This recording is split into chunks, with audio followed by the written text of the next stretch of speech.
Unified welcomes you to the following presentation of the Midwest Esports Conference. Here at the MEC, we partner with schools all over the Midwest to create premier gaming experiences. The most common angles that the operator plays. This is like second to only B-Long.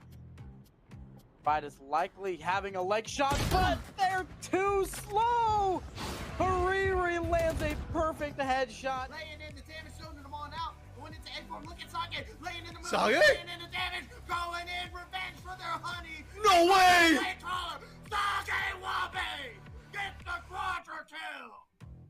That was It kind of sounds fun, so I'll give it a chance. And then we ended up playing in high school the next 2 years together. And we've been playing ever since. So he kind of taught me the game. We've been playing on a team since then, and then now we're in college, so we can't play together anymore. We do love all the players, even the ones we shit talk. We love you all. We love you all. Body Pluto looking for the plank. Trickster waiting, maybe looking for the steal. Pluto has his engaged. The scatter of the week comes through. Watch Levi though. Levi hasn't been touched just yet, but the damage is coming through. The melt line gets melted. Jinkwall on a killing spree, and all of Ottawa goes down. Why, those don't go in. It goes off the sidebar. Starting to come out, the flash is popped. The Rolling Thunder is utilized to perfection. And now it's all on Thiessen, but Thiessen just keeps on going.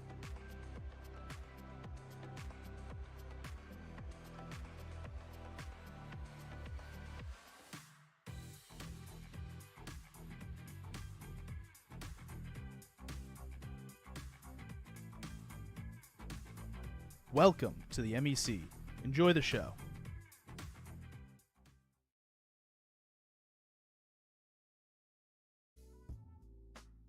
And hello, folks. Welcome to the MEC Spring Championship. It has been a long season that started all the way back in early January, late January, where we got these two teams kicking off. They both came into the regular season 5-1.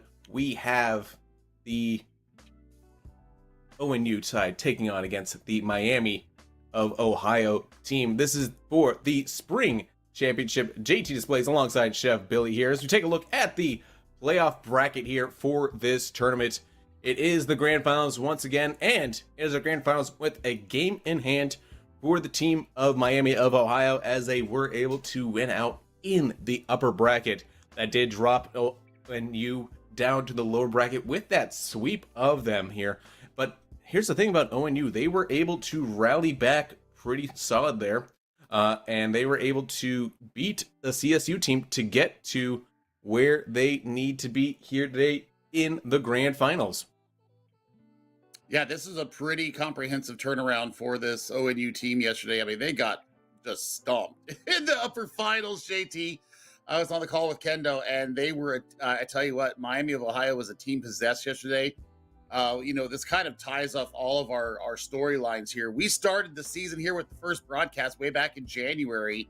It was you and I on a Miami of Ohio team cast for our first game out the books. And, well, here we are closing it out again with Miami of Ohio, with my boy Risky, trying to break the land curse. And I tell you what, I mean, a total of 14 games yesterday in the lower bracket to get themselves back into a place of redemption. So now one of these two teams is going to have the season lead over each other because they have both gotten redemption over their season loss and then a playoff loss here for Ohio Northern. So, it's going to roll through Uncle Stan once again. JT, was playing well defensively yesterday, but was not able to have that creativity to burst Kip and J-Rup out of the back lines. And, it was a stalwart citadel of defense coming from Miami of Ohio.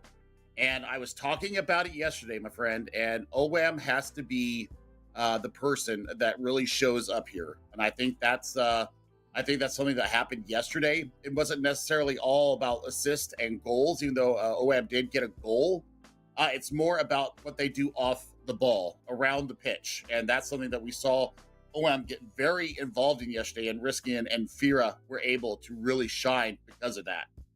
Yeah, and I think on the other side of things there, you're looking for ONU there. Obviously, Uncle STN is the elder statesman. We've said it many times here on this show. But J-Rup, I feel like, is really coming into his own here, especially in this tournament for the championship. And really showed up late yesterday there to get his team to this opportunity here. Again, they do come in here with a game disadvantage there, so a game in hand on the side of Miami because they did beat them. But these are two teams where it's kind of the early season. We were always talking about CSU because CSU won that early land there, but looking at the win-loss record during the regular season, both these teams came in 5-1. Miami's loss was ONU, and ONU's loss was CSU, and that's how they got to be the top two seeds here. ONU has now exercised the demons of CSU, beating them here to get to this opportunity in the championship. Yeah, I mean, Miami does the same thing yesterday, coming out and just dominating.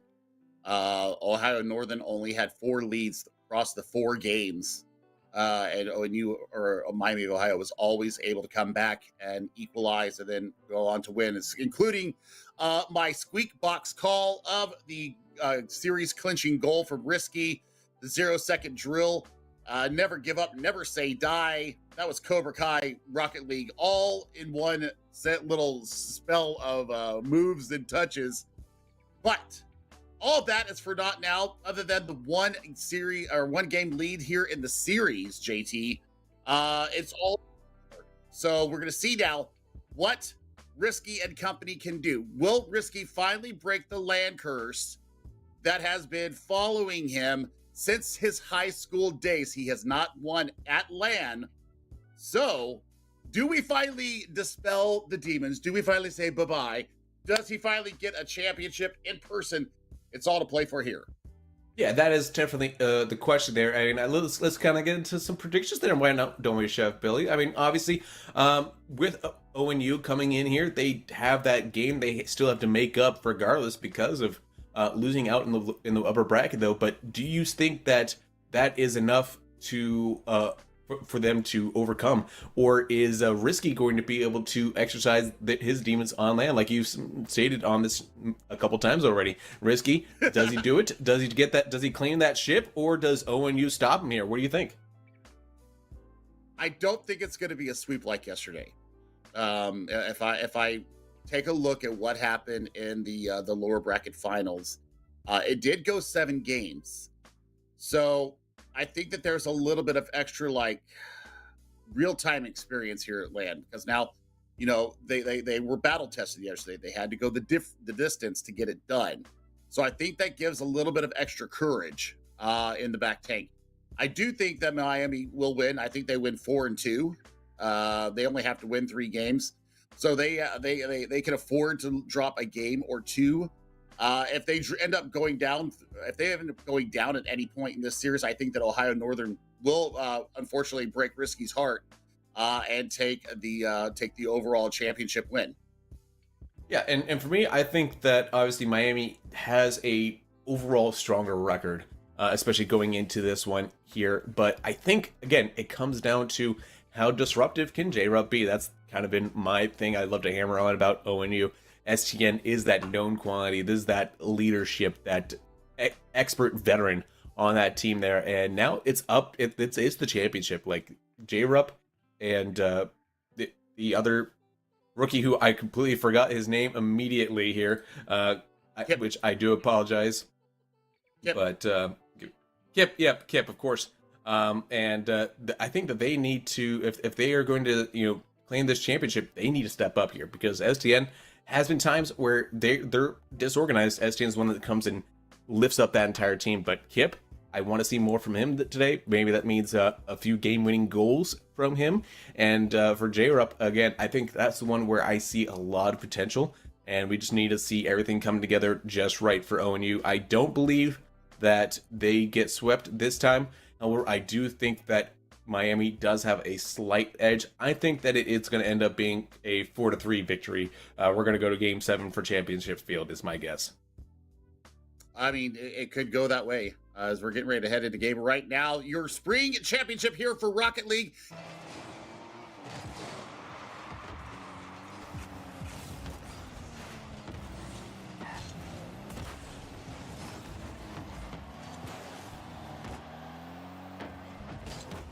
And right away, ONU trying to get started here with a huge attack early on, trying to show that they've got that aggression that won them the opportunity to get to this grand championship final here. But Miami now bringing back with Risky dropping it down there, and STN comes to make the save there, and Fear can't get around it here. It's an opportunity for ONU to get the first goal of the game, but it is managed to break up here by Miami.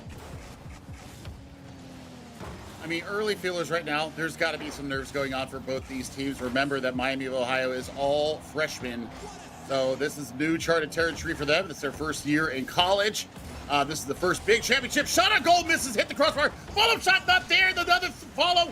They got to get back in defense now because that is a free ball, and oh my word, it is end-to-end action. Miami of Ohio, 3 looks at goal, none go, and they almost give up the counter-attack goal. There's a demo on the line. We'll see if they can get anything on the back of it, JT. And nice clear here by ONU to set up something at midfield for Kip. The shot denied there by Fira as J-Rub tries to challenge it here, gets a touch of it in air to set up back to Kip. And ONU maintaining some possession here. I like to see this from them. They're able to kind of slow it down, make sure that they are playing their own speed as they get warmed up and into the flow of how Miami wants to play this game here. We've got 3 minutes and 10 seconds still on the clock in game 1. It is carte blanche, nothing. Fira, though, trying to make a change of it here as the pass goes up the wall here, looking for OM, dropping it down there. The shot for Risky, and it's denied on the crossbar by Kip. I mean, that's a great setup that they play for each other now. We talked to Risky after their game win yesterday, and it was a very cool, calm, and collected Risky that says we're not even in our final form yet, and I believe it. They're starting to play for each other. They're sharing one hive mind, and they're not trying to be the flashes. They're trying to play for each other. Something that Kendo really did notice out is that they're looking for each other. If they have an opportunity to take a shot at a goal, they're going to take it. But if they have a chance to get a better look with the pass, they're taking that as well. Now Owam looking for the shot there, denied by Kip. Now Kip, he's got support there, looking for the pass, maybe to STN. The shot coming in, and it's a goal. STN claims first blood in goals for ONU. I mean, what a look there. The pass was perfect. Uncle, better end of that betting, had just a little bit of extra boost and got the nose out in front and was able to bury it home. Oh boy, Miami, Ohio, they've had many looks so far. The run of play has been in their favor. However, they have not found that finishing touch. That's going to be something that we're going to be talking about. Should this go to Ohio Northern? Their tries now, double tap, look, no joy on the back of it, JT. They've got to be breathing of sigh of relief. I say that as Uncle with the second goal. 1:56 left in game number 1, and they are absolutely seeing red. Yeah, nice little pass right here. Opened up that defense with the backboard shot, drew him out there, and just a quick tap into the midfield there, and STN lying and waiting there to double the lead here. It is 1 minute and 50 seconds still to play, and they have the most dangerous lead in esports, a 2-0 lead. Let's see if Miami can get a little dangerous now and cut that lead in half with a shot right opportunity denied by Kip. Looking for it there now. Back the other way. Kip makes it 3. You're right. Yeah, I mean, I saw that one open up before it ever happened, and just a bad touch there coming from Risky. And, yep, that sets up the easy goal now. 94 seconds left in game number 1. Miami of Ohio. The nerves seem like they are absolutely getting to them right now. They've got to slow down. They've got to communicate, and they need to finish a goal. I think that will do the world of good for them. Oh, just slightly off the target there. Yeah, now here comes STN. Getting this one off the wall. Can't get around Fear, but there is that touch by a waiting teammate there to keep it. Try to get it out to midfield. Now Miami creating some offense here in the blue side of the field. Kip looking for STN with this long pass here. Fear, though, well wise to it and able to break it up. Now looking for the shot opportunity. Denied by STN on the line as we have 60 seconds to play. And Miami still searching for their first goal of this game. Well, this could be it right here. There's a touch off the back. The demo comes through from J-Rup. That's the physicality that we were missing yesterday. And they are not taking no for an answer here. 40 seconds left. Miami, Ohio still scoreless. They do have the 1-0 lead here in our grand finals because of the win yesterday in the upper final. But it's about to be an even-Steven game. 30 seconds left, 10 seconds to goal. Final few seconds ticking down. J-Rup had to make that save there. You saw the immediate urgency as he saw that angle coming in there. Great save that time to try to preserve this 3-0 lead here. May looking for more now as well. Fira had to make the save there, but it's still in the orange half of the field there. Not enough time to get a goal, to get 3 goals, but maybe something to get 1 goal just for some momentum for game number 2. But right now, ONU is completely locked in on game 1. Yep, and I think that yesterday's lower bracket final gave them a lot of confidence coming back and getting themselves that 4-3 win over Cleveland State. There's something to be said about momentum. There's something to be said about being battle tested. And, you know, they had to play twice on stream yesterday to get themselves here into this grand final. And, I mean, look at it right there. I mean, that is a peppering of the goal. 12 shots to 6. I mean, you get 3 goals in. The saves were there for Ohio Northern as well. They were basically pulling a Miami of Ohio style defense on their goal line. Nothing getting through. That is, 9 saves on 12 shots. So, it's fantastic work out of them. Yeah. Now we need to see if they can continue forward with it. And to me, it speaks to, you know, what we saw out there on the field there, where you had a lot of possession there from Miami. There are a lot of opportunities afforded to them there. But ONU was just comfortable sitting back, allowing themselves to absorb that pressure and then burning them on the counterattack. And we'll see if that shows to be the truth here again in game number 3, technically, as we get underway here. Well, I mean, the first thing, order of business for Miami of Ohio is that they've got to finish their pass. They've got to finish their opportunities. I also think that they need to change the tempo here. They are playing a little bit slower than what they played yesterday, and they're not being as creative off the walls, off the backboards, and that's going to be a double top opportunity. No shot. What a save coming from Risky, and they weather this first 30 seconds unscathed. Yeah, dangerous situation there, but able to come out of it unscathed as Spira measures it out to midfield here.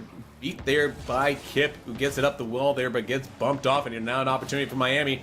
Looking for that long searching pass there for a teammate. Risky, not able to get a hold of it there, but right back to Owam, who's looking for the opportunity. Now Fira keeping this pressure up on ONU's side. ONU, they were comfortable with that in the last game here.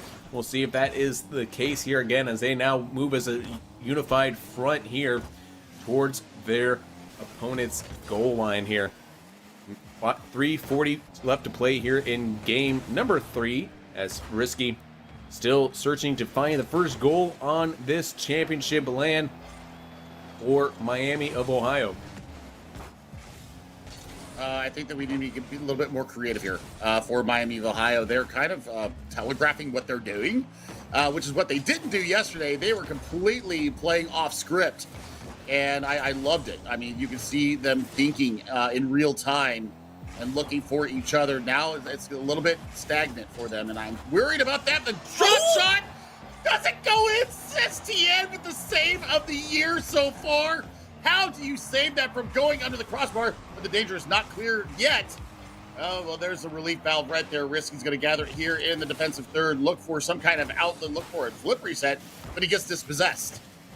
Yeah, and one thing I'm noticing as well is that Miami, Ohio is playing with really tight spacing at times. You could almost call it like double committing to the ball here as they get up to midfield, as J-Rup is able to dispossess them there. Now looking to turn that defense into offense here. Gets the pass, waterfall down off the backboard. The bumps are coming in here. Will it be cleared away? It's still alive on the goal line. This is such a dangerous situation. Can J-Rup finish it? He does.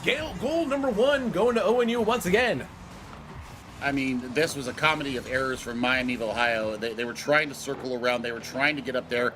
And, unfortunately, Fira is not able to get up there in time to save the goal. 1 near lead. We may have some technical difficulties going on here with OWAM.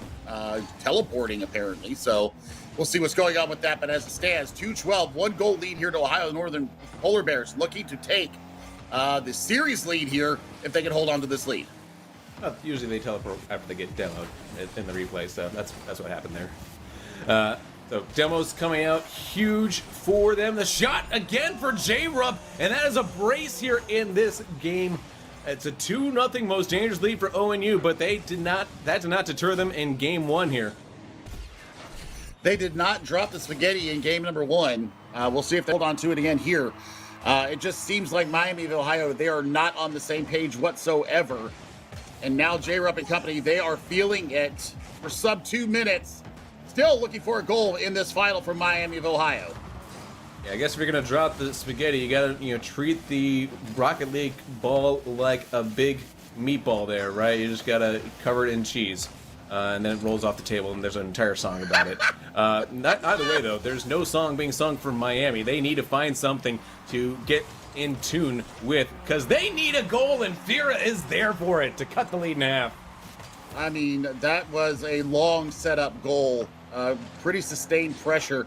They didn't overcommit this time. That's the big thing that we didn't see. They weren't pressing for the goal. They allowed the game to come to them, and they now their nerves should be settled, JT. That should be something to give them some hope. We can get on the board. We have finally found the back of the net like we did yesterday, and now we'll see if they can continue on. That's a great waterfall shot. The save is there. J-Rupp was looking for the Hattie here in this game to take the series lead, and J-Rupp gets his Hattie to take the series lead here potentially with 1:09 left to play. I mean, and I'm not sure what's going on defensively. This was not what we saw from the Red Hawks yesterday. They were a fortress, a citadel of defense, and they look more like Swiss cheese today. So now we're coming up on that minute mark. They're looking for another goal. What a save off the goal line. That's going to be against the run. Gets the goal. Oh, man, fantastic. Look at this pass. Beautiful. I love these kind of plays here. That's the kind of goal that I always feel great about after I've scored it. I mean, you get to score goals. I'm lucky if I can get the ball across the other side of the field. I am horrible at Rocket League. I will fully admit that. I'm better as a goalkeeper than I am as an attacker, I'll tell you that. But hey, as it stands, that's going to be another goal. I mean, listen, the goalkeeper right there, a little shaky, and now J-Rupp just continuing to cause disruption, and Kip now getting their second goal of this game here. It's a 5-1 lead. 48 seconds still to play after this kickoff here. And, that's the thing, you got to have somebody that knows how to score goals, because if someone's just out there playing the goalkeeper, sometimes you just have to carry your team. And, right now it certainly seems that ONU is playing as a team, and everybody's willing to carry that load. STN doesn't have to do it alone here, and Kip makes a great save that time on that shot from Fira. I mean, the shots are still coming hot and heavy. That's a goal. Oh, it's not a goal. OWAB gets denied by the woodwork. The fourth man coming up, Futures. 19 seconds left here in game number 3 as far as the series stands. And, well, we're no closer to seeing Miami of Ohio play like they played yesterday in the winners final. And, I mean, I tell you what, they've got some serious discussions that need to be had here, as they have got a 5-spot dropped on them. That'll do it right here. And now, Ohio Northern coming in against a game down, and they have won the first 2 actual played games and take the series lead 2-1, and they are punching Miami, Ohio squarely in the mouth, and they have not been able to recover yet. Yeah, you know what I love about ONU is I think they really enjoy when people doubt them. I think that's something that they enjoy doing. You look at J-Rupp, they got the Hattie. Kip with 2 goals. STN didn't need a goal there, but still made an impact with an assist on the day. And Kip with 3 assists to set up J-Rupp there. So the 2 rookies really getting activated there in that game. That was a whole team performance there. And when you can do that with the arguably one of the best players in the MEC, the MVP finalist in STN there, It's kind of crazy to think that, you know, he was the one that didn't need to do the heavy lifting in that game there, and that's a very scary ONU side. I mean, I tell you what, JT, this is a complete reversal of what we saw yesterday. It was Uncle trying to set everything up, trying to get the goals and get the offense going on the offensive third. Kip and J Rupp were just completely unseen yesterday. And I mean, this is, you know, you get a good night's sleep, you get a good meal, and you get up for breakfast, you get your warm up. Apparently, they had extra helpings of Wheaties today because they are kicking Miami of Ohio all over this pitch. And like I said, they've got to have a serious technical pause here, give themselves, you know, talk about what they're doing. So we will see what happens as a result of that. Looks like there is going to be a bit of a little break here as they are trying to figure out what is going on with computers. So yeah, we'll be good. Yeah, and I think it does speak a lot to just what ONU is kind of thrown at in there. Miami, I think, completely taken off guard there. It feels like the wheels kind of fell off a little bit, and you saw it as well with their just their spacing as well. It's just something that I think at this level you shouldn't be having that kind of space in there, where you're having two guys going after the ball like that, and it leads to a dull commit. It leads to really dangerous situations if you get that ball pipped off you there, because that's a quick counterattack, and you've seen it time and time again. ONU not a problem when it comes to counterattacking style football. They're just easy. They find the net. They know how to strike and strike quickly, and that is something that Miami has to contend with at this time, because clearly, whatever plan they had coming into this one here, it's out the window at this point. Okay, so the big difference, because me and Kendo and I did this match yesterday, so the big thing that I'm seeing right now is that they're not as creative. They're not using the entirety of the pitch. That's something they were really excelling at yesterday, was playing 3D Rocket League. They were using every single curve of this pitch, high, low, sides, doesn't matter. They were very unpredictable coming out of their defensive third as well. They were using little touch passes off the sidewall to themselves, or they were looking, using football terms, they were switching the field beautifully yesterday. They were leaving dummy passes in the air and waiting for the follow-up because they knew that they had a player trailing behind them. So, they were using some pretty advanced techniques yesterday, and it was really working well for them. Today, it looks like we've gone back to basics, and it's just not the level required to win yourself a championship. So I hope that, while we are getting this technical pause figured out with OM's machine, we'll see if they have a time to talk, calm down, get their act together. There's really no other way to put it. They got to get back to the form that they were in yesterday, because if they play like that coming back from the tech pause, then we'll see that the conversation was had. Hopefully their coach can calm them down, because I know that I would be feeling very, very emotional having that one game lead. Now we are in a deficit, and we are 2 games away from dropping the entire plate of spaghetti and losing at LAN. Yeah, it is a interesting conversation, I think, that the coach definitely has to have there. I think it needs more than just, hey, tone him down here, because clearly, like you said, they had a much better strategy going into yesterday here. But so what really I think changed there? Could it just be, not getting, enough cups of coffee in the morning there? That can certainly be an issue there. Did they have a good breakfast? That's always, nutrition's so key there, and people don't realize that. Hey, eat your breakfast, folks. Just get something high diet, high fiber, maybe high protein if you can as well. That's gonna be nice, great energy there. It's gonna sustain you throughout the rest of the day there, and that's something that some people take for granted there, and that all of a sudden, your brain doesn't have the energy it needs to fire on all cylinders. So that just, more importantly, that's why we have these early morning days, is to make sure that you ate breakfast, because if you didn't, hey, you're gonna be a little bit behind the 8 ball there already. So that's speculation there on my part purely. I don't know what the case is there regardless, but certainly I think that all credit to ONU. I think we came in there, down them just a little bit, because they didn't get it done yesterday. But here they are coming in today. They've taken the first 2 games here that have been actually played. They've earned those 2 wins consecutively here, and so it does make sense to take that time out on the side of Miami to figure out what are they doing. Because, I think ONU, they came in with a solid plan here, and that plan does not revolve around making STN the point person and just allowing it to kind of spread it around. Well, we will see how this is going to turn out. Like I said, the technical issue that was going on with OAM's, either his PlayStation or his Xbox or his computer, whatever he's playing on. I tell you what, that couldn't have come at a better time for them, fortunately, because I like timeouts.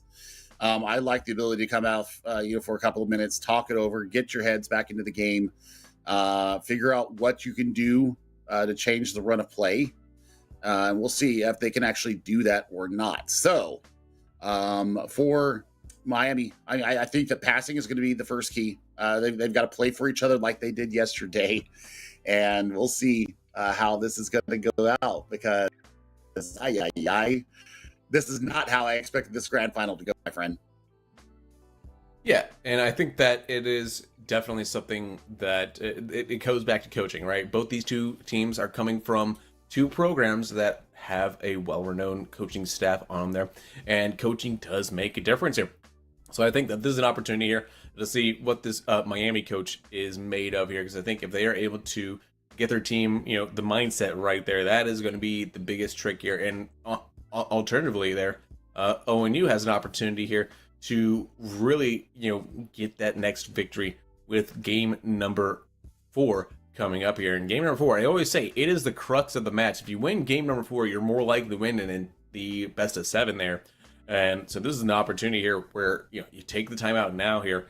It gives you a time to reset and really get mentally prepped. Hey, we've got that crucial game here that does tend to, more often than not, shift momentum in your favor if you win game number 4. Well, game number 4, we're going to be coming to it as soon as we get this technical issue figured out. We've got stuff going on after this. We've got League of Legends coming up after the grand final here in Rocket League. We've also got some awards to be handed out later on today.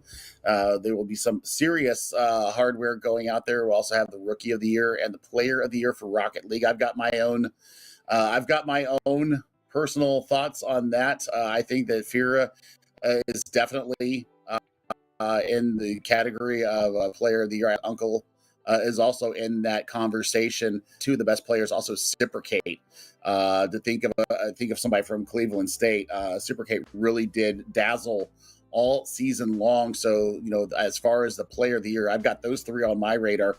Rookies, this entire Miami Ohio team is rookies, so all of them could be in the conversation for that. I also think that J-Rup also comes to mind, and Cyprian comes to mind as far as Rookie of the Year.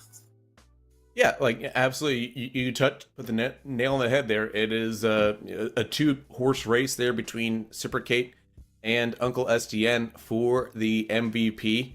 So we'll see who comes out on top of that one here right after this grand finals. Obviously, we did have that nice show match of the all MEC teams going at it after the competition portion of Rocket League was done yesterday there. So they got a chance to flex their muscle, really show the elite talent that we have here, the MEC Rocket League side there. And, we have really had some really phenomenal games from all these teams here.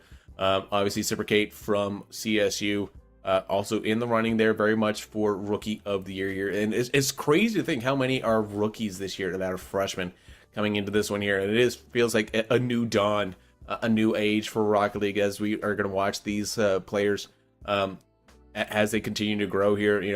This is just the spring final here. Next year they're going to start off as sophomores, those freshmen here. So it's an opportunity here to really get a chance to see them for 3, maybe 4 years of doing this and see what that growth entails here, because it's having that talent at a young age here is pretty awesome. And then you get the opportunity to cultivate and just get smarter about your positioning there. And that's the part that we're marveling at these rookies, right?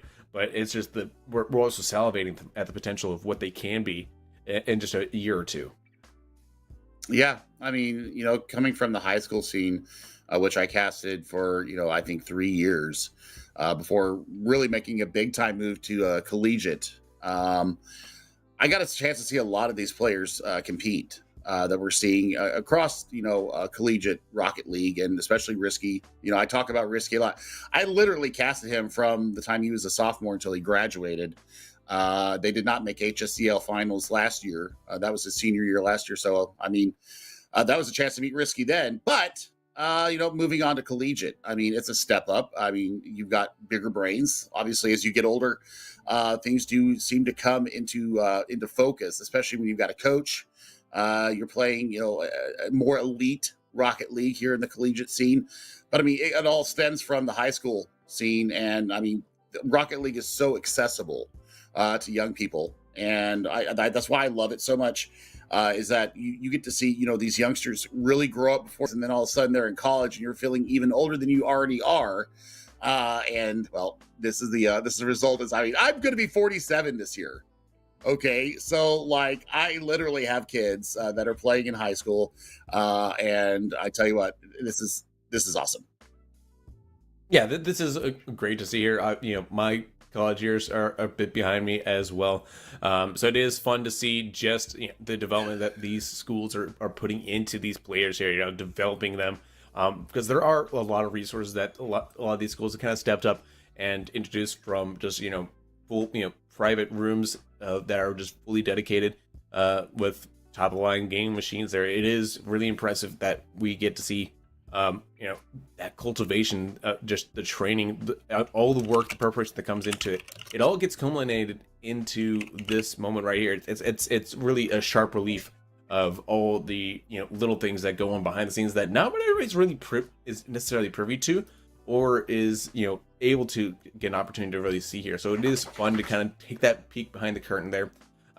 Unfortunately though, the curtain does have to come down on us momentarily due to that technical issue. When we come back, folks, the technical issue will be solved and we'll have the rest of this Rocket League Championship series for you folks. You don't want to go anywhere. You don't want to miss it. We're going to be coming right back.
Folks, welcome back. Technical issues have been solved. We're ready to get this series back underway. To remind you, ONU has a 2-1 lead over Miami in this best of 7 as we head into game number 4. Can Miami figure it out after the technical issue here, or does ONU continue their domination with these games that have been played so far?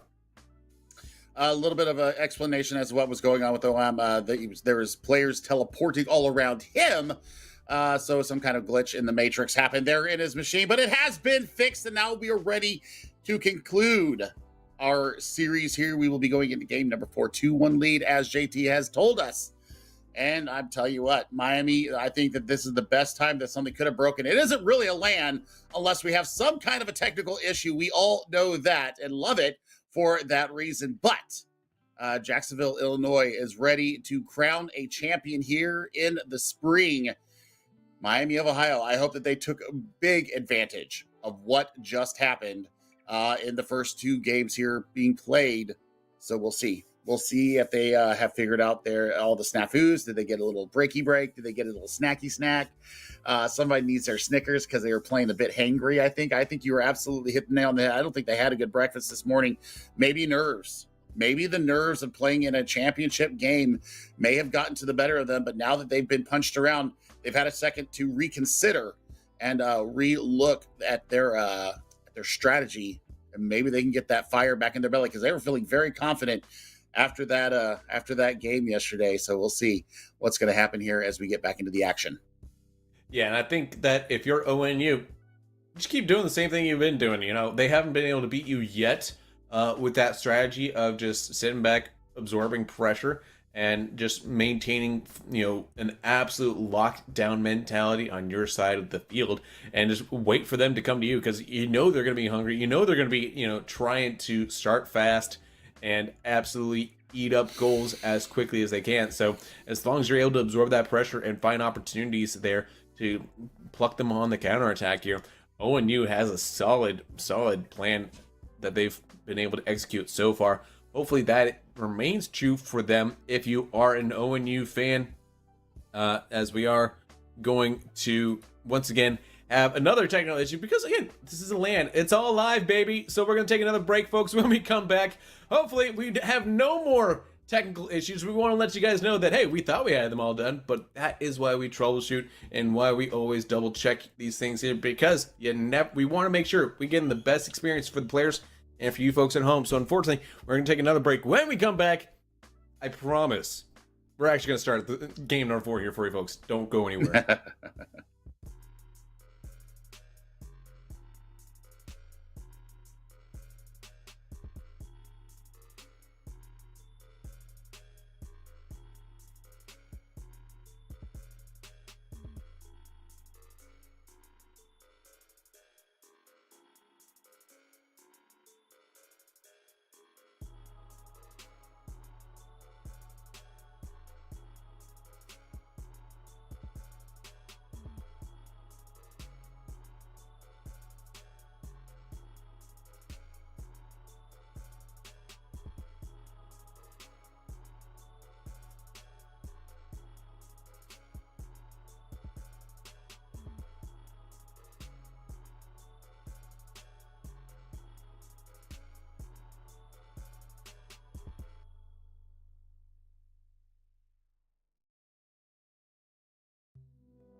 Folks, welcome back as we kick off game number 4. I said that when we came back, we'd be right back into the game, and I did not lie. As we drop it in immediately, STN gets things kicked off here for ONU as they take the lead here in game 4. I mean, that's just unacceptable and just almost unstoppable there. As we saw, just the waterfall and then the little double tap forces Risky into a commit.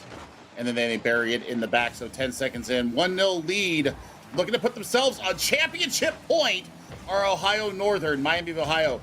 Will they have an answer now to what just transpired during the first 2 games? There's a shot on goal. It might go in. There's a save off the line from J-Rob. Yeah, ONU, they are looking cool, calm, and collected, confident in their abilities here as we are 30 seconds into this one here. Already with a goal advantage here. Miami, they know that this is not quite do or die just yet, but it is absolutely I would call this a must-win game here for Miami if I were them, because I don't feel like a 3-1 series is going to be very good for the psyche of them if they fail to win this game. I mean, they're already showing a little bit more physicality coming out of this technical break, so, you know, maybe a little bit of shift in their idea of how they need to get themselves into working order. That's a dangerous ball. The Karam coming back through the shot on goal. Saved by Skip! Oh, my word, that should have been the equalizer, but it's still not over. Pressure still being applied by Miami of Ohio. They need to finish these goals off, my word. Yeah, absolutely bonkers bananas there. And now here it comes towards the orange side of the field. Drop it down for J-Ruff, but Risky's there to make the stop. Risky now able to corral it here with Fira in support. As Kip able to pip him there, but right back out to midfield.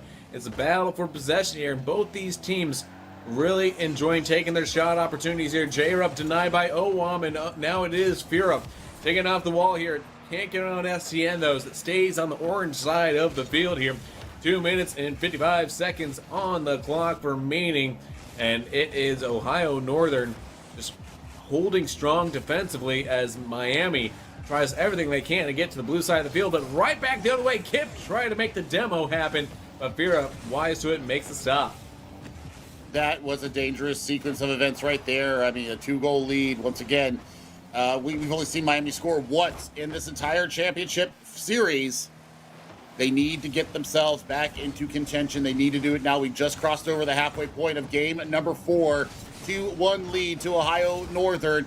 They're looking for more goals. We're starting to see some connecting passes, though, happening from this Miami of Ohio team. They need to keep pressing this advantage. They need to keep playing for each other. Nice ball in front, but it is denied. Now the counterattack is on.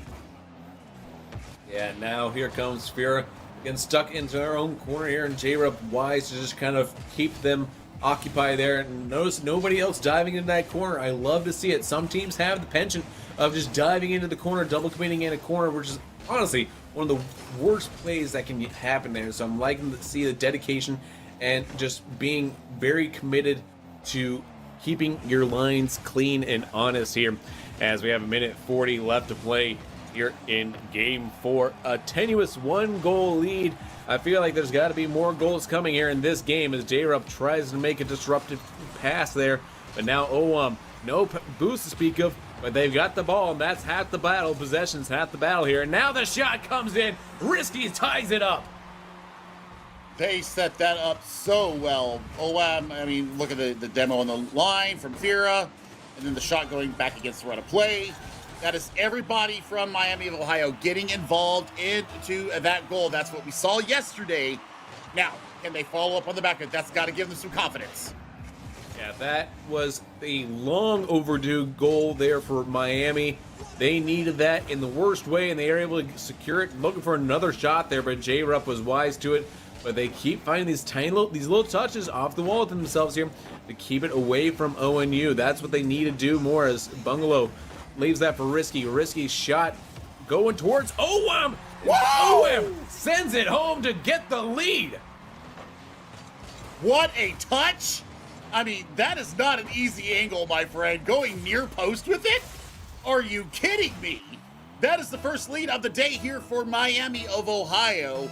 Ladies and gentlemen, we got a series on our hands. Let's see if they can close game number 4 out here, or will we be looking for overtime, because ONU is definitely not going away quietly. They're going to keep pressing their advantages and keep playing what has gotten them this 1-game lead here in the championship. J-Rup has been a star all day. Yeah, absolutely. Now here comes Kip since birth, looking for the flip reset, not getting it though, as O1 makes the stop that time. Final 30 seconds of regulation here. STN has something in the bag of tricks here, but Risky is wise to it there, stops it out. But J-Rup getting there at midfield here, 20 seconds in change. Counting down here, Fira making another opportunity here off the corner. The shot from Risky denied off the crossbar in the final few seconds of regulation. Does Kip have it for J-Rup? The tie ball game, it's there! 1 second left, and the equalizer comes through. Oh, that was 6s and 7s. That was the equalizer for the series. But as it stands, it's the equalizer for game number 4. Ohio Northern just bought themselves an extension here in this game. If that ball had just hit the ground on the goal line and not go in as it hit 0 seconds, that would have been devastating. Oh my goodness. Instead, we get a golden goal opportunity here in game 4. It's a 2-2 game. Next goal takes the game here, and man, it could be a long overtime knowing these two teams, or it can be done in 30 seconds. It's anyone's guess. A dangerous ball there. They're looking for it. They're setting up the aerials. They're looking for the touch off the backboard.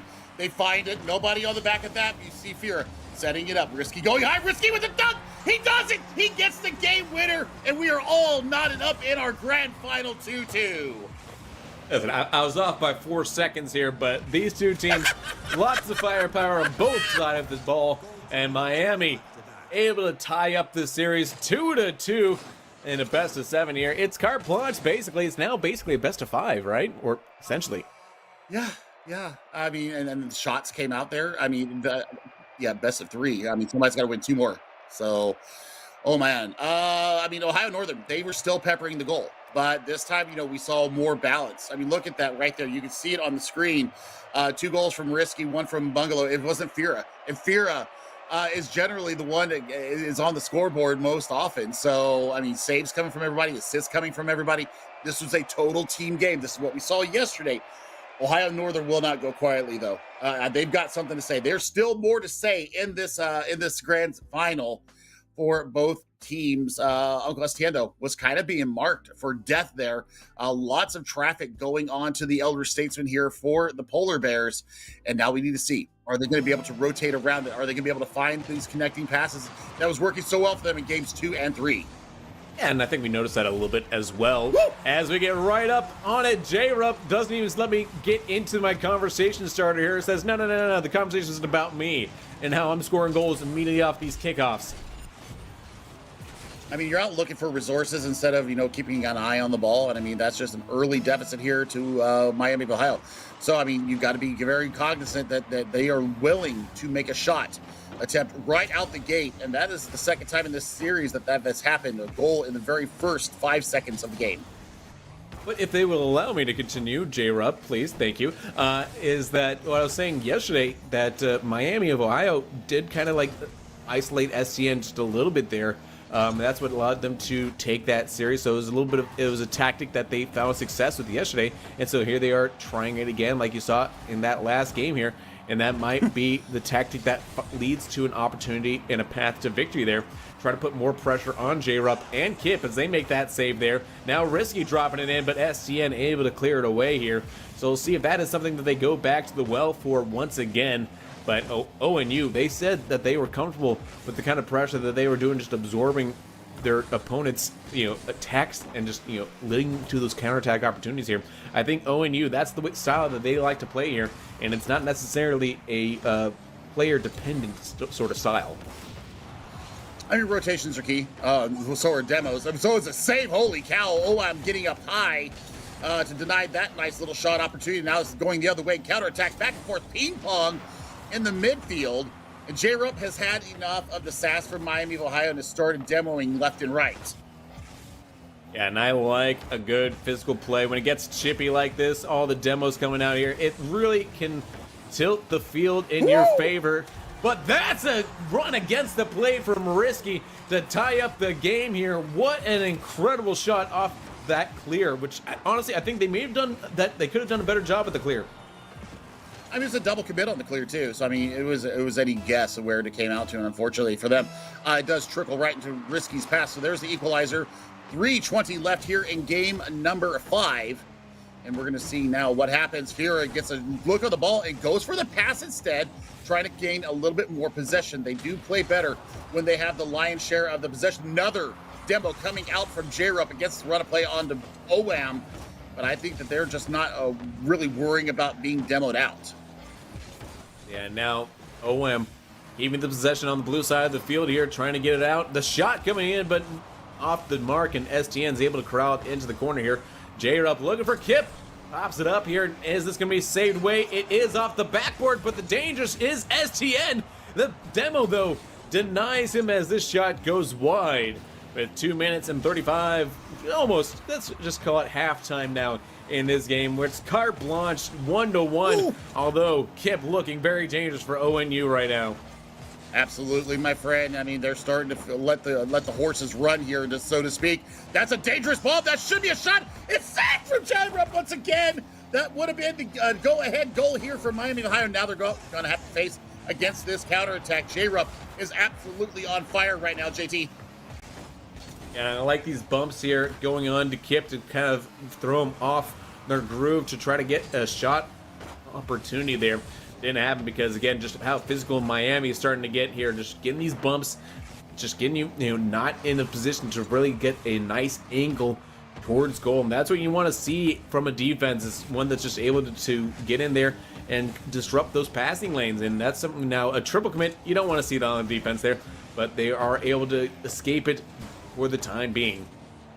They're not going to escape the shot. Did I say that? Did I say that?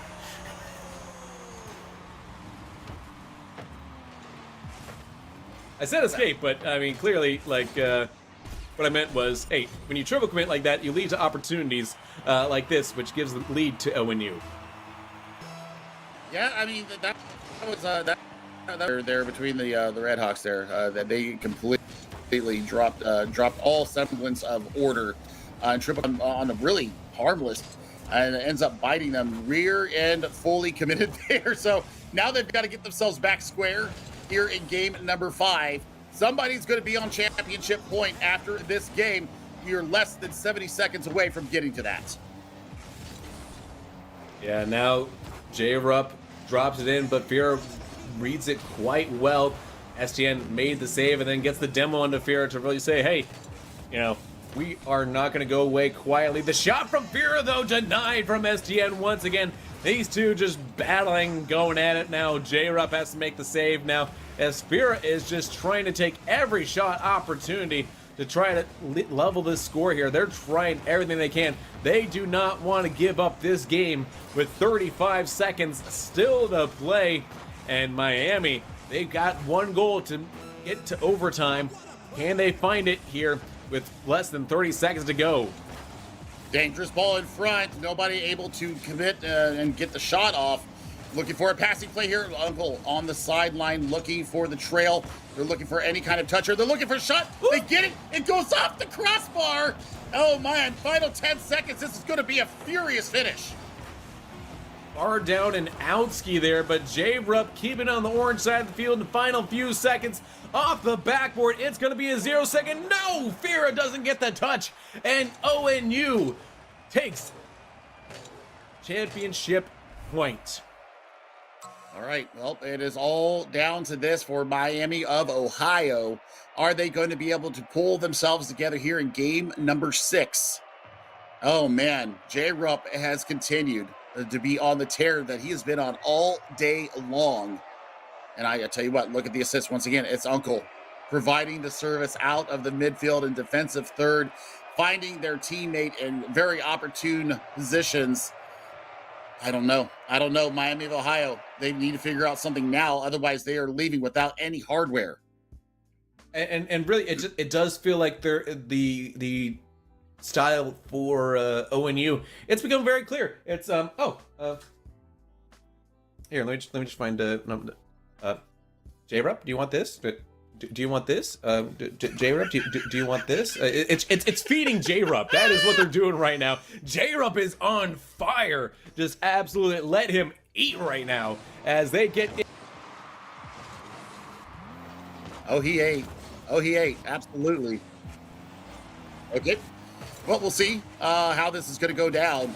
I mean, the physicality started coming out from both teams there in game number 5. Reminder, Ohio Northern is on championship point, but now we're looking at the ball coming down into the offensive third for Miami of Ohio. Rotation's starting to come through. They need to get some traffic in front of this net. I think that's the big thing that they need to be looking at is how can they get some bodies in front and not triple commit every time they have an offensive possession.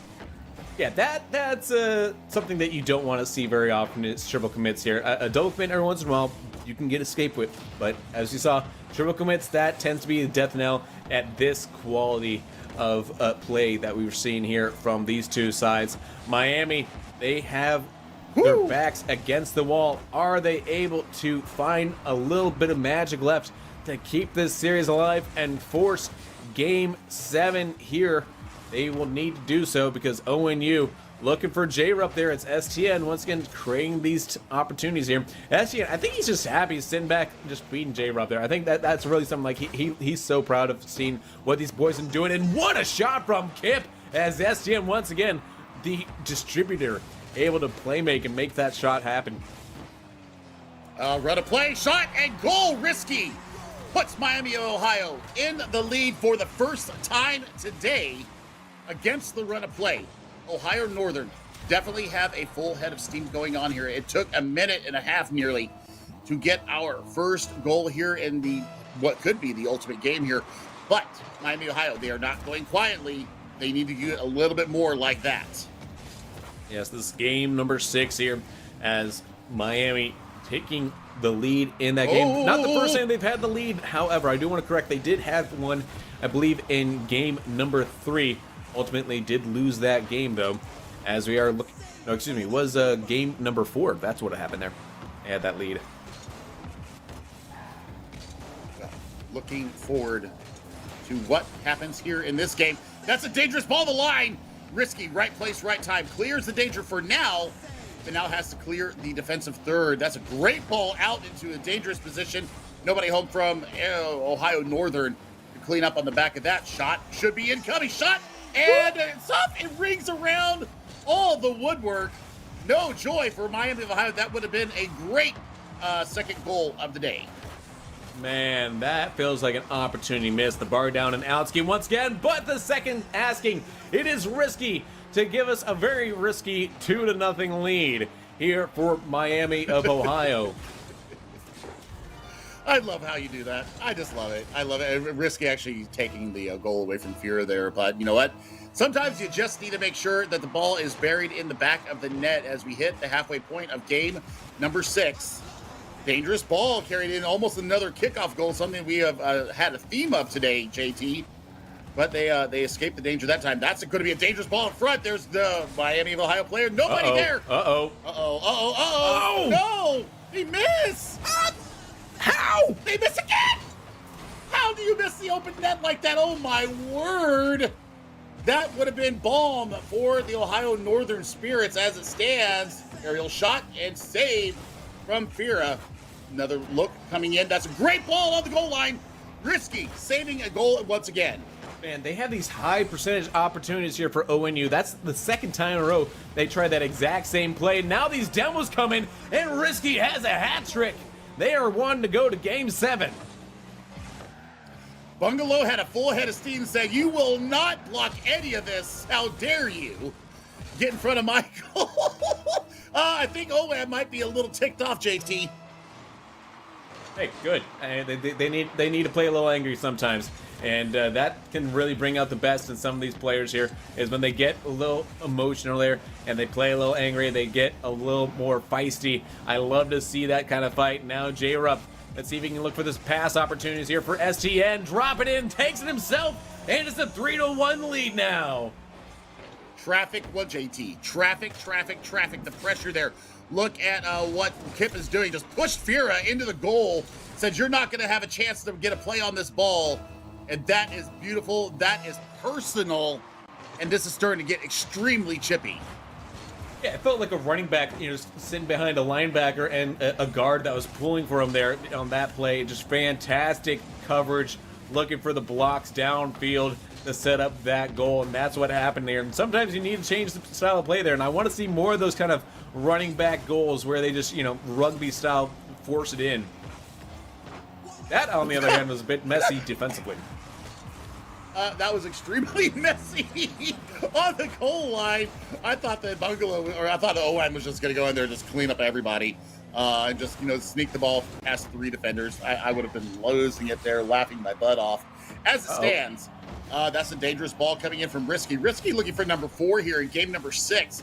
40 seconds left on the clock, and we are no closer to getting an equalizer here, or even coming up close to getting an equalizer, as we are now starting to see demos come through left and right. JT, this has gotten personal very quickly. Yeah, these bumps are just so fun to watch here. It's not just OM that's getting in on it there. It's also Fira just kind of getting in there. Risky, they've got all the goals here for Miami right now. So his teammate says, all right, fine. We're going to bump it up. But Kip says, hey, we can bump up the pressure. 15 seconds left to go. It's a 1-goal game. Oh, boy. And you know what's coming up next after a goal, JT? It's a kickoff. And we have seen a lot of drop spaghetti here on these kickoffs this morning. So we're not going to get the immediate shot off the kickoff. Now, 10 seconds left. Miami trying to force game number 7. We're going to see if it comes down to that long clearing shot. That is exactly what they needed. A 0-second drill will determine if we get game 7 or not. Oh, that's a dangerous ball right here. The pop up there, dropping it down. J-Rup keeps it alive. It's in the air, finally drops in. We have game 7 as Miami escapes in game 6. I called him the prodigy in high school. Rocket League just called him the prodigy here in the game number 6. So, the shooting deluge continues for Ohio Northern. 14 shots, 2 goals. Look at all those saves from Risky and Fear. 9 combined saves between those two. 3 goals for Risky and the service from Bungalow. I think OM was the hero, right? What the source says.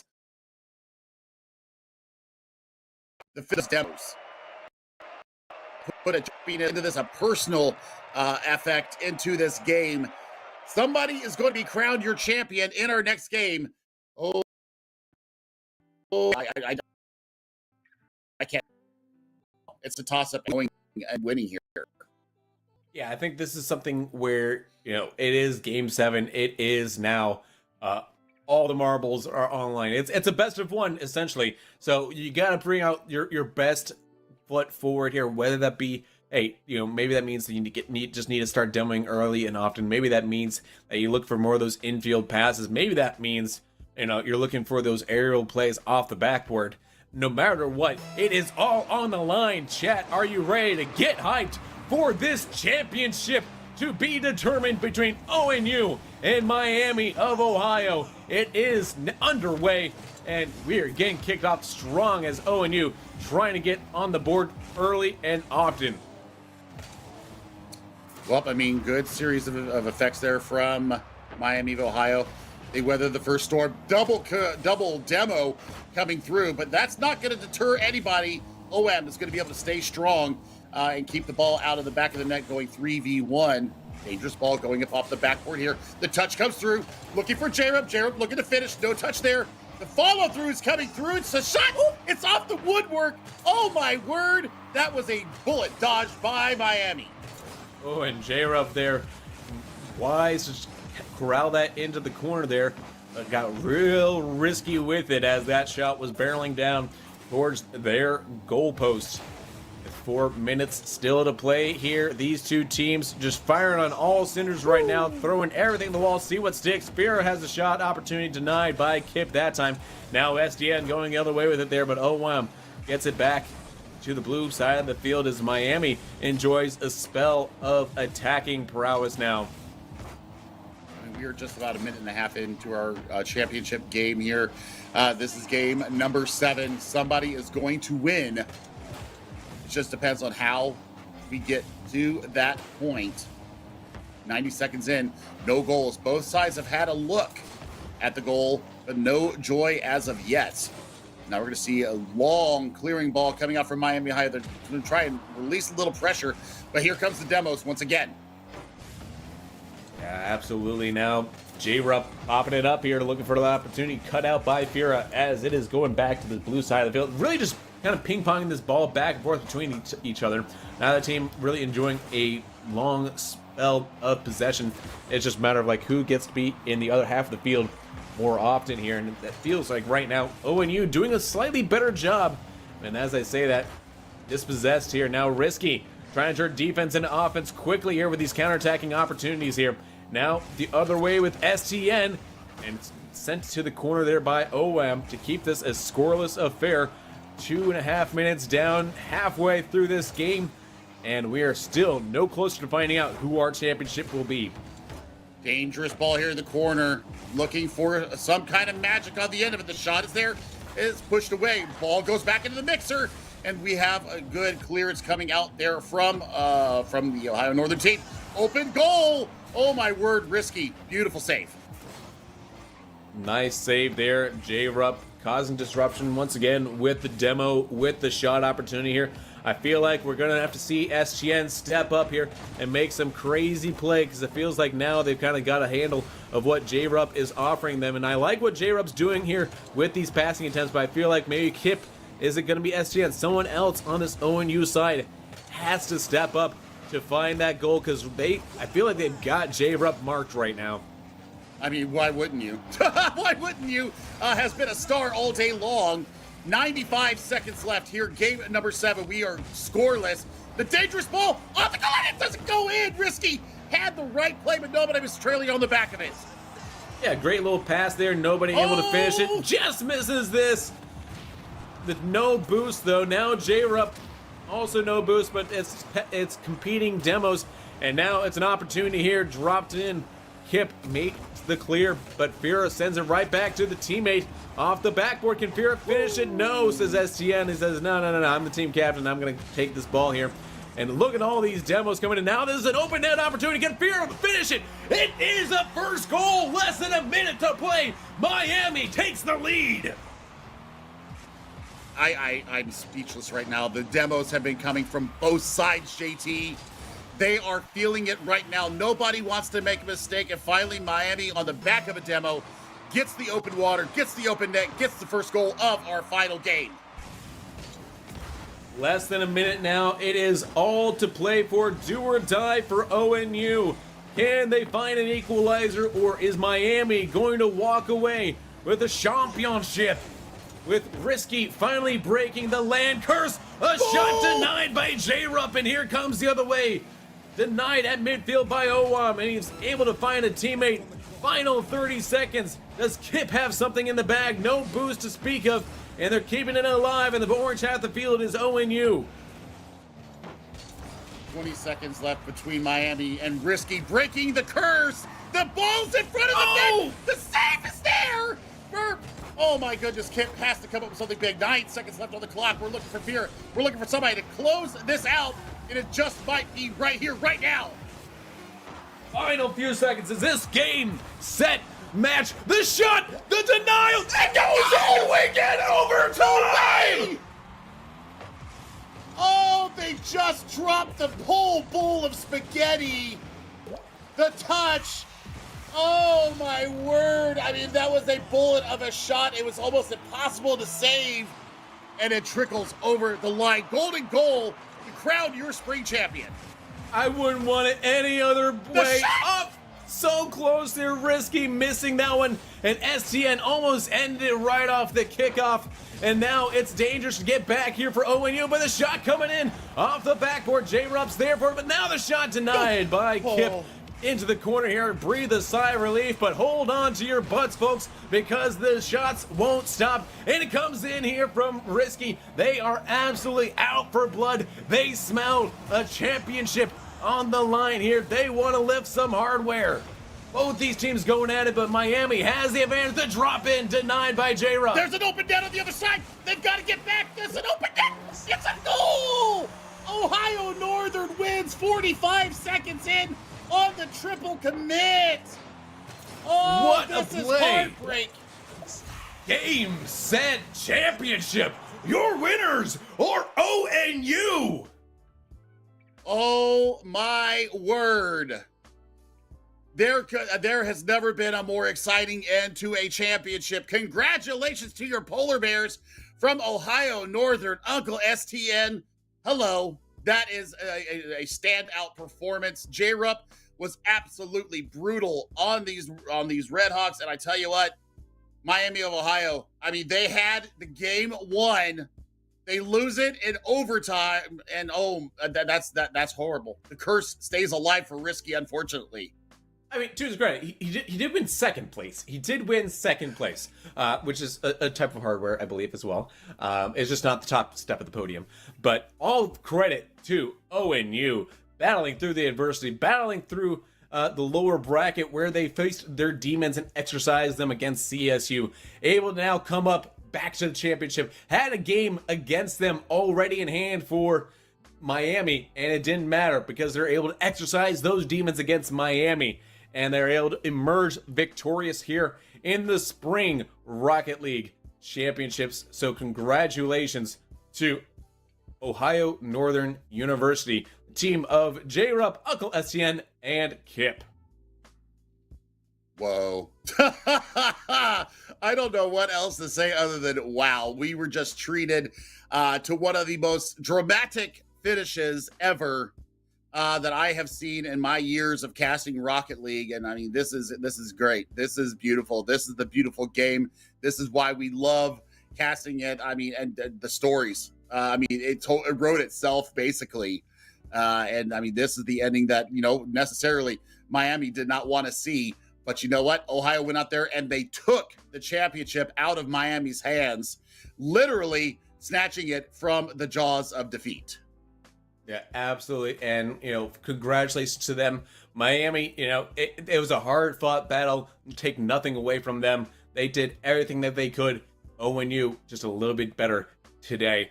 And so we have to give all credits due. And that means we also got to thank our sponsors here. And here at MEC, we do want to thank Immortals for powering our MEC Spring MVP Awards and the MEC Spring Championship. We encourage you to check out their station tomorrow and check it out in person with what they've got at their booth, folks. Don't go anywhere because we will have the awards show right after this. And then after that, we're going to crown ourselves more champions because League of Legends is coming up in a little while. Don't go anywhere.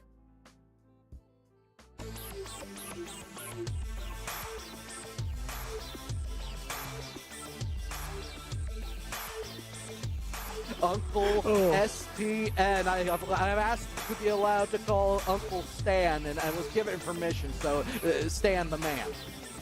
Oh, it's STN again, man. He just cannot stop scoring. Delays it. What a play!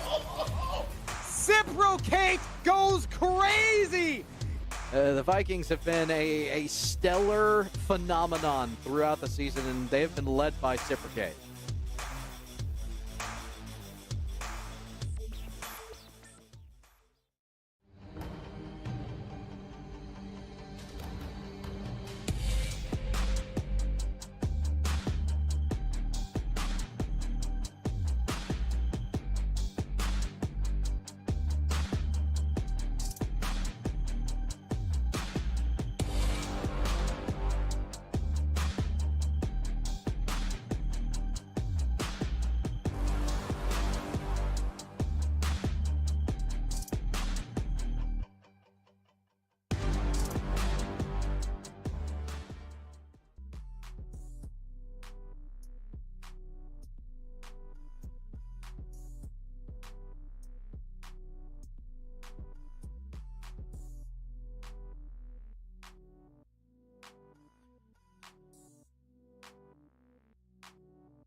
And folks, welcome back. JT Displays, Chef Billy, and who we consider the MVP of the grand finals for us, J-Rupp of the winning side, ONU. Congratulations on winning the spring championship. Thank you. Thank you. Yeah, it's awesome. We're all super excited. You know, that was a super tense last game, but you know, we put our hearts on the line and it pulled through, and I couldn't be happier. I mean, you were lighting it up all series long. You guys really did finally establish the connection that you didn't have yesterday. Yeah. Going up against this Miami of Ohio team. You guys came out a different team today. Did your lower bracket finals game win, going 7 games there, did that give you more confidence coming up against the Miami of Ohio squad today? Absolutely. We started off day one like kind of slow against Miami initially. I was off my game. You know, we couldn't get into rotation, and I think we needed that tough CSU matchup to kind of find our groove, be tested under pressure, and you know, it became so much more confidently into this next series. So yeah, it was huge help, but yeah, it was good. And you guys certainly played together as a unit. I do have a little bit of a two-part question here for you. Okay. There. Did you guys eat breakfast together this morning? I wish we could say we did, but it was an early morning, so it was kind of a bit hectic. But it ended up working out pretty well, so I'd say it was all good. I was going to say, because what is the breakfast of champions here? Because clearly you guys had something, like you said, maybe eat your Wheaties or, you know, something hi-fi or something. Yeah. What's that secret? Giant bowl of Wheaties, just chowing away. Yeah. Okay, let's talk. Let's talk about what is on everybody's mind, right? We want to talk about the last second goal. I mean, it's 0-second drill, just like how the Miami closed out against you yesterday. The ball goes in. The first shot should have been a goal, but there was a save, and then it just trickles over. Talk us through that frantic scene. Oh my gosh, that last second goal. I mean, all of us were like, ugh, and the ball came down off the crossbar, and we all thought it was going to be like on the line and no good. And so we were all super excited, like stand up screaming. You know, energy was great. I think that was massive, bringing us into that overtime. And then overtime, that shot was so close to going in, but we finally, you know, pulled through, and oh, it was great.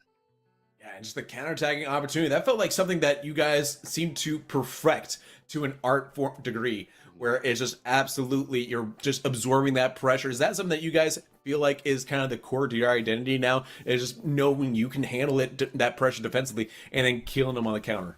Yeah, these past couple of weeks, we've been working a lot on our rotations and like just trying to stay as fluid as possible. And we know when we're on that, like, no matter how much pressure they're putting on, we can keep it out. And usually we get a ton of chances to capitalize on double commits, any misses, anything. You know, we're always looking for bumps. We're just creating these very high percentage chances and just playing perfect defense, and I couldn't be happier.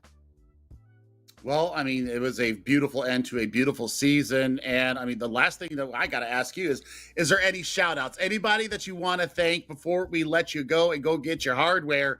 J-Rupp, the mic is yours. I got to first off thank our director, Troy. I'm going to shout him out because he's been amazing for us, you know, driving us around, supporting us, helping us out, you know, coaching us through everything, getting our mental in the right spot. It was all good.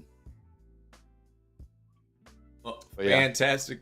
Yeah, absolutely, J-Rupp. We want to thank you again for joining us for this interview after obviously a lot of emotions going into enjoying a championship. You guys can claim it. You are the champions here with the MEC Spring Finals. Congratulations! You guys get to go ahead and go and enjoy your win there and celebrate with your team. Thank you. We definitely will.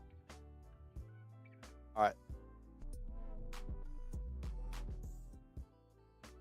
And folks, yeah, what an incredible play there from ONU to get that done in overtime. And ultimately, that is the final bit of Rocket League action here on stream. Don't go anywhere. Like we said, we got some awards to give out, not just that championship trophy, but we also got MVPs. We got the best freshman, the rookie of the year, you know, of the split there, and of course we still got you know, League of Legends to go for. And let me tell you that those boys and those folks in League of Legends, they absolutely kill it day in and day out.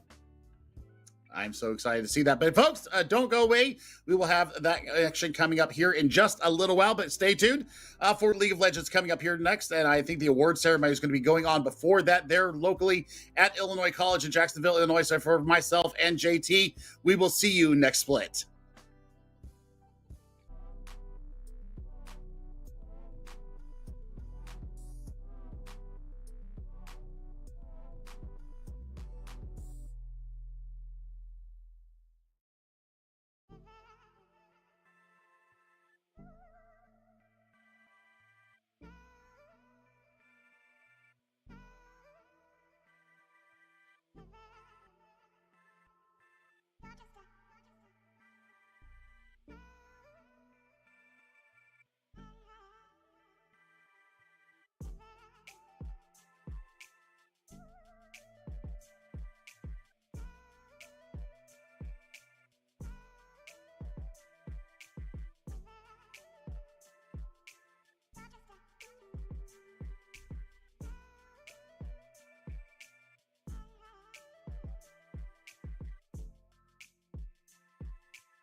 sleep. 'Cause I don't wanna be the one to wake up without a heartbeat. Trust me, you're gonna love this, stay in your seat. Baby, just tell me you don't love me, and I'll admit defeat. It ain't that deep, deep, deep, deep, deep, deep. No, you know I kill for some of your real feelings. Oh no, it ain't that sweet, sweet, sweet, sweet, sweet, sweet. No, just as long as you're the one who kills me. 'Cause I don't wanna wake up dead, wake up dead, wake up dead. 'Cause I don't wanna wake up dead, wake up dead, no. 'Cause I don't wanna wake up dead. I don't wanna turn up missing. I can get you out of my head.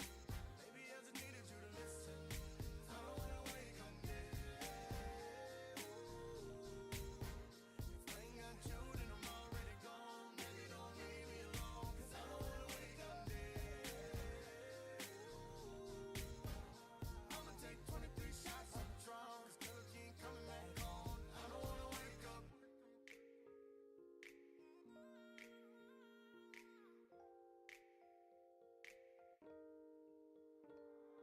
Oh my gosh, you're tryna kill me in my sleep. Rough sex making you my enemy. Oh, can I be honest, baby? I kinda like the fact that you kinda crazy. Yeah, you bipolar just like me. That ain't a problem, baby. No, no. Girl, you're soaking wet 'cause I'm making it rain. Come on, hop in the passenger and swerve in my lane. You gotta back it up for me 3 times. I want it all, baby. Eat you up 'cause it's dinner time. Girl, you better play nice. Just wait for it. I'ma make it work this time. 'Cause I don't wanna wake up dead, wake up dead, wake up dead. I don't wanna wake up dead, wake up dead, no. I don't wanna wake up dead. I don't wanna turn up missing, but I can get you out of my head. Maybe I just need you to listen. 'Cause I don't wanna wake up dead, dead, dead. If I ain't got you, then I'm already gone. Baby, don't leave me alone. 'Cause I don't wanna wake up dead, dead, dead, dead, dead. I'ma take 23 shots of Patron. Girl, if you ain't coming back home, then I don't wanna wake up.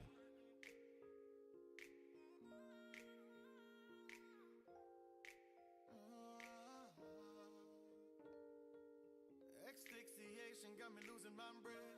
Yeah. She's my grim reaper. I'm in love with death. It's only been 24 hours. I should probably go and give me some rest. But the way that time's been moving backwards, I've been hit by still having this boom the time. Babe, babe, babe, babe, babe. Yeah. What the fuck? Wait, what's up? Why you do me that way? I can feel my heartbeat in my head. You got me staying in this bed. 'Cause I don't wanna wake up dead, wake up dead, wake up dead. 'Cause I don't wanna wake up dead, wake up dead, no. 'Cause I don't wanna wake up dead. I don't wanna turn up missing, but I can get you out of my head. Maybe I just need you to listen. 'Cause I don't wanna wake up dead, dead, dead. If I ain't got you, then I'm already gone. Baby, don't leave me alone. 'Cause I don't wanna wake up dead, dead, dead, dead, dead. I'ma take 23 shots of Patron.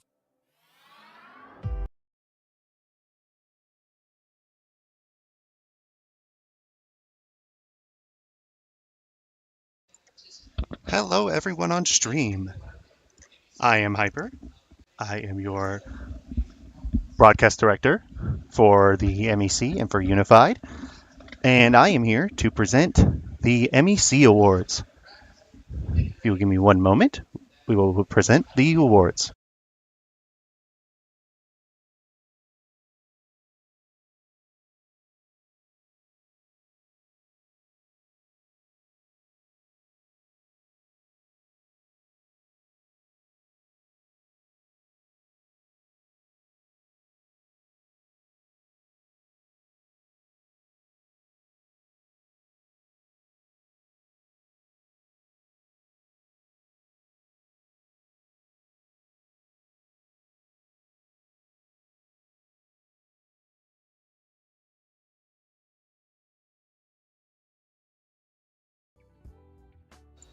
And our first award we will present is the Rookie of the Split for Rocket League.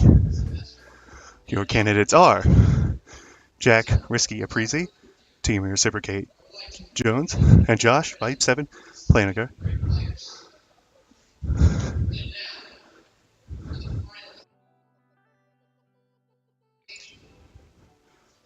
And your winner is Tamir Reciprocate Jones of Cleveland State.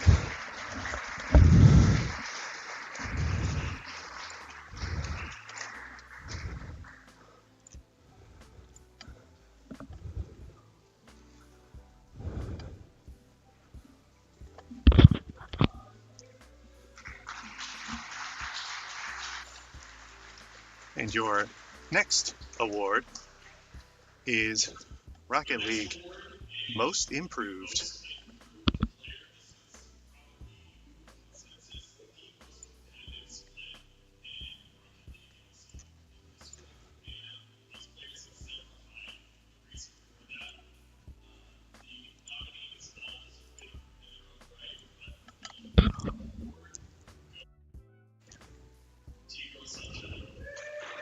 And your winner is Madeline Jester, better known as T-Girl Sunshine of Cornell College.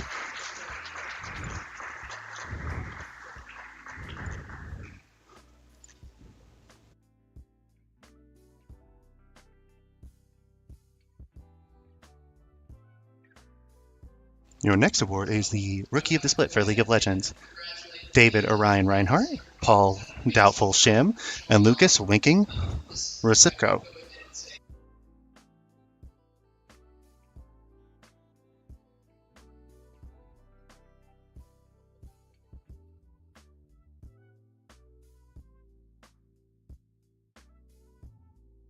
And your winner is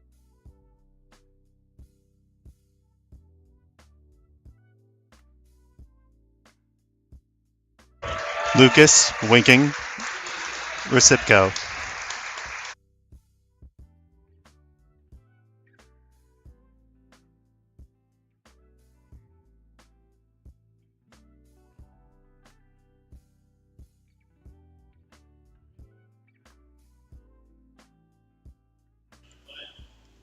And your most improved players.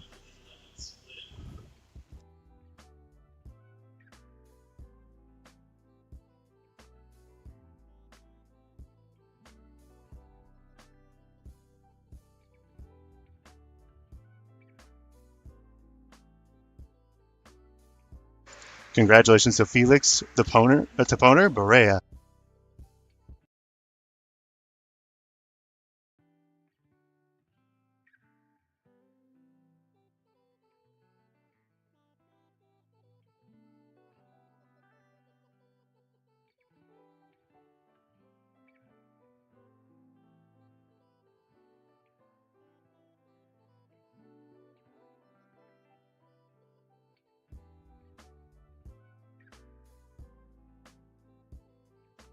Next up is your Rocket League Most Valuable Player.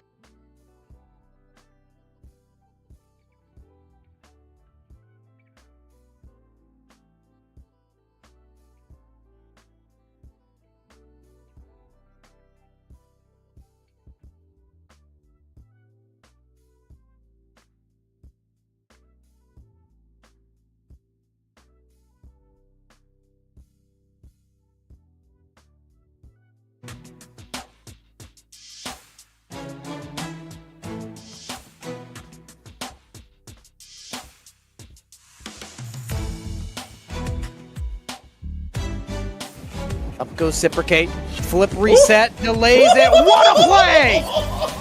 Reciprocate goes crazy! Series-ending goal. Reciprocate drops it in for Carson Cole. Able to knock it down into the corner. Sets up an opportunity here. Not much support in here. I'm going to take it solo. Oh, look at this aerial play off the Vikings have been a stellar phenomenon throughout the season, and they've been led by Reciprocate. Does Reciprocate have one more in it? It's going to be a ball floated course, end-to-end. T-Girl Sunshine up early, not able to get there. One more for the money. Reciprocate, that is 6 goals.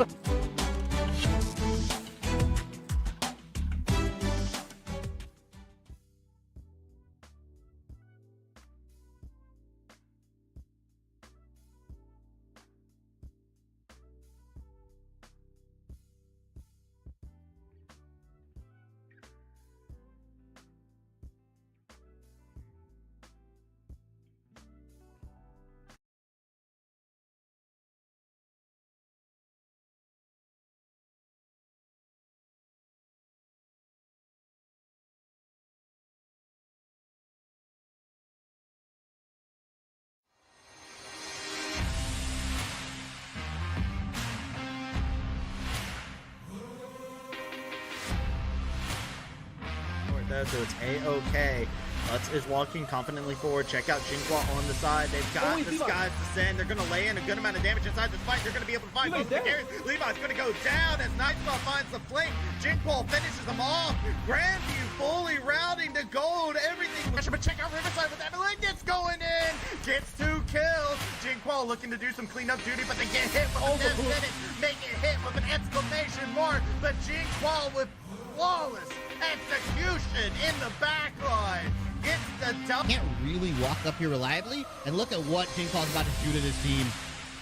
He does get rooted up, but it doesn't matter. He goes flying all over. Apparently, as they are just eating up every single one of those cupcakes that have been left out in the bakery. Paranoia is going to come on in. That's the invisible shockwave. You never saw it coming. Absolutely decimated. Orion missed the shockwave as well. Castle has rejoined the fray all the way back from the base. It's a quadra kill. Will it be our first penta? It will be penta kill for Jinqua.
All right, hello, welcome everyone to the MEC. We're got a little bit of a show match, I guess, of sorts here to start things off. I'm Travesty, I'm joined here with Shippy, and we got special guest Levi ready to get into this show match.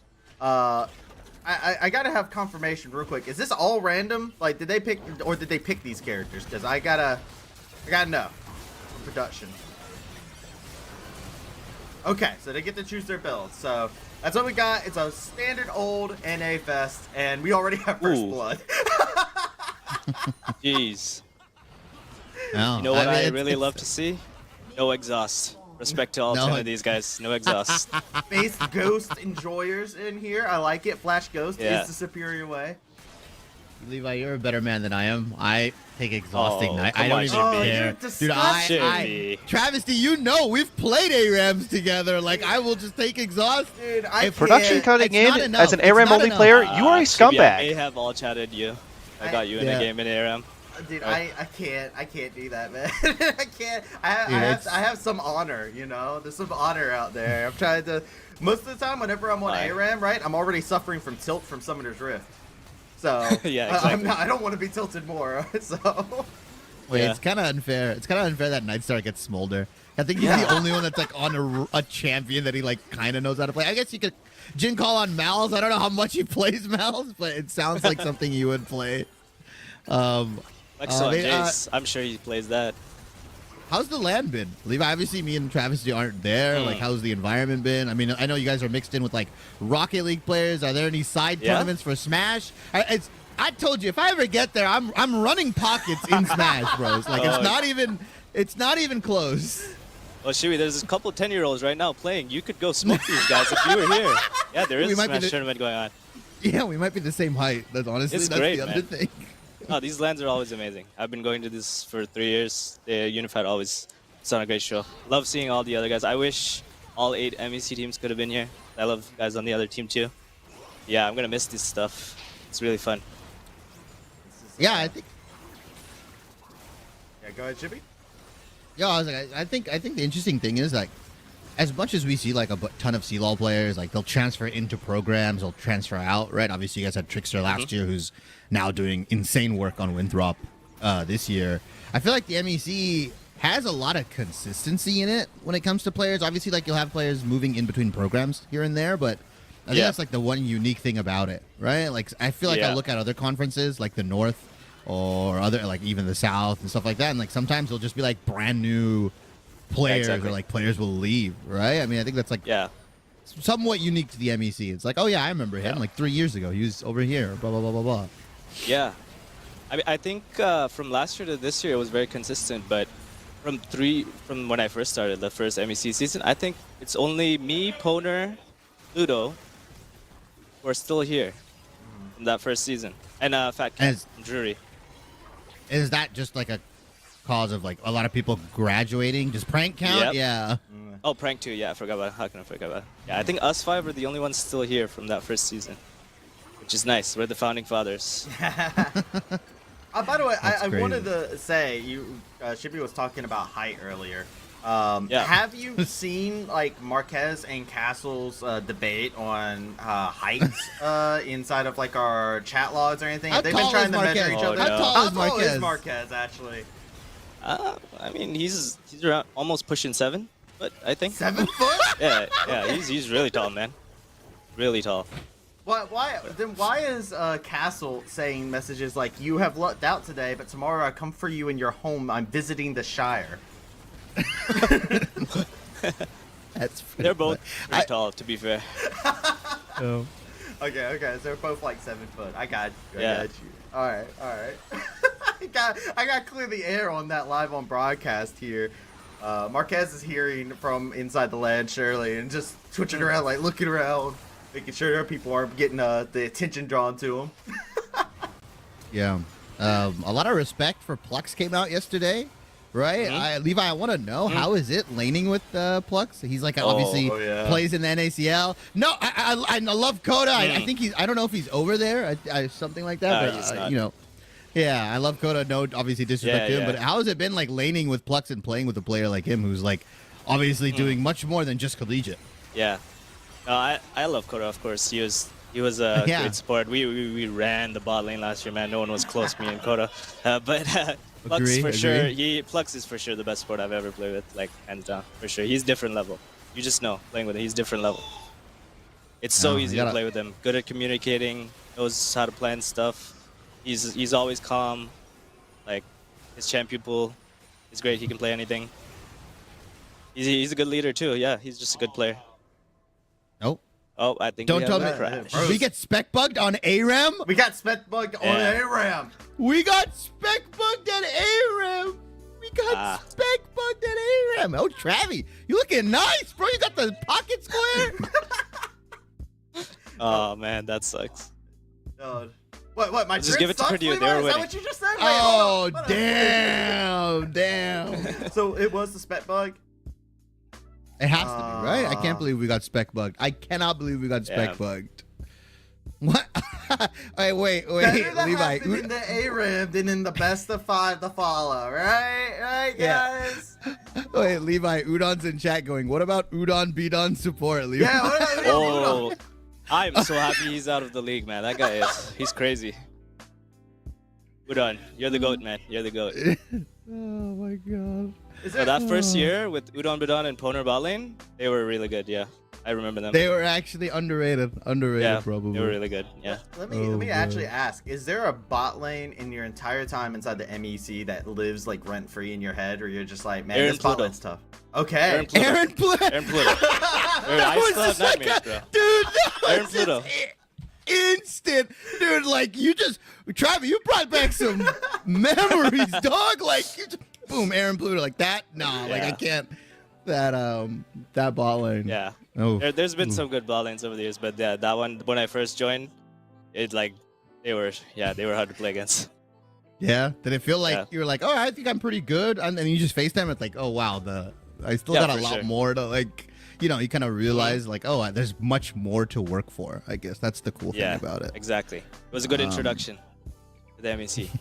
And that's why you see in the last 2 years, I ran everyone in lane. There you go. Built by them. Yeah, you were built up by Aaron Pluto. Yeah. And I know you've talked about it, obviously, on your social media and stuff. You mentioned that this is your last year with Ottawa. Are you graduating? What's happening? Or I'm graduating with a master's in forensic psychology. So I'll be done with school. Probably CL's done for me. Yeah. Oh, yeah. Well, I mean, will you still be competing League of Legends? Like, are you still going to? Because I know there's like the NACL Open qualifiers that pop up and stuff like that. You know, I want to see more Levi pentakills. You got what, 4 of them inside of this playoffs, brother? Like 5, something like that. Yeah, it's a wild number. You can queue up for ARAM. See me give me pentakills in ARAM. I don't think I'll be competing anymore, man. I'm sorry to say. Yeah. Levi's the old man, the most gotta retire. the best unsung hero, man. I mean, literally, like I wish I could see Levi in OQs and stuff like that. Like dudes hitting challenges, stuff like that. Maybe. Let's see. Maybe. We can't count it out. Never say never. Maybe we'll have Levi Caster arc. Who knows? Hey, next year. I'd love to be back in the MEC. He makes his way back onto the broadcast desk. Let's go. Yeah. 3-time finalists. 2-time as a player, 1 time on the analyst desk. Come on. There you 2-time go. finalists, guys. Never misses a final. So with forensic psychology, I don't want to like ask you too much. Like what? I mean, I'd love to know. Like what are you gonna get into? Like what are you gonna do? Is it gonna be like there's a lot of police options. work? Yeah, I would love to know. Yeah, there's police work. You can work in the courtrooms. Like you can work on individual cases. Obviously, my word will have a lot of power in court, so I can pardon people. I'm in jail if I want to. You guys ever get in trouble, I got you guys. Don't worry. Hit me up. Okay, perfect. All right. There you go. Yeah. All right. There we go. Well, I'm too old to be doing nefarious things. I'm too old to be going to jail and stuff like that. I do want to talk about some of the other new teams that kind of entered in this year and stuff like that. Obviously, we lost ISU and UIUC. UIUC has been, I think, doing pretty well in the North Conference. I think they're like up for 3rd place match or something like that.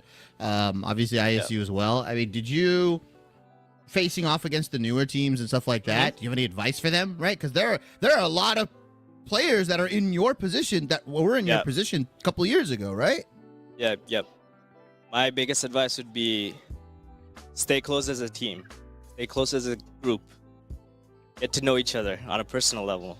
Get to know all your ins and outs of each player on the team and stick to your identity. Don't try to copy anyone else. Stick to your identity. In the MEC, the team that sticks to their identity the most, the team that works the best together, you'll make it far. Like a good example would be Jury. Look at how much they improved from last year to this year. You know? True. I mean, Well, and the thing is, there's so much more. I was gonna say, I did want to also just really quickly also ask, like, I know you have another teammate. I think it's Killian as well, who's also looking at changing around. You guys also have some wild comms that I always remember from last year, because you guys used to record and post comms. The most specific one I can remember, there's like a Killian Gragas game where he's just like, I'm Gragas, and he just like body slams somebody. Hello, I am Tank Gragas. That's that's it. Yeah. Like, have comms changed from that for you guys? No. If you say that, Absolutely not. Absolutely not. No. It's so hard to focus with Killian in the game. He's too funny, man. He's too funny. Dude, Killian actually cracks me up. I actually love hearing every time I get to hear like elite comm from MEC. I'm like, please let me just get a Killian voice in there. Killian comms crack me up as well. Yeah. I want to know, what does Riverside calm? Like, because I feel like he's the funniest dude I've seen on, like, Twitter. Like, he always just posts random stuff. Is he, like, equal, or is he just, like, more chill? He's just like, you know what? He's ice cold in game, guys. He's ice cold. He's focused. There's nothing to laugh about. Like, you saw my tweet. There's nothing to laugh about when he's in game. He's ice cold. Like, he's really focused. I really respect that about him. Like, when the game starts, he's locked in. Do you think Riverside would ever break out his Rise cosplay again for the MEC? We're trying to get that. We need him to do that. But I think he might do an Azir one next. Azir, okay. Hui? Give me the Hui. He low-key best Hui in MEC. I called it way back. He's best Hui in MEC. I need to see Riverside and Hui cosplay. That's what I need. You know, Shibi, that's really funny because we were actually talking about it today. I asked him, what would you do if you weren't playing League the last few years? And he said he would be an artist. And Hui. There you go. It all lines there up. You go. He should be he would do a great Hui cosplay for sure. Well, I think so. We got a little bit of a touch. We got to break in our little taste of an MEC pod episode here live on the finals. You know, I'm happy that we got to do this for the very beginning, but we're going to take a short break. The ARAM is over. From what I've gotten word, we're not going to go back and revisit the last half of the ARAM. I know, heart's broken. But we're going to go ahead and get ourselves ready for grand finals to start on up. So we're going to take that short break and we'll be right back on the broadcast.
Unified welcomes you to the following presentation of the Midwest Esports Conference.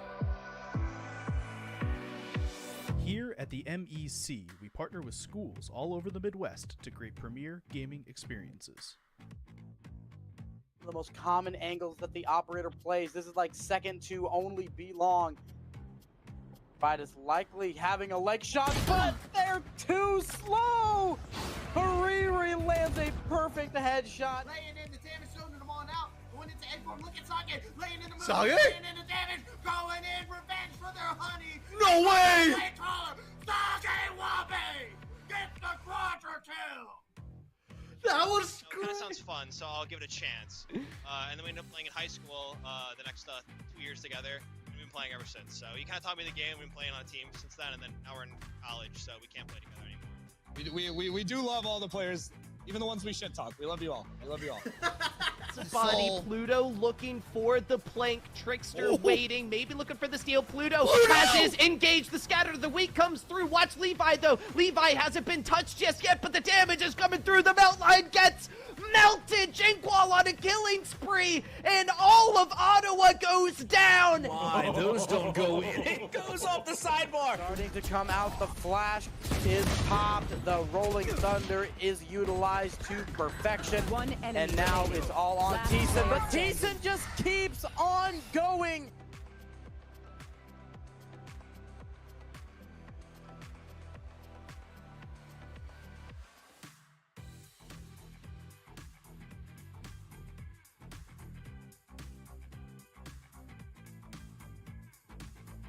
Welcome to the MEC. Enjoy the show. Hello, everyone. My name is Travis. I have Shibby. I have Levi. I also got Kai. Hello. What's up, my guy? Hello, how's it going, boys? Yo, I'm good. I'm good. I'm ready to get into things. I see that you're comfy. You got the hoodie on and whatnot. Boys, let's go ahead and get into it. We're going into the grand finals. ARAM is over. If any ARAMs are going to happen, it's happening on the Rift itself. But let me go ahead and I want to get Kai's thoughts real quick, because you're the fresh face on here. How you feeling looking at this grand finals between these two teams? Dude, I don't know, man. I don't know if anyone in MEC has enough to make it go like 3 games in the finals. I think whoever wins first, dude, I think just takes game 2. I don't know. Both these teams seem pretty momentum based, if I'm being honest. I mean, I know you guys' series won 3 games. Yeah. Yesterday, but best of 5 today, though. Was it best of 5? Best of 5 today. Yeah. You get one game. That's a lot of momentum, but I mean, hey, look, if you carry the momentum into an early game 2 dub, that's pretty clutch, I'm gonna say. Yeah, I think we're gonna have to look at bot lane a lot here. I guess in most previous games, I guess especially this weekend, bot lane has made pretty much no difference. Yeah, not gonna lie, but I think with these two teams, I think bot lane will have a bit more impact. I think a lot of them can actually play around the ADC in a lot better way. So I think if we look at whoever's coming out of bot ahead, there's a good chance they're winning this for sure. That's the bot laner here. You also agree with that's that the sentiment? bot lane.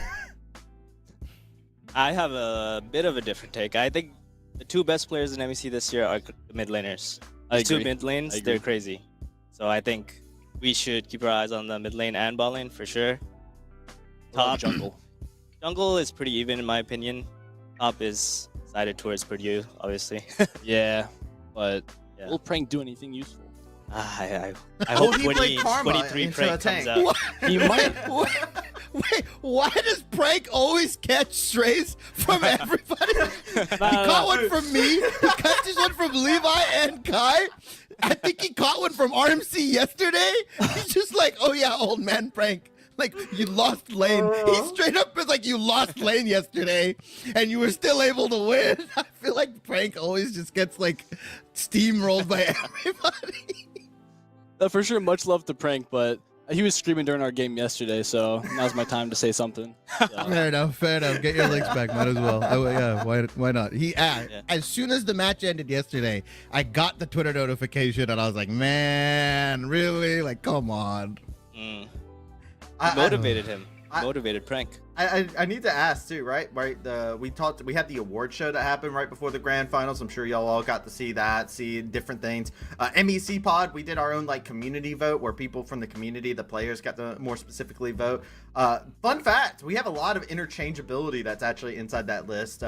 One, Ohio Northern and Ottawa had a member each show up on the community vote list because Aggression showed up in the top side, and then we had Plutz come in from Ottawa as well. I want to ask, you talked on the mid lane, the jungle. We saw interchangeability between community vote and whatnot. Do you think it's just that close, actually, between these two teams that we see them kind of flip-flop depending on who you ask? I'll go first. You start. Yeah, I think, they are pretty equal, these two teams, in skill level. They have their own strengths and weaknesses. Like, in certain roles, there's a bit of a wash, but in other roles, like, there's definitely a better play than on the opposite side. But I think their styles are quite different, actually, these two teams. I think GVU is more of a late game team fight. Like, they're very good at team fighting, probably the best team fighting team in the MEC. And Purdue play more controlled around their jungle mid, and the game revolves around their jungle mid, early to mid. So I think, but in this specific LAN, I think there's a mini meta going on where whichever team scales harder, team fights better, they usually will win. Like, no game's ending in 20 minutes if you've been watching yesterday. So I think, personally, GVU are slight favorites for today's games. Yeah, I think I can get behind that too. I think if GVU can just stop mid jungle, like someone Doubtful, from just blowing up the mid game, I think GVU probably have it in the bag. I mean, they're just so consistent with their team fights, and they're not afraid to just sit there and do nothing, more or less. They're down to just sit there, play every 5 minutes on Drake. Oh, I gotta leave, but I think GVU will for sure have the advantage if they just play their own game and don't get sucked into the chaos that Purdue can do for sure. All right. Well, good to see him. Thanks for having me, boys. Yeah, absolutely. Is any of the Ohio Northern boys with you right there? A few of them, yeah. Yo, tell them to come on to screen and give a little wave real quick. Come on. Let's Aggression. get one little quick thing from the Ohio Northern boys, okay? Hey, come here. Come here. Wave. Us. Yeah, bring it in. Come on. Just get them here. Come here. We have the two seniors. Trying to add everybody in and all that other stuff. Squeeze in, guys. All right, I'm here. What did I miss? All right. How's the boys? You guys, wait, where are you guys going? What, you guys dipping out? What you guys feeling for today? I think we're getting Culver's for lunch. Oh, dude, I'm going home. Yeah, I'm out of here, dude. Get me out. I'm tired, dude. I got places to be. Places to be, places to go. I got Valorant to grind, dude. I'm starting my Valorant art. I'm Iron 2 right now, so look out for me on the what's the Valorant maps called? The maps that are like the maps. Yeah, Ice Spots. Yeah, that's probably one of them. Yeah. I play champions, characters, agents. There we go. Yeah, so I'm pretty good. So just watch out for me. I'm switching. Expect me back. I'll pick up a master's program somewhere, and I'm gonna be in Valorant. So when you guys are doing MEC Valorant, just expect me in there someday. Yeah, that's my plan. I'll be back. I'll be back. Cause you got the same thing. What we got here? What we got? Is it the same? Is it the same vibe? Here? What we got? What we got? Are you also going pro in Valo or? I mean, I'll be a Stardew Valley main. Don't worry about it. He's not doing that. Stardew not like me. Valley, man. Not like me. He's not built different. Fair enough. I'm look forward to seeing ONU in Valorant. I look forward to see Aggression and Cuz rounding out controller and duelist on Valorant. All right, well, it's been a pleasure getting to see you before you guys headed on out. We're going to go ahead and let the headsets get passed on back over because I think Kai's spine is starting to get realigned in a different direction here. But yeah. Just waving goodbye. It's good to see my you. friends. Have fun casting. Thank you. See you later. Yeah, I see. Hey, the fist bump. All right. back over. I'm not leaving yet, guys. You're stuck with me. Yeah, we got Levi. Levi, I want to apologize because it seemed like you had to hit the real deep lean for that one. Yeah, dude, he was Fat Joe leaning, dude. Like, he was going really bad. But it's always good to see people, the players before they head on off and all that good stuff. So. Yeah. I do want to go back to the mini meta that you mentioned, right? It does feel like scaling is king, right? Aurelion Sol. Sure. I mean, they busted out Sivir yesterday. We've seen like a bunch of Jinx has got super high prio. Yep. Is that just GVU's wheelhouse though? I feel like Jinkall is more than happy to just kind of be like, all right, I'm going to farm up and I'll eventually just win. Yeah, for sure. I think that's bread and butter GVU style for the last 2 years. They're really good at that. I think both AD carries are just gonna play Zeri whenever they want. That's like they're both just kind of farming players, skill to late and team fight. So and their mids, both these mids are really good with your champ pools as well. I think Klexo is definitely more aggressive though than Jinkall, but Jinkall knows what he needs to carry games. You know, I think he's the deserved MVP for sure this season. Yeah, I mean, got the MVP award. I think it's well deserved, like you said. I think it's yet again, it kind of drives me back to like the community. Community is very much so like, Jinkall can't be beat. I think the interesting thing that I think about, and we've talked about it, me and Shibby have said it before. Shibby, I don't know if you still feel the same way, but Jinkall, probably the king in the mid lane, right? Just insanely good. Can't be stopped, is just happy to sit back and pop off 15 to 20 minutes into a game and just end a game by themselves. On the other hand, Klexo is somebody you can't mention without talking about Doubtful. That duo, I feel like, is so consistent and strong. They got that best friend synergy, you know? Like, I look over at that and it makes me immediately go like, all right, yeah, sure, it favors scaling, but Doubtful Klexo, they're quite a strong pair. Yeah, I mean, I always talked about it, right? When you talked about the MEC All-Pro and stuff like that.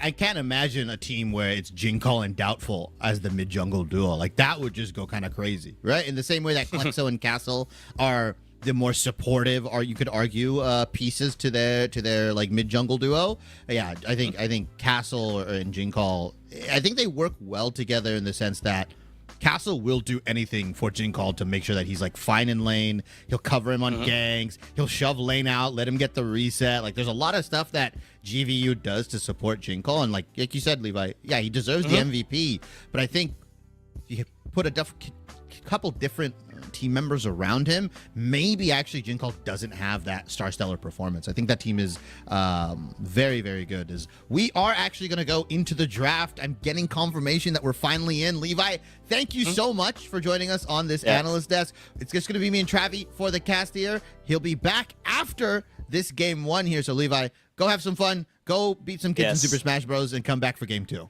Oh no, I'm going to watch this game, bro. Good luck, guys. Look, have a good cast. Thank you. All right, let's go ahead and get into it. Purdue Northwest Grandview University Grand Finals. Purdue Northwest over on the blue side, Grandview over onto the red side. We're going to go ahead and get into this pick and ban phase. As my co-caster just said, Shibby, we got the opinions of a lot of our pros. You've got some ideas of where they're going to go after MEC Finals happens. But we're here in the right here, right now. And Grandview, reigning, defending champion of 3 years.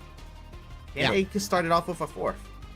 I mean, that's crazy, right? Like, they want to keep the crown on their head 4 years in a row, unprecedented potentially, right? For GVU, I think they've already cemented themselves as the kings of MEC, but can they be the lords, right? Can they be the gods of MEC? That's where it gets kind of crazy, right? Like, after 3, okay, they own it. They run the MEC. But after that, it gets a little bit more wacky. And Purdue Northwest, we talked about this team very early on. I mean, I talked to the coach, some of the players.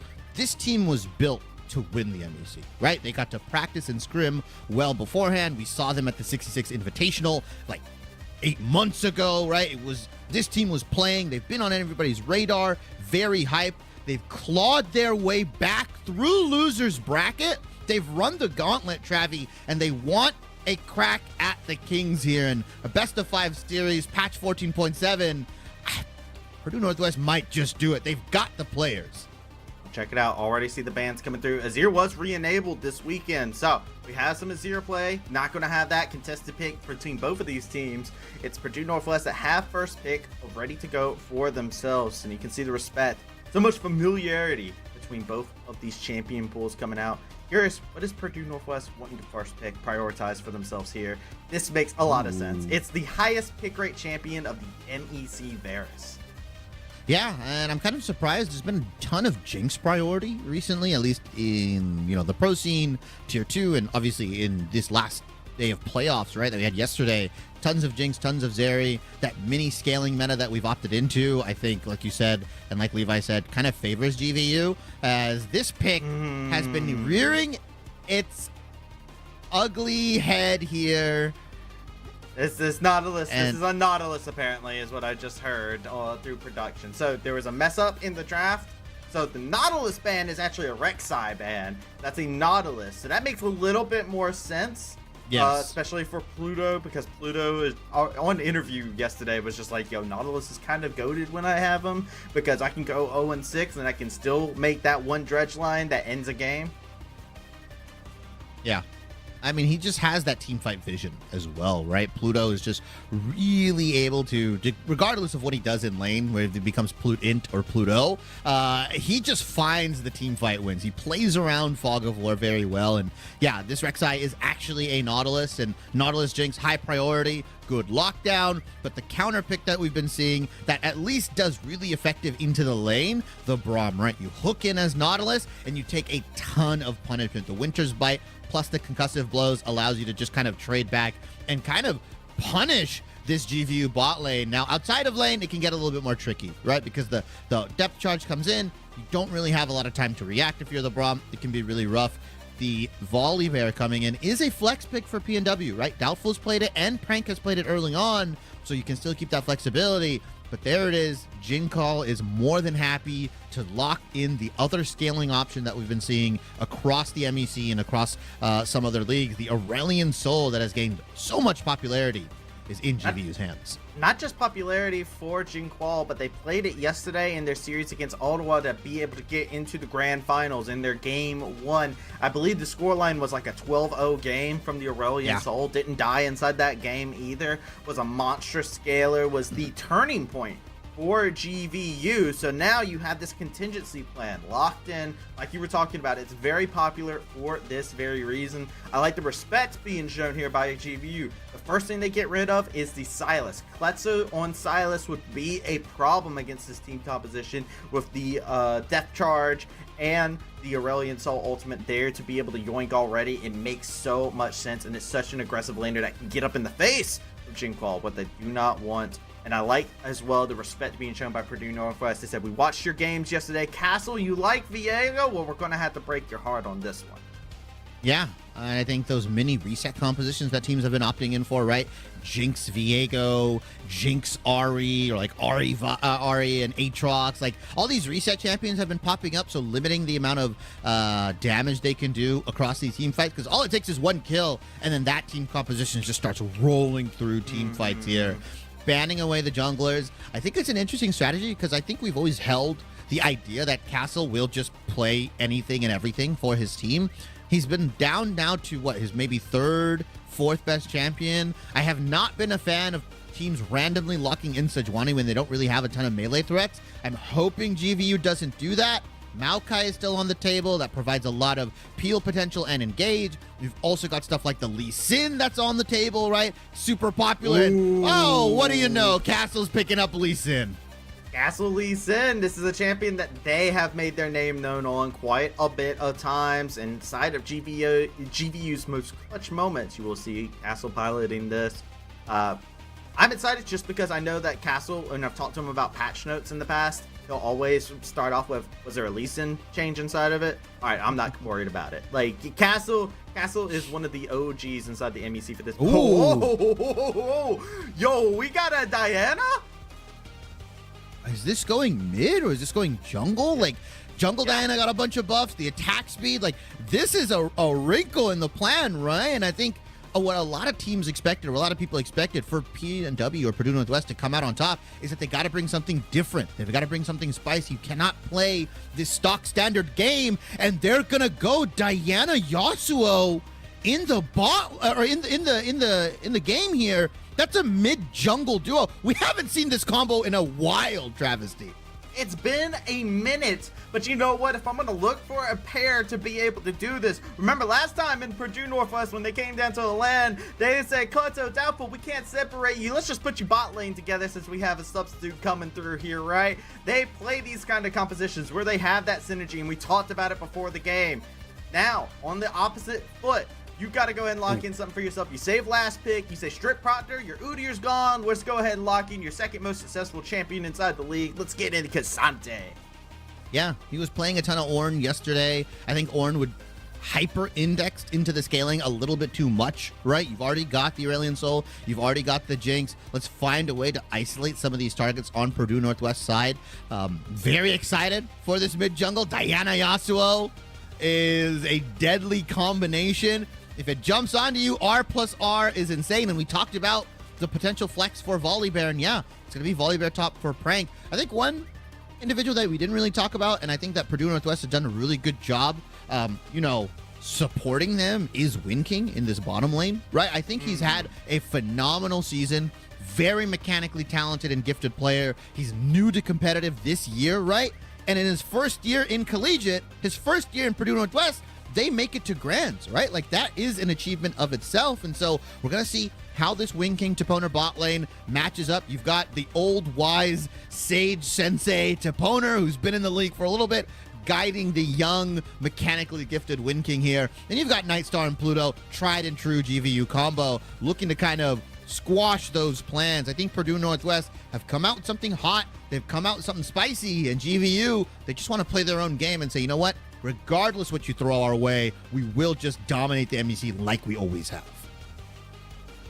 I feel like a lot of this early game, go ahead and bring it in. We got to go ahead and look at, if you're GVU and you're looking to facilitate this early to mid-game transition, because you don't want to fall behind, right? You can team fight fantastically, but we did see how they could struggle against Ottawa yesterday, where they did find themselves in situations where they were down 5k gold. They still won both of those games through some superior team fighting, through playing their team fighting. But Castle now on this Lee Sin has a little bit more to facilitate the early to mid, get things going. They're not item dependent. They're looking to just put feet to faces. And with Pluto in the flank, I'm expecting to see this jungle support duo make something happen to give Grandview their start. Get themselves in this game nice and strong. Here we go. Game number 1, Grand Finals. Purdue Northwest, Grandview. Go head to head. Game number 1 begins right now. Ooh, and both these teams just starting out on a 5-point defense. Did we get spec bugged? It's 30 seconds in. The game is paused. No. Guys? No. Don't say it. Don't you dare. Season 14? Season 14? Is it season 14? Is it season 14, Def? Is it a season 14 gap, guys? 30 seconds into the game. And I think, unfortunately, we have gotten spectator bug. Travesty. Yeah.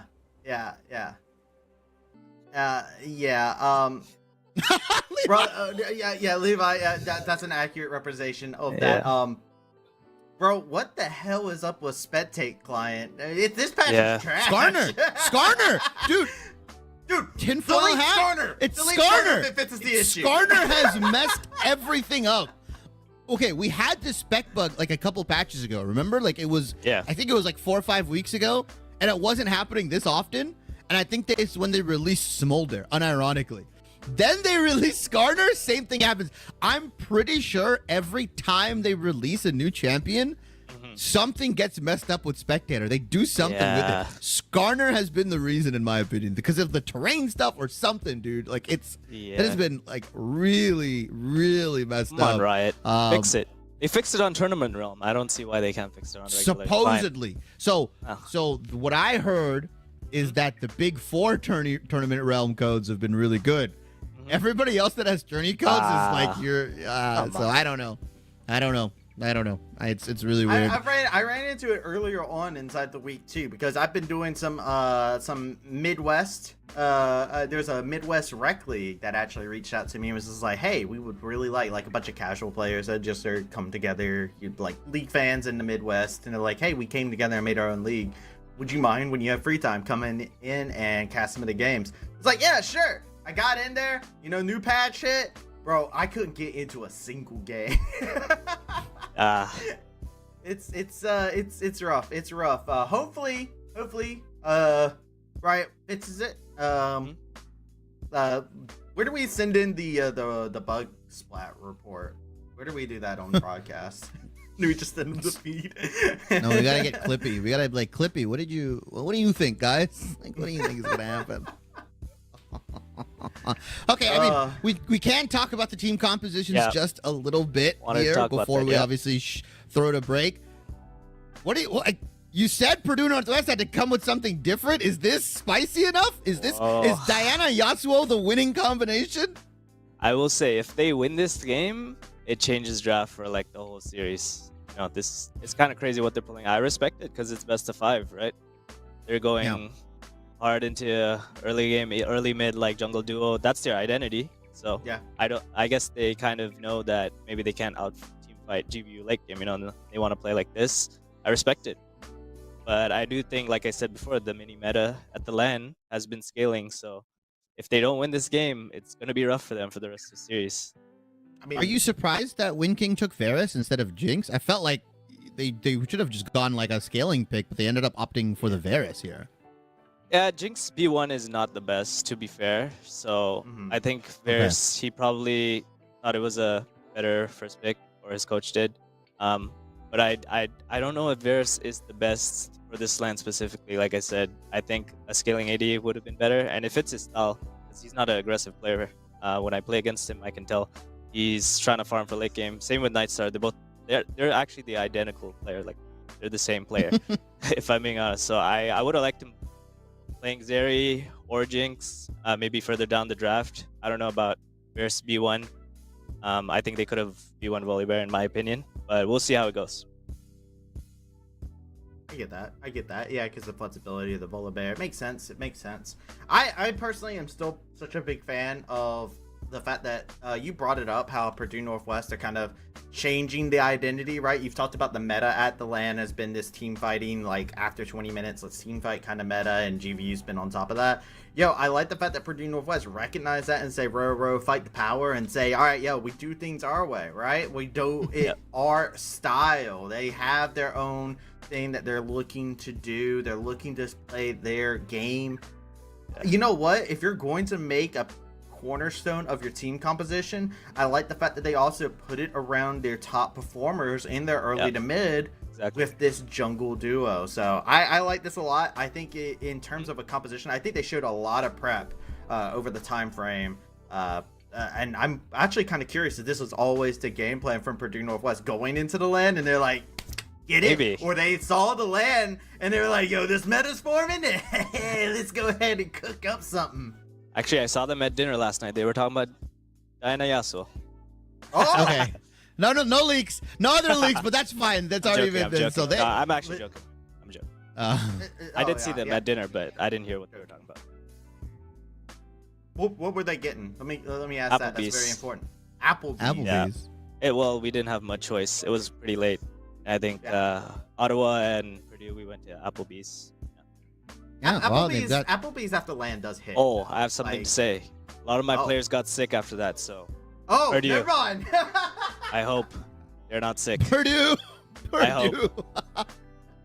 The food poisoning. Hopefully they're not Applebee's. Yeah.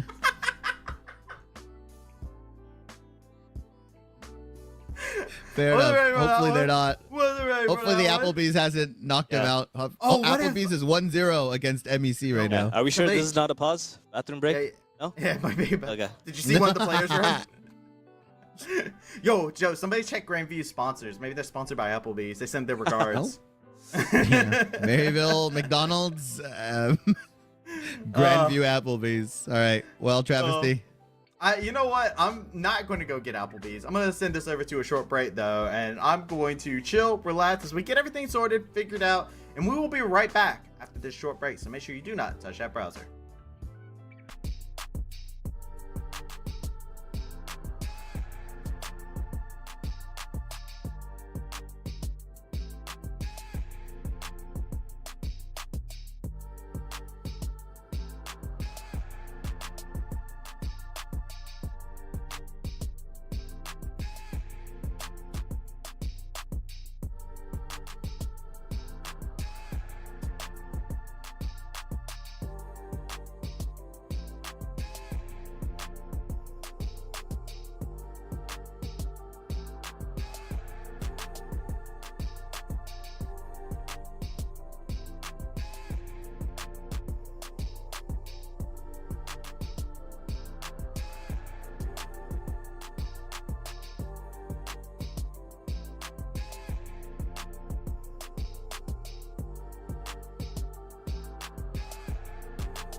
there, so it's A-okay.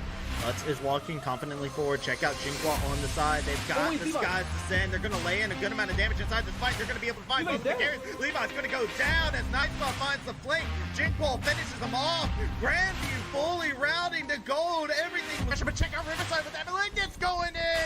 Gets 2 kills. Jinqua looking to do some cleanup duty, but they get hit with the finish. Make it hit with an exclamation mark. But Jinqua with flawless execution in the backline. It's the double. Can't really walk up here reliably, and look at what Jinqua's about to do to this team. He does get rooted up, but it doesn't matter. He goes flying all over. Apparently, as they are just eating up every single one of those cupcakes that have been left out in the bakery. Paranoia is going to come on in. That's the invisible shockwave. You never saw it coming. Absolutely decimated. Orion missed the shockwave as well. Castle has rejoined the fray all the way back from the base. It's a quadra kill. Will it be our first penta? It will be penta kill for Jinqua.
Yeah.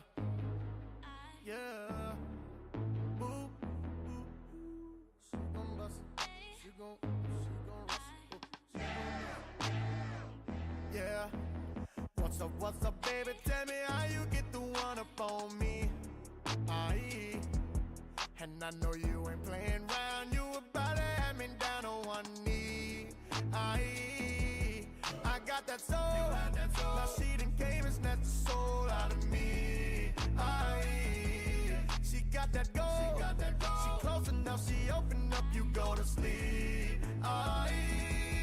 Now if you ever get to meet her, better keep it shot about to make a supersonic man out of you. She go below the belt. You better go for help and shot about to make a supersonic man out of you. I wanna be her man. Now I'm a believer. She used both hands. Now I'm a believer. Yeah. Big gun, baby. I'ma pull it out and shooting my shot. I got a feeling I can bust it, baby. Trust me, baby. I do this a lot. She do that roll. Now I'ma double tap that booty like I did. She take that pole, all the way down that choking sign, gon' make me ski. I'll ski. Yeah, now if you ever get to meet her, better keep a shot about to make a supersonic man out of you. She go below the belt, you better go back. Hello everyone, welcome on back to the MEC Grand Finals. We're ready to get into some things. We have game one. It has gone through. We're going to go ahead and go through the passages of time here, see what we got going in. Not going to go through the entirety of the game, but joining us on the journey because we're doing this, got Levi here joining me and Shibby. And this is good because, you know, Levi, I don't know if you know this about both me and Shibby. We do not play League competitively like that. So, wow. Yeah, Shibby plays at demon hours on solo queue. I've played competitive before. I haven't played competitive in a long time. So I'm glad to actually have your expert opinion on like how some of these plays turn out and whatnot. Glad to be here. Who better than the player who lost to both of these teams yesterday, right? Bro, I bring him up Levi sinks it on down. Here we go. First clip of everything that went on. We do not know the results of what happened, but you can see the speed up and how the position goes in through here. Shibby, how you feeling looking at this? They just got Dragon. Seems like a typical Dragon fight, right? They're going to fight you at 5 minutes. Looks like Castle goes in. Doesn't look like this fight's actually coordinated as well for GVU. Purdue Northwest is already super together. Levi, was that what? Like what? This isn't what GVU does, right? Like they're way more put together. Yeah, look how separated they are. This is not how GVU normally fights. Lexo is going crazy though. Yeah, Klutza had a good thing. I like what Jinqual does at the beginning of that fight though. Gets over repositions, but now it is going to be a trade. It's a 2-for-2 to go into things. A little bit of a shaky start from Grandview, but yet again, some of the standard stuff that we have seen where Grandview does kind of just reposition inside the fight. Jinquil coming out big is still a very important thing to take note of. That positioning is still there. Levi, you actually had to play against it yesterday. That Aurelian Soul that was constantly repositioning in that fight. Kind of walk me through it. Is there like a breakdown where you guys are like, dude, Aurelian Soul's just breathing on us from the other side of the wall. What are we doing?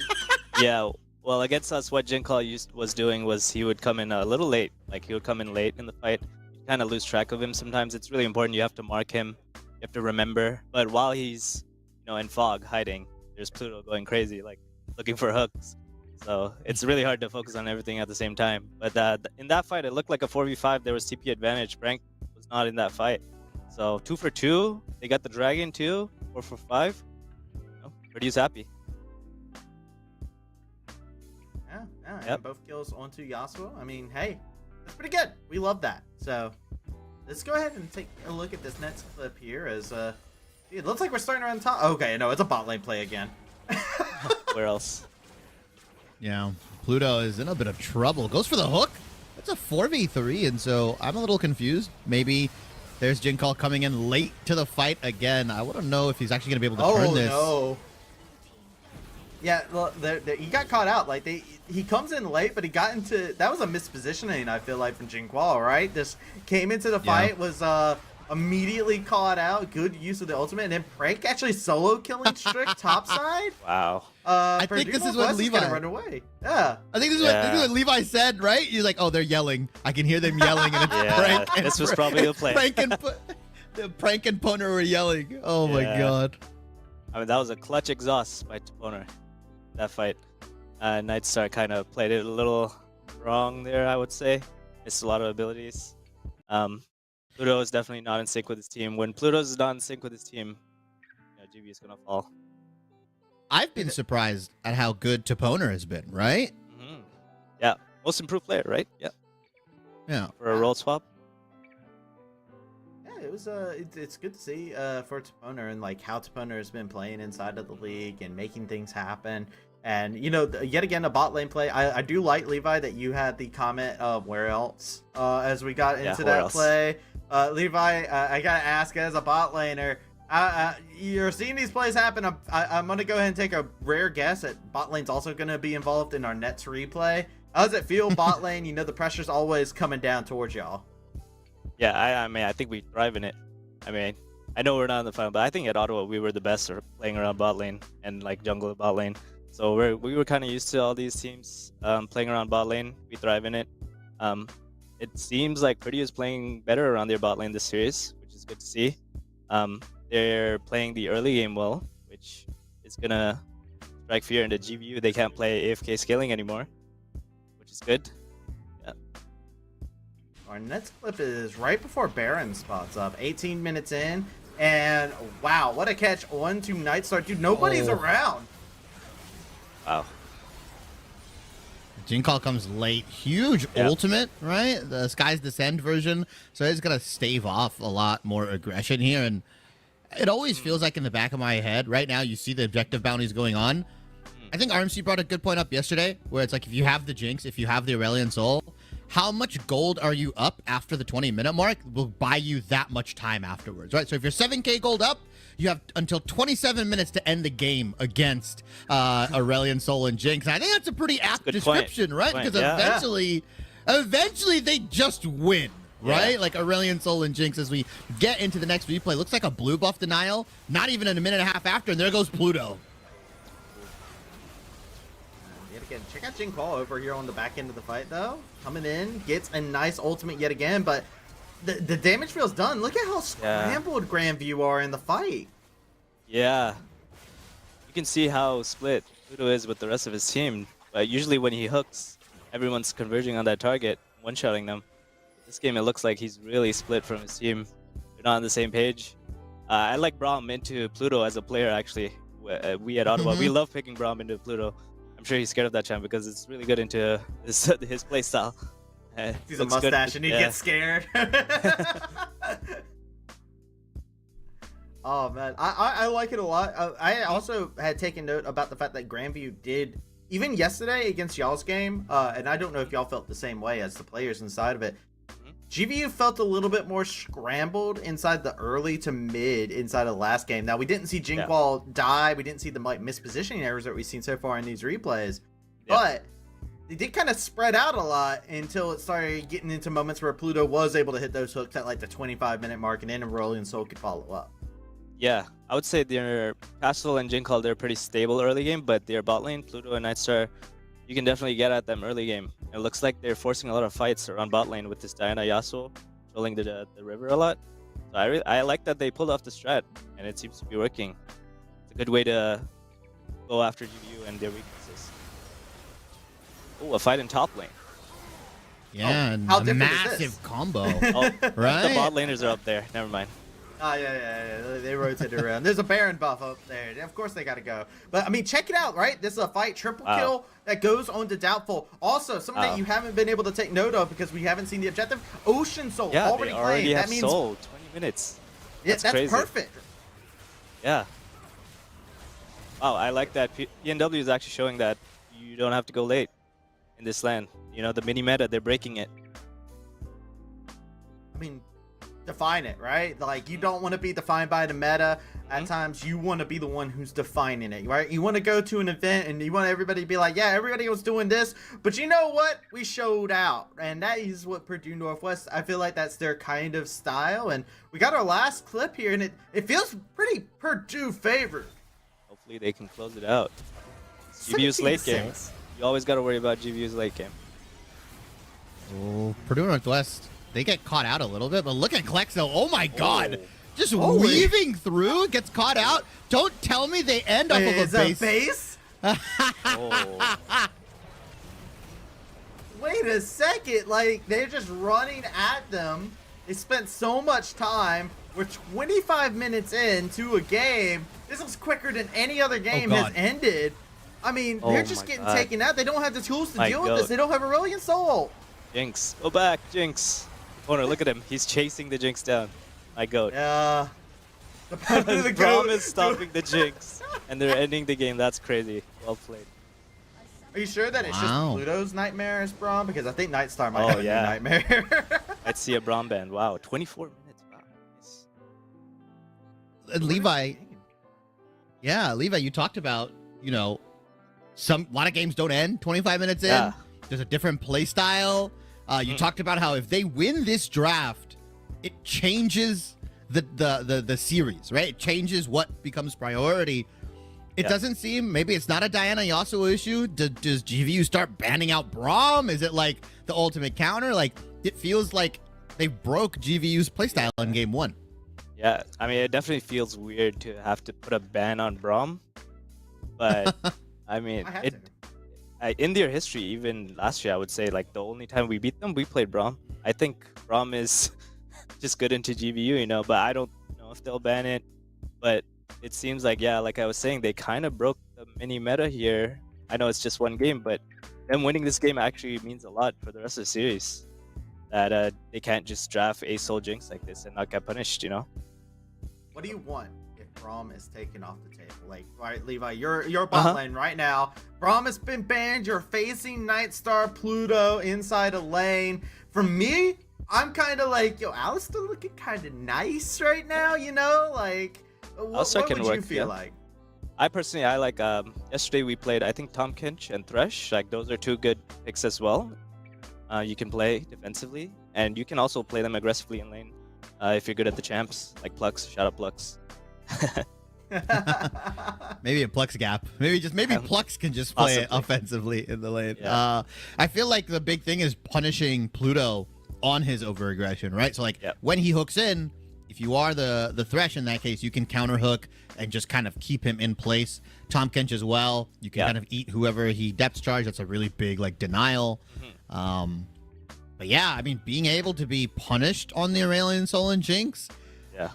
I know Dreyer is like a cook. He always cooking new draft stuff. He's a smart dude. There's a reason they've won 3 times in a row.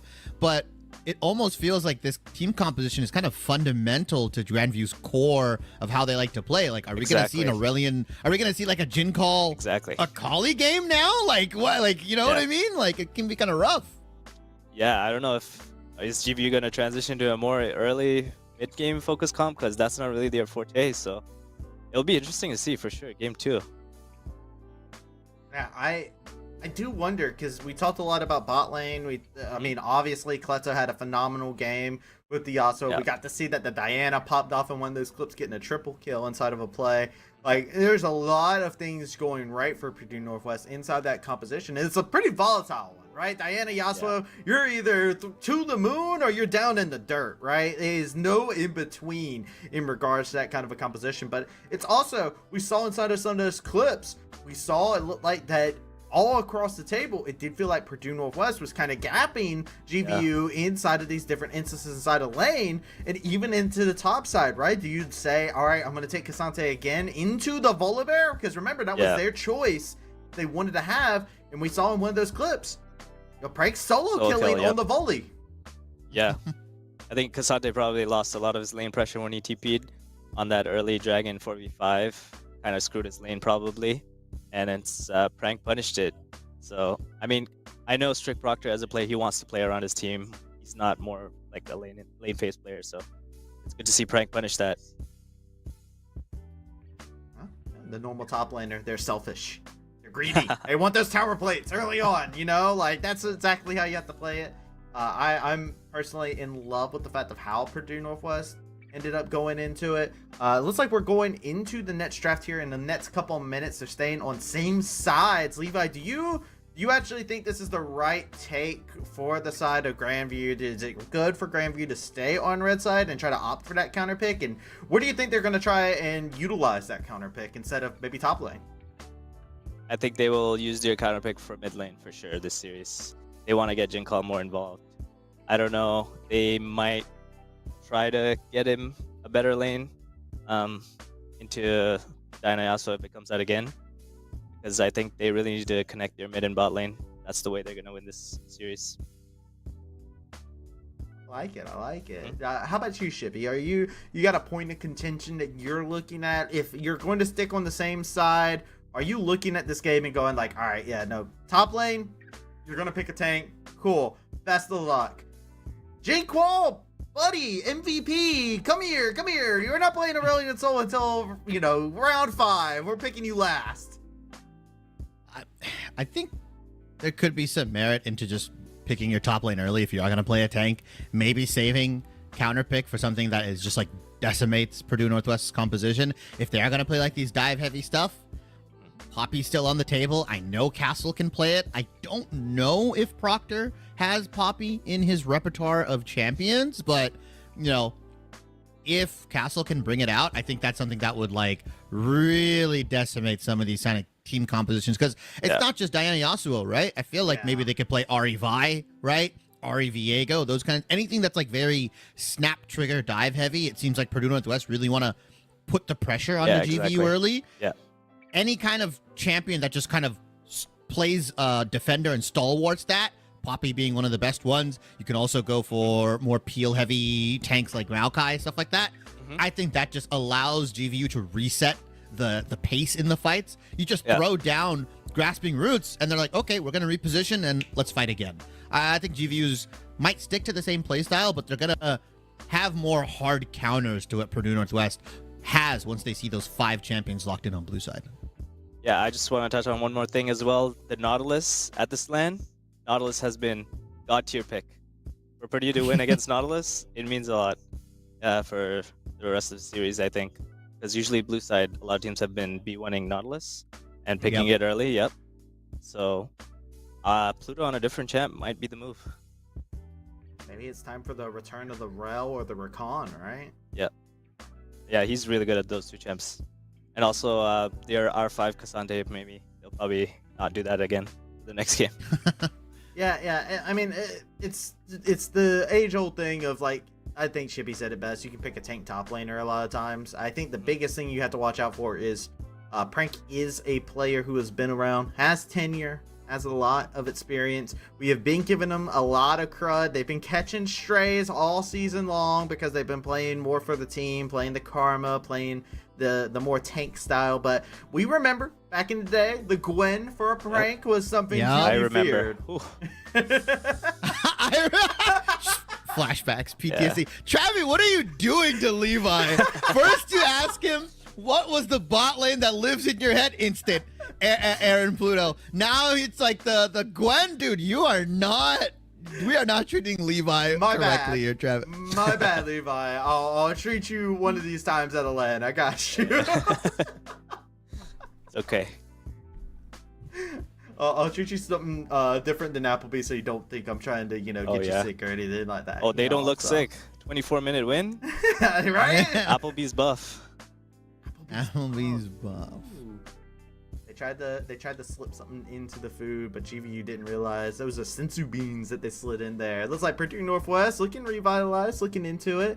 But let's go ahead and get ready for things, Levi. It's been a pleasure getting to have you here for it. We're gonna go ahead and send it on over to our draft. This time, Levi. Yep. We're gonna have a game to watch here for you here, so you'll be able to sit back, relax, lean back, get the catch into a game. So let's go ahead and get into the draft. See what we got cooking here between these two teams.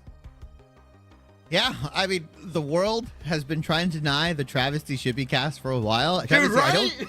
I don't, it's been a while since we've casted together, right? Obviously, we work MEC together, we work Tier 3, we've done C-Law.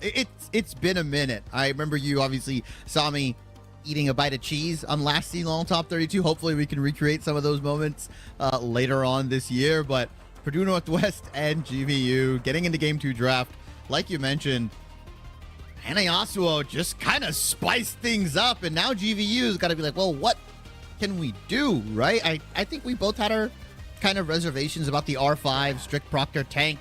That's not something you do. I feel like you have a very strong feeling of like, why are we R5ing a tank anyways?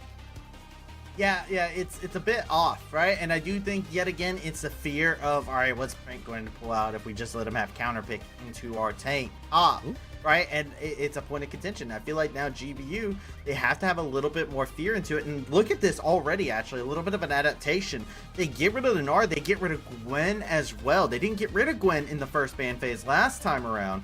So this tells me that they're going to look to pick that tank top a little bit sooner, because they are afraid of that Gwen just get dropped. Yeah, and Ornn specifically, right? Proctor's been playing a ton of it. Yesterday, Gwen, fabulous into Ornn, right? Absolutely just free lane. You can't match her in the side lane. I like how they're taking out the Udyr. Travesty, you talked about the MEC pod. Why are we not banning this guy's tanks? Why are we not picking on strict Proctor? I think Purdue Northwest are removing some of these champion pools and saying, Prank, whatever you want to do, we believe in it. The Rek'Sai getting removed, that was a pick that reared its ugly head yesterday. We saw absolutely how busted it is. Full rage bar goes into the tunnel. Guys, I'm back. I'm full HP. Where's the party? It's the Udyr problem from the very beginning of the MEC, where you do see that they kind of have that infinite sustain glitch enabled. But something that has always been enabled throughout the entirety of the MEC has been Varus. Yet again, first pick, yet again, highest pick rate in the entirety of the MEC. Yet again, there is a reason for it. And Wind King, who's happy to play this carry role, have a little bit of that utility. But on the flip side of things, as some things change, they stay the same. Yep, Jinx being taken over here. And now the question is, what are we going to pair up with it support-wise? They're actually going to end up taking the Zins out. This is another pick that is really good at denying those dive compositions as well, because the cool thing you can do with the crush and sweep is at the moment they come in, you go, all right, get back out, you're out of here, you're kicked out. closing time. We're fine. No, the store's not open. I know it's 10:01 p.m. and you arrived at 9:59. I'm not opening the doors. It's not happening. And I think that's really what Xin Zhao can excel at. And it brings that safety onto the Jinx because you cannot do damage unless you're in the circle. I like it because it has also been getting banned away from Castle in the later phases. Yeah, and it was banned last game inside the second phase, as you were just talking about. The Volibear, yet again, I like this as an early pick because it is a flex. We saw it have great success for Prank into the tank matchup. That Drain Tank Volibear top is very, very difficult to have to deal with. Nobody enjoys having to. That is Diana yet again. No Yasuo just yet. This is spicy. Purdue Northwest have the option to do a lot of fletzing already. Ooh, and GVU are just going to lock the Nautilus in for Pluto. I think it's cool if they can lock this in and just ban out Yasuo Braum, right? I think GVU are probably going to run with that, and they're going to try to test Purdue Northwest champion pool just a little bit. They'll be like, all right, you got what you wanted. What happens when you take these champions and we take some of those big pieces away from you? When we take the Braum, we've got to put Toponer on something else, who honestly has been fantastic this season, right? Deserved most improved. Has played Nico support, Blitzcrank, Tom Kench, obviously Nautilus himself, busted out the Bard yesterday, was fantastic on that. I feel like Toponer has really come into his own in this support role and being able to guide Wind King and the rest of these new guys, right? It feels like Prank and Toponer are the two, like, senseis, and it's doubtful Klexo and Wind King being guided along the path, saying, don't worry, we'll take you to one championship just this once. I feel like I'm getting flashbacks to the old Prank as who was it? Prank was the rap Master from Splinter. Yeah, Master Splinter. Yes, the Master Splinter thing coming along. He was doing it with GVU last season. Now he's doing it over here for Purdue Northwest. Kind of taking them along. I'm curious on the Nets pick. They're going to ban out yet another mid laner. It wouldn't surprise me actually if they got rid of Aurelion Sol, but it is the Azir that they're currently hovering, which is a very strong champion for Jinqual as well. And who knows, they might think they put the fear in Jinqual to say, Aurelion Sol, are you sure you might want to lock that in against us? Yeah, you don't have the snappiness of the Diana Yasuo available, but as we all know, Yasuo has a cool older brother, right? A really cool guy. Really? Is he cool? Yeah, I think he's kind of cool. You know, he's not that different. I mean, obviously can't do the crazy R+R, but still has the ability to combo up with the Diana. I wouldn't be surprised if Klexo has that in his back pocket. Typically, if you play Yasuo, you are also a Yone player, right? That's just kind of defaulted at that You're kind point. of stuck with that. You can't escape accusations. Yeah, you can't escape it. Yeah, no, it's unfortunate. It's unfortunate. And so we might end up seeing that. We might seeing some other Wombo coming in here, right? Diana could also be piloted mid, and we could be last picking jungle. There's still a lot of flexibility here. The fact that Purdue Northwest have locked it in so early speaks to the fact that they believe it's flexible, and it feels like Volibear is going to go topside. They're going to go with what is going to be Diana and Irelia. So another AD mid popped in with Klexo here. A strong 2v2 once again. We'll be interested to see what Jinqual will pilot into the Irelia. There are some matchups here. We are going to see the Akali that I talked about. Okay, Jinqual says, you know what? No more scaling. Put the ball in my hands. I like this. I was thinking about this when I saw the Diana. I was just like, all right, they didn't pick Aurelion Sol. They're not going to pick it here. If you last pick Aurelion Sol here, I'm going to lose my mind. Akali has been the pick that Jinqual has been popping off on every time they lock it in. It's rare when we get to see the Jinqual Akali come into play, right? We don't get to see it too terribly often, but we get to see flawless execution on the champion every single time. And we've got Assassin versus Assassin in his own way in the mid lane, right? The Irelia. I think this is also our very first Irelia inside the MEC for this season. I don't know if we've gotten another one. If it was probably through Klexo as well, to be honest. But this is very exciting. We're on game number 2, and both these teams swinging for the fences in draft. Yep, and there's going to be a slight delay I'm getting from production. There was a bug that happened. Will require a remake of the draft, but that gives us a little bit more time to talk about everything that is unfolding. And I know we talked about it. I know I'm going to harp on it all day. That mid 2v2, doubtful Klexo versus Jinqual and Castle. This is a high skill 2v2 matchup, right? Like Akali Xin Zhao That's tough to play into. That's rough. But if you are on the side of Doubtful and Klexo, Irelia Diana hit level 6. Oh, your life's a living hell, right? There's so much that can go wrong here. Strict Proctor as well picking up the Ornn. We talked about how the Gwen and the Narban specifically hinted towards that. So they do still have that late game scaling option with the Jinx, with the Ornn, the ornaments coming in. Feels like Purdue Northwest plan has been stifled just a little bit, Travesty. Jimmy, I don't know if you've been checking, but I've been doing something real quick. I've been checking out my hands.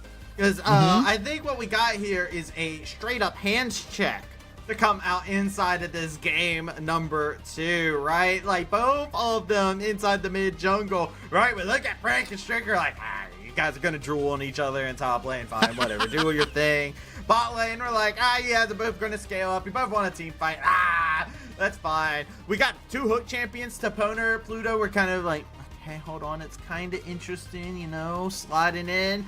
But then we look over and we see yet again Klexo, Jinkwall, Castle, Doubtful, hands check enabled. Who has the better hands? And honestly, Purdue Northwest, they're the ones that have to be more active, right? They've got to be doing their wrist exercises, you know, making sure they're good to go, because they're the ones who, like you were just alluding to, level 6, great moment for you. Diana ult, hey, it's fantastic. Let the moon fall. You got the Aurelia looking to go ahead and carve in a diamond into the rift, and you're trying to make things happen. You're trying to dance through the blades, activate your Bankai, whatever you want to call it, whatever power fantasy you want to live. Yo, you got to show up. It's not an easy combo, right? You're not doing a quarter circle forward. You got to do some sort of tiger knees, brother. Yeah, you definitely got to go for the True King combo, and I don't know if GVU know that they can break out of it, right? Like, it's tough. You've got to wiggle right when the star comes in. There's a lot you've got to do here, but the elusiveness, the mobility of Jinkwall in the MVP video, there are 2 clips of Jinkwall on Akali absolutely massacring teams, right? I know Jinkwall doesn't seem like the Akali player, but he's added this champion to his repertoire. He was playing it last year to its utmost efficiency. He was on the Silas Akali matchup hype, was able to play both sides of the matchup and win, which was really crazy. That's what was like the big tipping point. If GVU win with this draft, I think similar to what Levi was talking about, it might just change and warp what Purdue Northwest want to do. And there's so much hype right now that your desk almost fell over. I don't know, man. I look over at how things are going, and I just see, like, yo, this composition, right? You got the hands check. We got everything that could possibly come about, everything that can come forward. I don't know. I'm looking at everything that is, like, the team fighting, the ornaments. By the way, Jinkwall from yesterday likes to do that double guys build, where you have double to go the Leandries first into Riftmaker, like right off the get-go, which I think is pretty interesting. I think it's a cool thing that we're kind of seeing people adapt into the Akali gameplay. Yeah, I mean, essentially gives you that extra % stacking damage because the passives aren't unique. You can run Leandries, and then you can run the Haunting guys, and it'll give you 2% ramping damage, you know, over X amount of time. And it just allows you to kind of stick into those extended team fights, especially when you've got all it stacked up, and then you do the perfect execution with the Akali.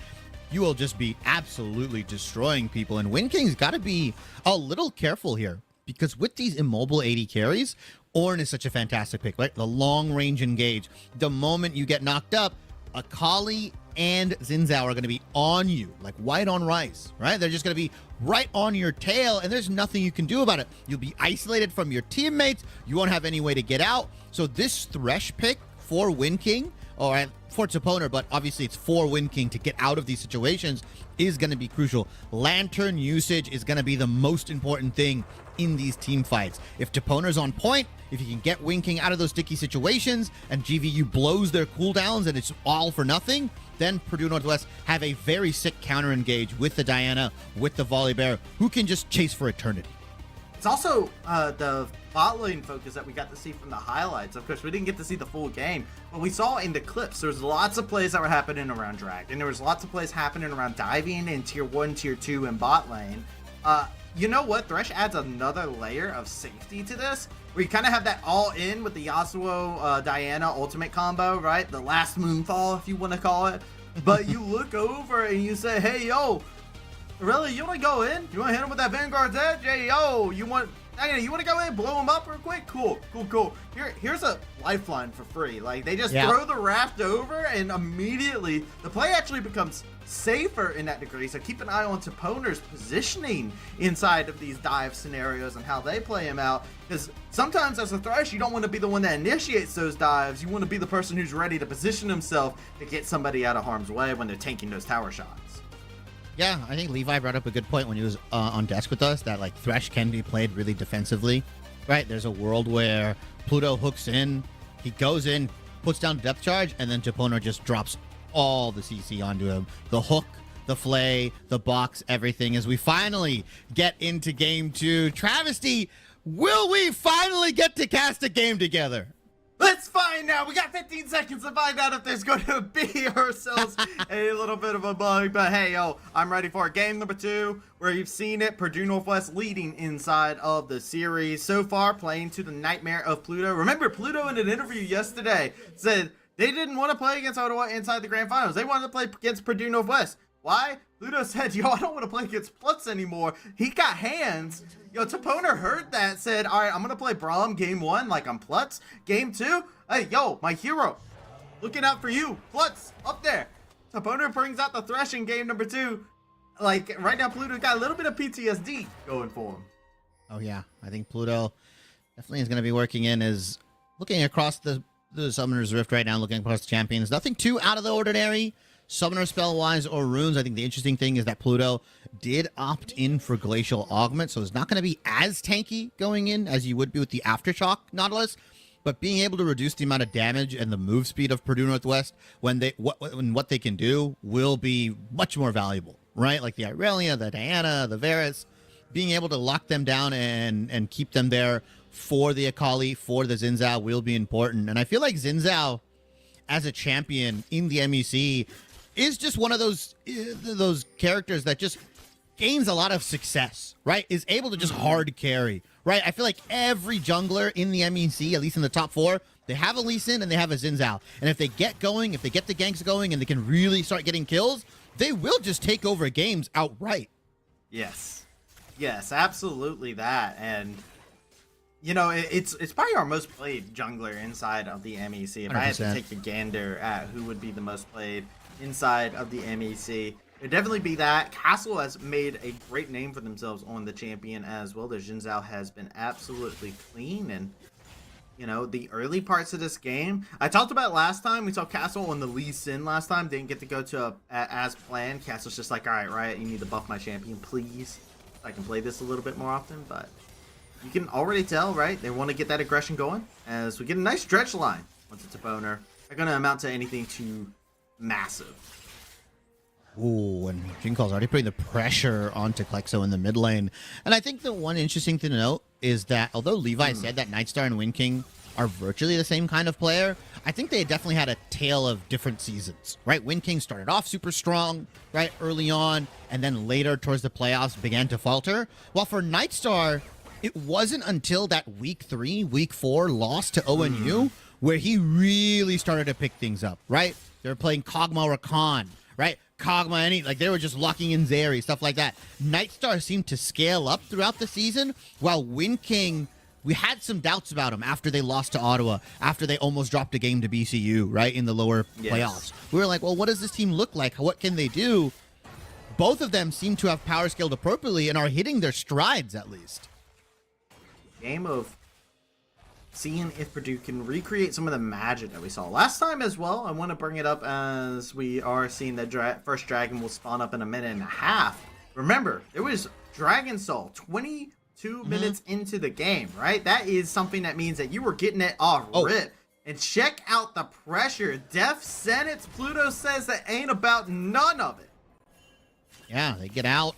You already see Purdue Northwest trying to put the pedal to the metal. They're setting up vision around this dragon at the minute and a half mark. So we go down there, we see what's happening. They get the scuttle, they get some wards down, and unfortunately Pluto will not have that flash available for this big dragon fight. I like what Purdue Northwest is doing. They're going to force Grandview to fight them at 20 minutes, 21 minutes, whether they want to or not. And if it's one of those really big consequential souls, maybe like Ocean, like Infernal, obviously it won't be this game, maybe Hextech or Mountain, it really puts a lot of pressure onto Grandview to say, hey, we can't just give this over for free. They'll just win the game outright. Great going about. Constant shove coming in from Volibear. Probably the most annoying thing about the champion in a tank v tank matchup is Volibear just naturally shoves in. You're like, all right, sure, bet. I guess I'll just be under my tower.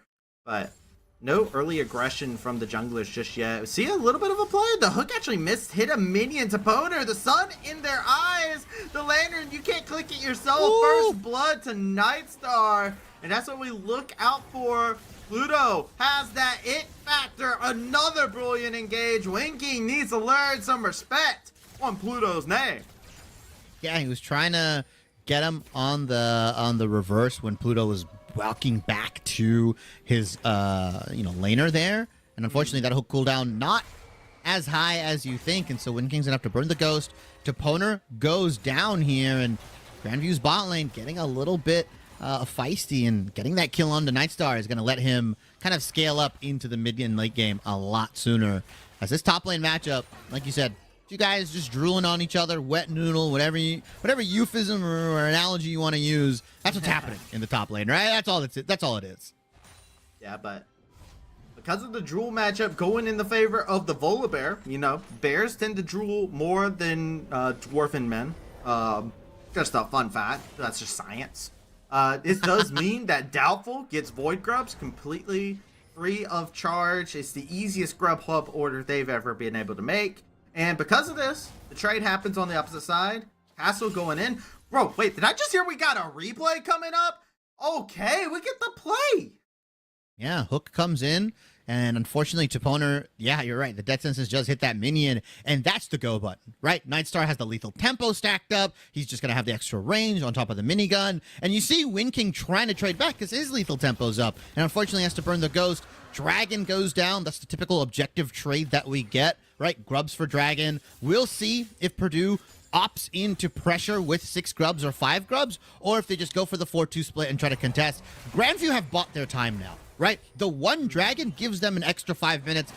When they want, they can contest 25 minutes in. Maybe they contest the 3rd Dragon, the 4th Dragon for Purdue Northwest. That's going to be a lot later. So we'll see how GVU changes the pace based off of this first Dragon being taken by them.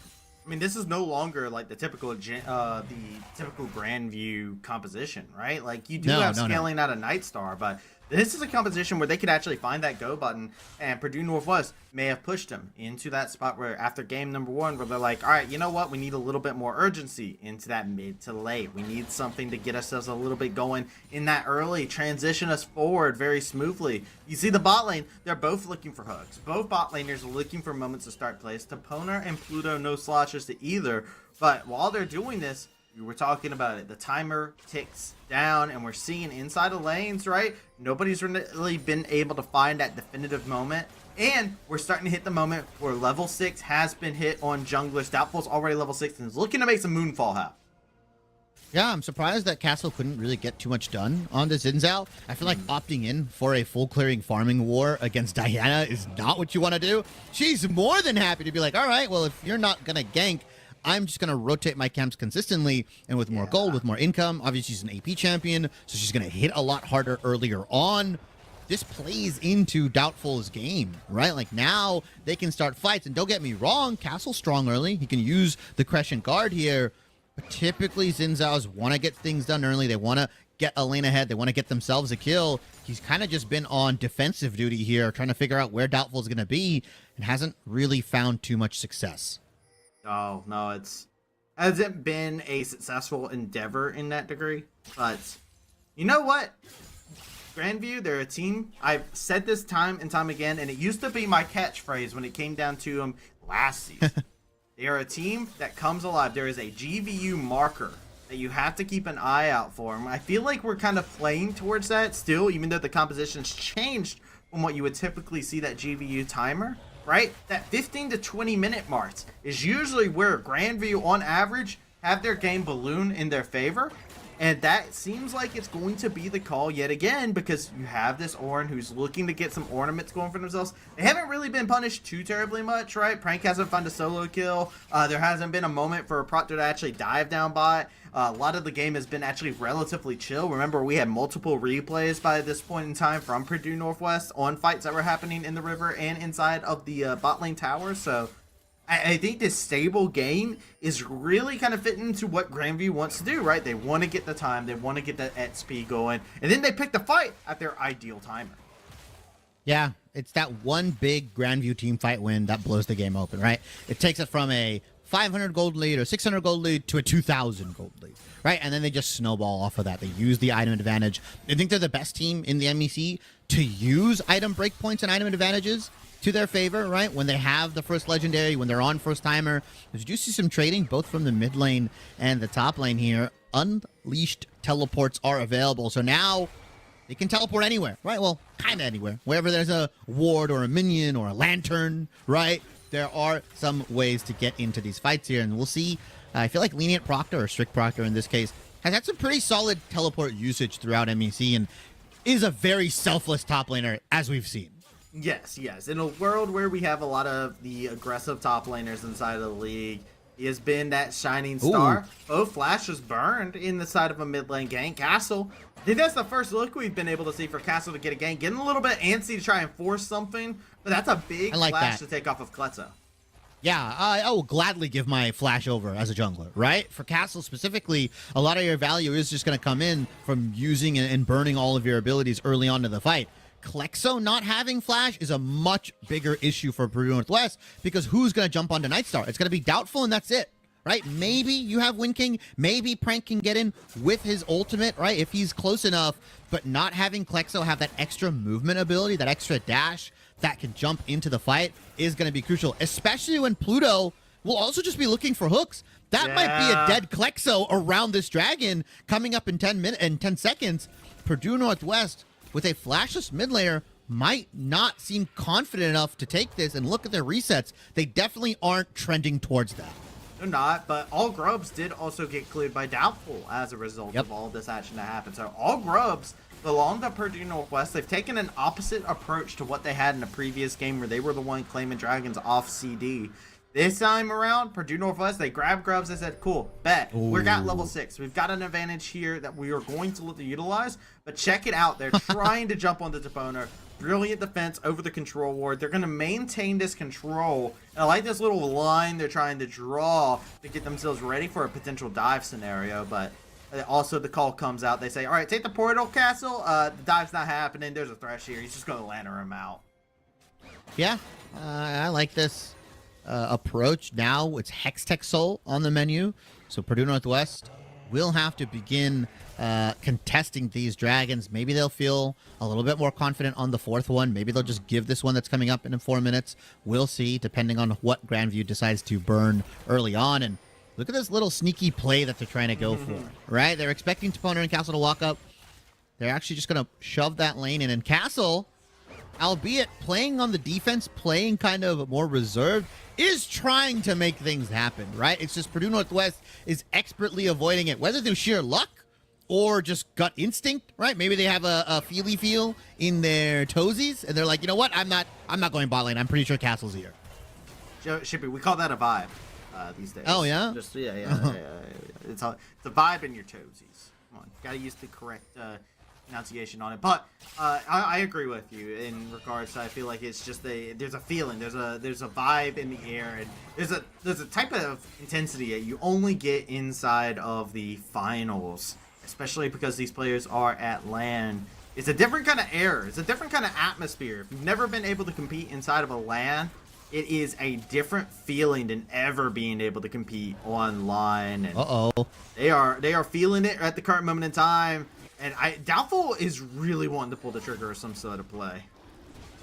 Well, Castle's also getting invaded right on his topside jungle. Yeah, there it is. They're going to find the stun. They will rattle Castle, and that Castle will fall. Jinkwall running into the midst of 3 is taking a good amount of damage, uses the smoke screen, gets out without any harm, but it's Prank who is in hot pursuit, running after Jinkwall. He used to be the mid laner of his team. This time around, he's on the opposite field, and Jinqual ran with fear in his soul. Kletso now in a 1v2 scenario. Needs to be a little bit precautious. Opponent with a nice descent is over into the bot lane. Pluto taking a good amount of damage on Nightstar. Free fire and no super mega death rocket on the menu. Shot away with the piercing arrow. Pluto gonna reset, get some timers back in their favor. Rift Herald secured. Nice death sentence, nice cleanse. Coming about and looking at one more tower shot, one more rocket. It's a game of inches being played in this bot lane. And it's Purdue Northwest that are standing out on top. They have to run all the way back behind their tier 2. The control ward expertly used. Castle can't find anything, but what a close affair between these two teams. And that initial top lane fight, right? Castle got destroyed in his jungle. That reset that came in allowed Purdue Northwest to pick up the Herald on top of the 6 Grubs. They've got a lot of split push power, especially with the Irelia and the Volibear. I like that Purdue Northwest recognized that, hey, they're over-indexing their vision line. They're playing a lot towards this bot side. Prank's winning. Klexo should be fine to roam. Let's just pressure him on his red respawn. And Castle, they had to try to fight that. He got jumped on immediately. I don't think he was expecting 3 members of Purdue Northwest in his red side jungle. Good job from P&W to be a little bit proactive. Although they are kind of losing out on the bot side, right? A little bit CS lead and a kill lead for Nightstar. They're indexing where they have strength and leveraging those to their advantage. Grandview University, what will they be able to do once these team fights start breaking out? A minute until this Hextech Dragon is coming up. And Grandview, if they acquire this, they'll be on Soul Point, and we could be ending up in another 22, 23-minute Dragon Soul. A scary thing, but the big thing now is the fact that Castle a little bit behind pace. You brought up the CS differential on the bot side. Inside of the jungle, there's been one that's been present as well. They're going to look to try and get that going. Beautiful flay. And check it out. The challenge laid out. Reset. It is to the dismay of opponent. The Moonfall comes in, but it's not falling on top of anybody's domes. The piercing arrow can't find its mark, and that's a double kill. Going over to Nightstar. He's going to run away, get it sighted, but Wing King finds vengeance on the back end of the fight. Kletso's not able to pursue Jinqual. It is that 1-for-2 in favor of Grandview. Grandview University, Nightstar specifically 3-0, and Jinqual, you are playing with fire, buddy. That is a nearly 75% health Klexo, but he's taking so much damage. Jinqual knowing the absolute limits of his Akali right now on the Leandries, and we see a TP coming in. Strict Proctor, they want this dragon. They don't want to give it away. Yeah, they don't want to give it away, but check out how low Jinqual is. The teleport coming in is going to be enough to scare Jinqual out of the fight. No ultimate available for him either. The piercing arrow looking to be able to continue that zoning affair. Kletso comes in, lays in a good stun into the back end of the fight. Proctor getting thrown into the mid. They've peeled off of the dragon for now. Jinqual is going to get the reset off, and no dragon will happen, but Rift Herald in the mid lane. We saw you all go down bot. Well, guess what? It's time for a show that happened in the mid lane. Let's crack open that first brick. This might get tier 2 as well, at least at charge, bare minimum. They haven't sent everybody here to mid lane. Nightstar's still on the bottom. Your strongest member for Grandview isn't here for this fight. Yeah, they're not here for the fight. They tried to do a wraparound, but they're not scared. Why should you be in this situation? Lantern is there for Wing King to be able to separate themselves from the fight. No collapse can possibly happen. And like you were just highlighting, it's a tower or a 2-tower gap that comes out. But check out the just rewards. That is simply desserts. It tastes so sweet. As Grandview will get themselves 3rd dragon and put themselves at Soul Point. Yeah.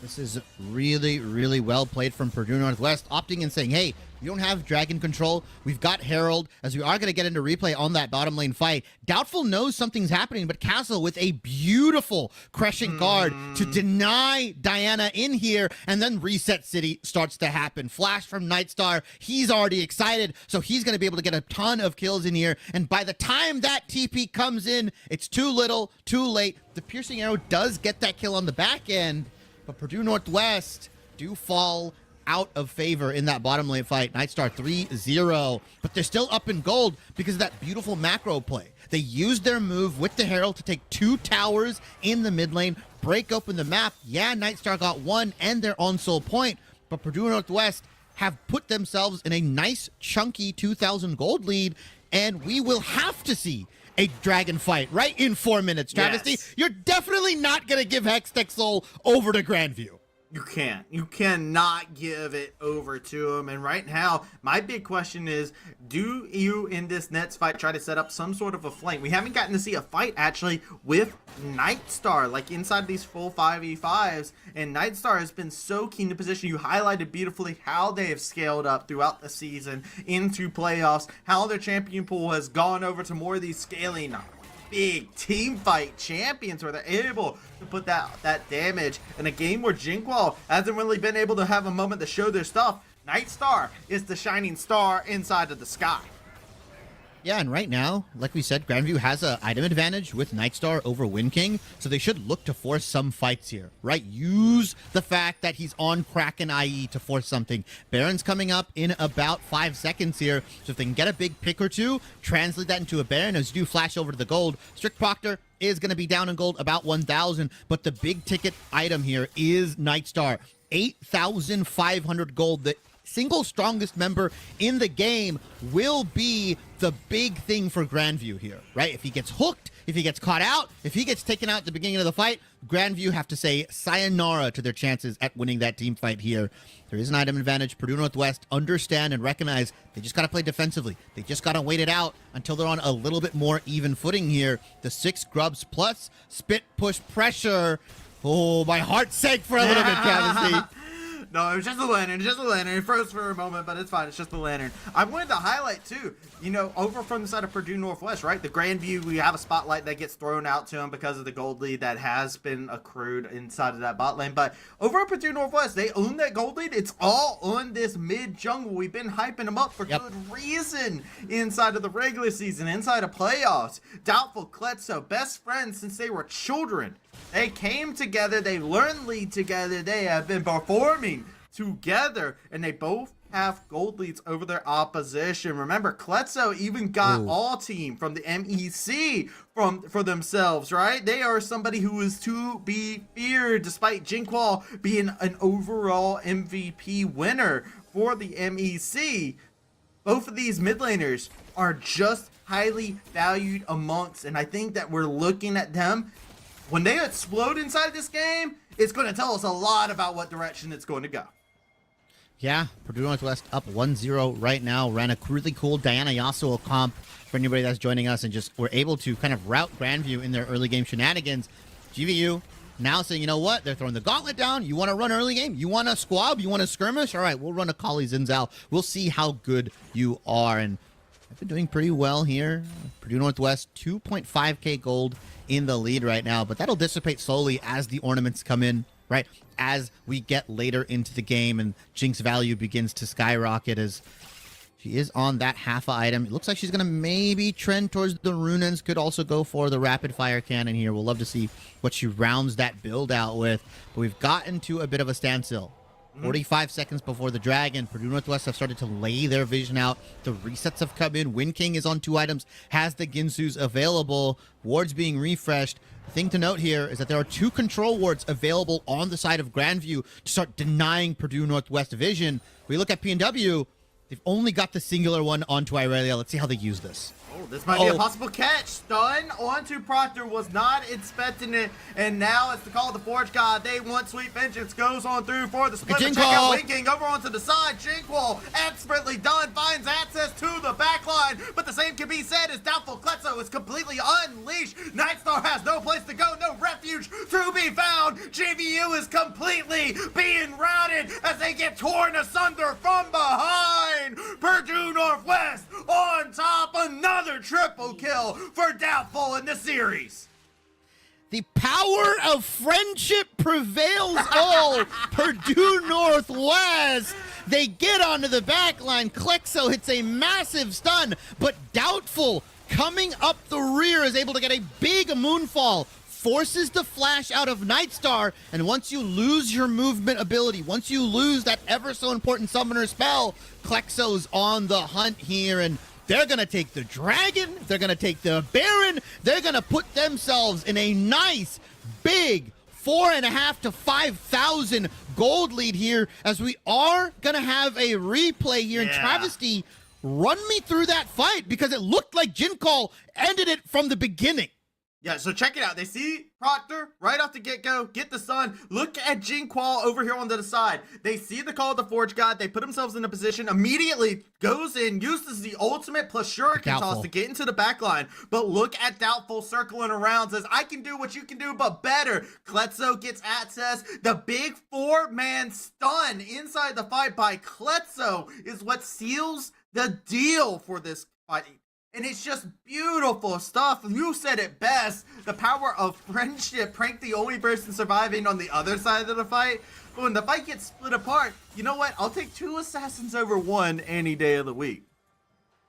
Yeah, rough game. They don't have that added safety, right? Imagine if the champions are switched. Imagine if Pluto has that Thresh available for himself and is able to get Nightstar out of dodge as Jinkall. He's going to maybe look for a kill here. Wind King is available. Uh-oh.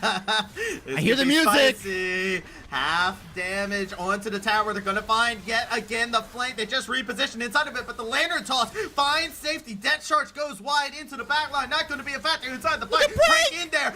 In deep. Raid Boss has arrived. They're taking up all the damage. You can slew your arrows. You can put as much as you want, but Prank's back and take every shot you have to give. Purdue Northwest, they're coming away clean with the fight. Castle just trying to kite away the waves, but Purdue Northwest, they are fully routing Grandview. This game is completely exploded in their favor as yet another member will fall and Castle will come crumbling down. Volley Bear, the unkillable Demon King right now, absolutely tanking 3 members on the back line. That's a 3-item Jinx, Travesty. That's a Kraken IE. And with the Grubs, with the Baron at 26 minutes in, Purdue Northwest are going to take a 2-0 lead in this best of 5 against Grandview unless they have something to say about it. Jinx and Akali are still up. Oh, there's no way. That's game number 2. Purdue Northwest are finding victory here. They are up 2-0 in this best of 5. Grandview are back on their heels. Their castle in the sky is crumbling down to the sky. It's crumbling down to the ground. Levi, what? Levi, tell me what? Wow. What? I shit you not, Chibi, 5 minutes ago, I was about to come in here and flame Purdue so hard for how that early game went, but wow. Doubtful and Klexo, they turned it on, man. They turned that whole game around. That was crazy.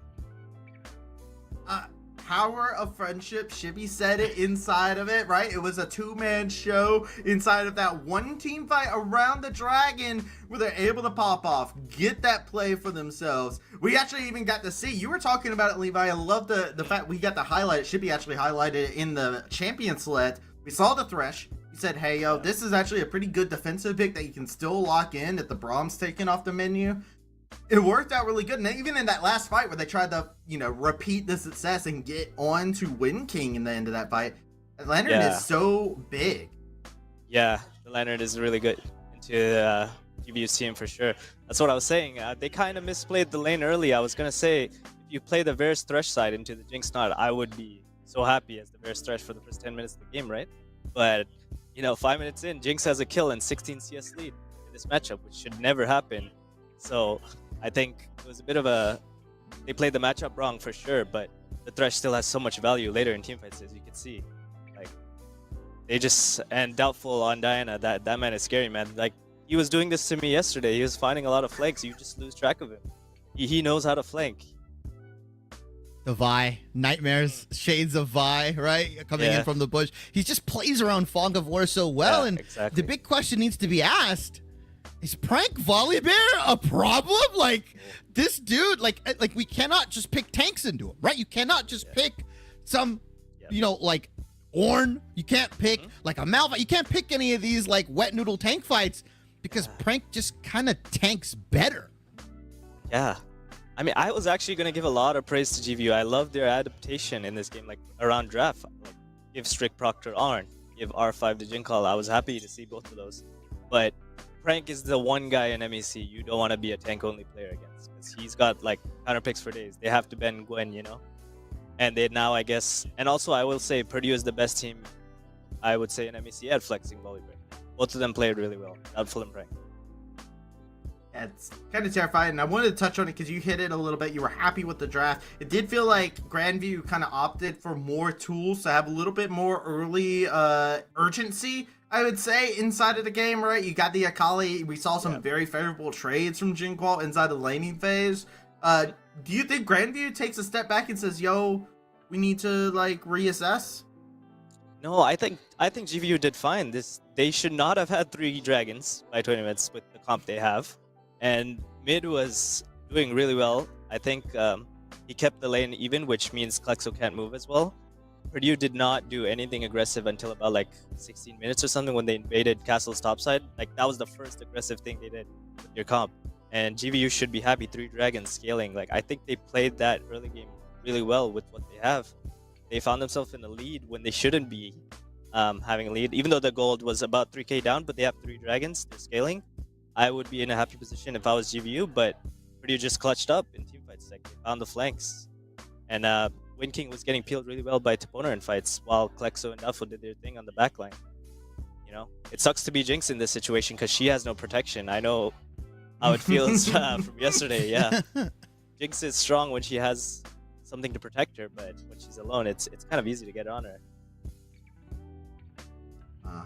That is exactly what ended up happening. We saw the 4-man stun that came out from Klexo. I mean, really and truly, Purdue Northwest had a phenomenal game. We're going to take ourselves a short break. Before we do, we want to give a shout out, a little bit of love to one of our lovely sponsors here at the MEC by Blue Light, who has been absolutely phenomenal. They actually have sent me over a pair of their glasses. I think Shibby's going to give me a quick display here. There it is. There's the case. Actually a really nice case, by the way, as well. But I love my By Blue Light. Really good, very comfortable. Fit. My most important thing when it comes down to glasses, I have to say this right away, is can it fit on my head without hurting my head when I'm wearing a headset? Because, yo, glasses suck when you have to wear a headset. It absolutely, I don't know if you have the tech down or something like that, but, yo, glasses. I know what you mean. They made my ears miserable. So by Blue Light, one of the things I love about them the most is they're very comfortable with headsets. They don't press down into my skull. I don't have to worry about having a little indentation right here from where I wear my glasses because the headset's pressing down. So, shout out to By Blue Light. Go ahead and check them on out, our website for them and whatnot. They're one of our fantastic sponsors that make sure we're able to take care of things. And you know what? They also make sure that your eyes are protected so you don't get those massive headaches when you're up late at night gaming. But go ahead and take that break, and we'll be right back with Purdue Northwest possibly rounding off a 3-0 against the reigning defending champions of GBU. We'll catch you then. Time to get up. These glasses, jacket, and sweats, baby girl, that's a get up. It's chilly outside, but I'm ready to burn. Super hot fire when I move, better feel that burn. Get up before the sun is up, baby, let's work. Good morning. Ready or not, here I come, let's work. Good morning. Get up before the sun is up, baby, let's work. Nobody stopping you today. Low-key walking with a sway. Going for the distance, drop top, hopping in the range. East Coast, baby, but I'm popping in the A, let's go. This ATL, bro, go get it, trendset it. We're embedded with the avant-garde, the style so synthetic. While I pioneer shine like a golden pellet, oh lordy. This your last warning. I've been waiting in the foyer. You put on the gas, I'm ready to go ahead.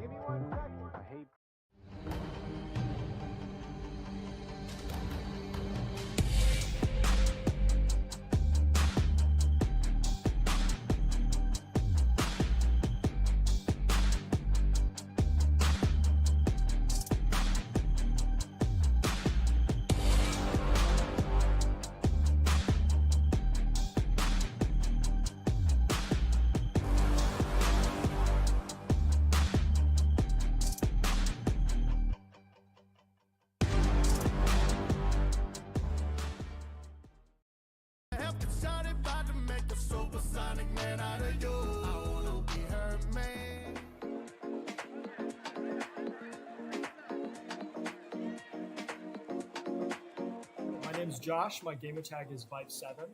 I play for the Rocket League team here at Illinois College. My name is Glenn. I play Rocket League. My gamer tag is GG801. I'm from Illinois College. I play Rocket League. My name's Dwight, and my gamer tag's Ron.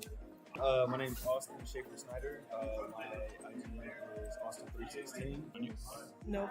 My nickname or game name is Celius. I play Valorant. All right. I'm David Stern, the head coach for Illinois College. Any of your teammates that could go viral, who's most likely and why? I have a pretty clear answer. Oh yeah. No, I got it. Dwight right there. Dwight. Okay. Roon? Dwight. And Dwight. Yeah, I mean. I definitely think Dwight would be the one that would go viral. That's probably a popular answer so far. Maybe we omit Dwight from the realm of possibility. I think I gotta say Dwight. He just Somebody get this man off social media. And for whatever reason, it can be yourself, which you were a very popular answer for the rest of your team. Yeah, he will 100% go viral for something stupid that he says. 100%. I think he'd go viral for literally anything. Okay. He is the most loose cannon of our entire program. Oh, Dwight is an interesting character. He would either go viral for doing something really great, like something wholesome, or he would go viral for like, I don't know, just doing something really stupid. You're just like, oh my gosh. Yeah. It's almost like y'all scripted this because it's so cohesively uniform in the answer. Sometimes when we're playing Val together and sometimes I don't get the headshot off, I know he can. Oh, So, you know what I mean? He's always there for me. Another wholesome response. For sure. Yeah, not too bad. Dwight, that might have been your most raving review yet. Glenn. Glenn? Okay. He's so quiet. Okay. But I just feel like at any point, he's going to say one comment out of pocket and just get us. Just get caught? Just got caught. And we're all going to be like, what? I don't trust him. A little bit too silent. Now I'm a believer. She used both hands. Now I'm a believer.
Welcome back, everyone, to the MEC Grand Finals. Everything's going fine. It's a nice competitive series, right? Back and forth affair. Right, guys? The score isn't 2-0 in favor of either. Oh, wait, hold on. Actually, Purdue Northwest are up 2 games inside this series. Who would have thought it?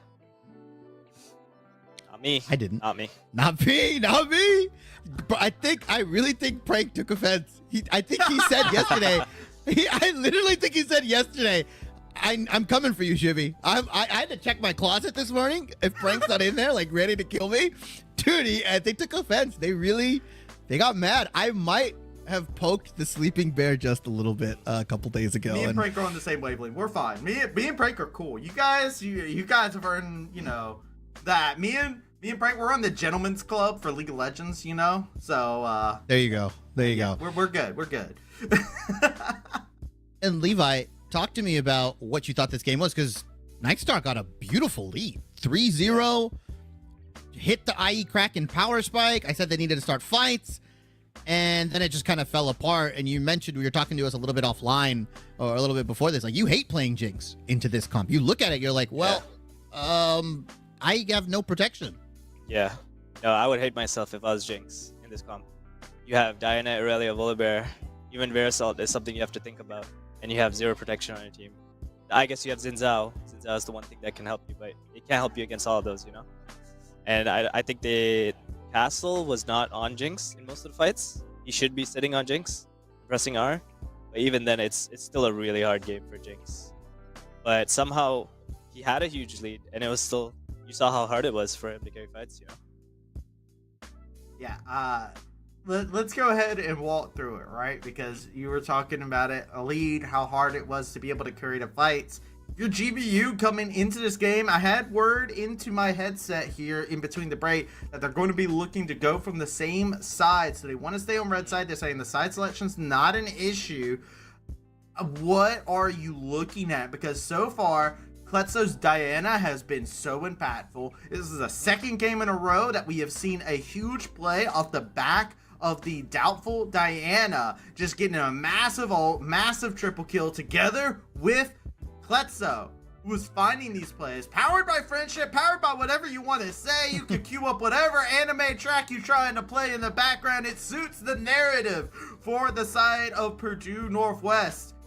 What do you do here when you're looking at the odds, the champions, and the pop-off moments that have been coming out inside of this game? I don't think it's that bad that they picked the same side. I was kind of happy. I was saying I was kind of happy with their draft. I think you're not going to change Strict Proctor. Like, Ornn is his best champ. What else are you going to give him, right?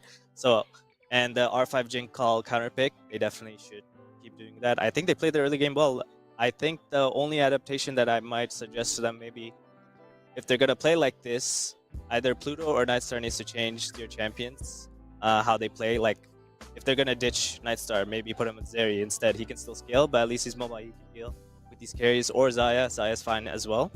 Because I think they're laning better than Wind King and Toponer, so they can probably pick any champ and lane better than them. Pluto's Nautilus doesn't look too hot today. Maybe put him on the Rel, Rakan. I know Rakan was banned, but I would like to see him on Rel, because he can engage fights much more easier with his team, and he won't get blown up.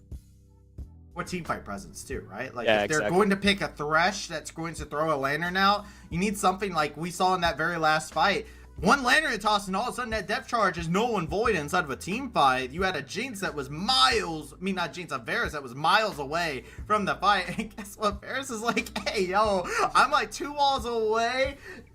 Dink. Like, just constantly from over the wall, so like you can just rejoin the fight that way.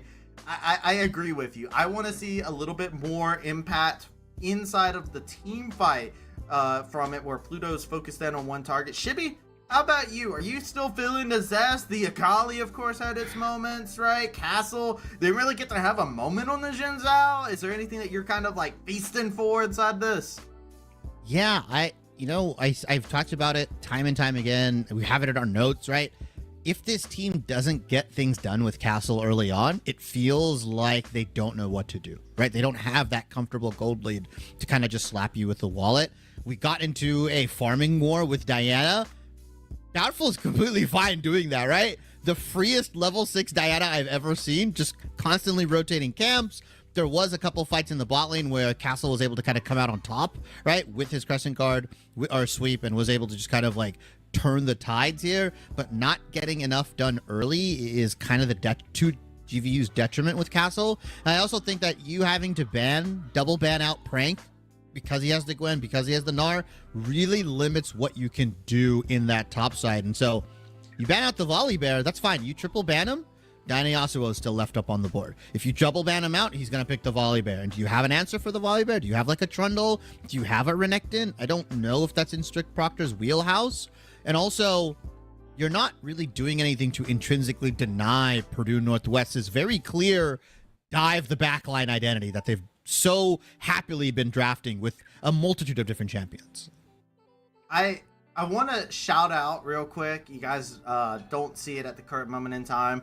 They believe their name is pronounced Lol Valley 1. I saw their comment in Twitch chat while I was inside. I like to go through Twitch chat in the middle of breaks, just kind of go through. And they had my favorite one because I know the exact moment when they typed it. What is that Volibear? Gentlemen, can you tell me what that Volibear is? Because Praise played it 2 games in a row, has been super impressive on it, and they're putting 2 bans into Prank already. Is the Volibear just the problem that is unhinged, that's unanswered? I don't think they have an answer for it. They can't do anything about it because you can't ban Volibear and leave like Gwen Gnar up, like I said. Or are we just going to triple ban Prank? I'm sure he has other champs. Like he has Aatrox. What are you going to do against this Aatrox, right? He's going to do the same thing. It's just unfortunately a problem GVU has to deal with the champ pool of your top laner. They have to figure out a way around it, and I'm sure Dreer's thinking of a way right now. Jibby, do you have the same faith in the coaching of GVU? If there's one team that I think can bring it back, right? You put any other team, might have my doubts, but I think they can try to start the inklings of a reverse sweep here. I don't think the GVU has ever been put in a situation like this before in the MEC. It's been a while since they've been challenged, right, in the finals position here. This is new for a lot of their players. Purdue Northwest just need to win 1 out of the next 3 to be crowned the new kings of the MEC. Let's see if GVU can actually do it with Dreer's big brain behind them. We'll have to see. That castle in the sky might just come crumbling down, and a new castle will rise with the banner of Purdue Northwest. We're going to go ahead and get ready for our draft. Levi, we'll catch you right after the game. We're getting ready to go into game number 3. Let's go ahead and get it 2-0 so far in favor of Purdue Northwest. Purdue Northwest has been focusing on first pick Ferris. Probably going to be the same thing, right, Shibby? Yeah, I would argue it's probably going to be the big pick for them. Why not, right? It's been working out. And Travesty, I want to bring up a point that TDS actually brought up yesterday, right? It's like the advantage of sitting in the winners finals versus slogging your way through losers, having more practice, having, being warmed up more. Purdue Northwest have played at minimum, right? They've played 5 games of league. They went 2-0 against ONU. They 2-1'd Ottawa. Now they've played 2 more games. They're 7 games deep in the weekend. GVU, only 4, right? They don't have as much game time. They don't have as much stage time. Yeah, they've had a lot of time to prep. But even then, it doesn't seem like it has been enough here. And Purdue Northwest, they don't have to really change their draft strategy at all. Just keep doing what's working. And once they get challenged, once they lose a game, if they even lose a game here, then they can start to switch it up here. The double banning of Gnar and Gwen is here. And I think it's funny because the one team and the one coach that would know so much about Prank is Dreer, right? And so you have, it's hard because you have to give the respect where it's due. I think there was even a moment where they were like, yo, we're going out to go grab food, and Prank's like, I'll be right over, guys. I'm on my way. Like they're still close, obviously. So yeah, like you said, that insider knowledge, right? There's friends on each one of these teams. Inside of it, there's a friendly rivalry that has been formed between the 2 of these as they have gone back and forth. Remember, at the last LAN, they collided against one another, but an adaptation's been had.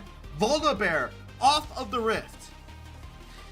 Triple ban top is the idea for GVU. They're saying, you know what, Frank, you gotta dig deep. You gotta look in. Where is it? Is that lint? Is that a comb? I don't know. I don't know what I got. It's where is the champion pool for Prank here, right? How deep is he gonna go? Levi said you've got the Aatrox. We saw him play Renekton yesterday.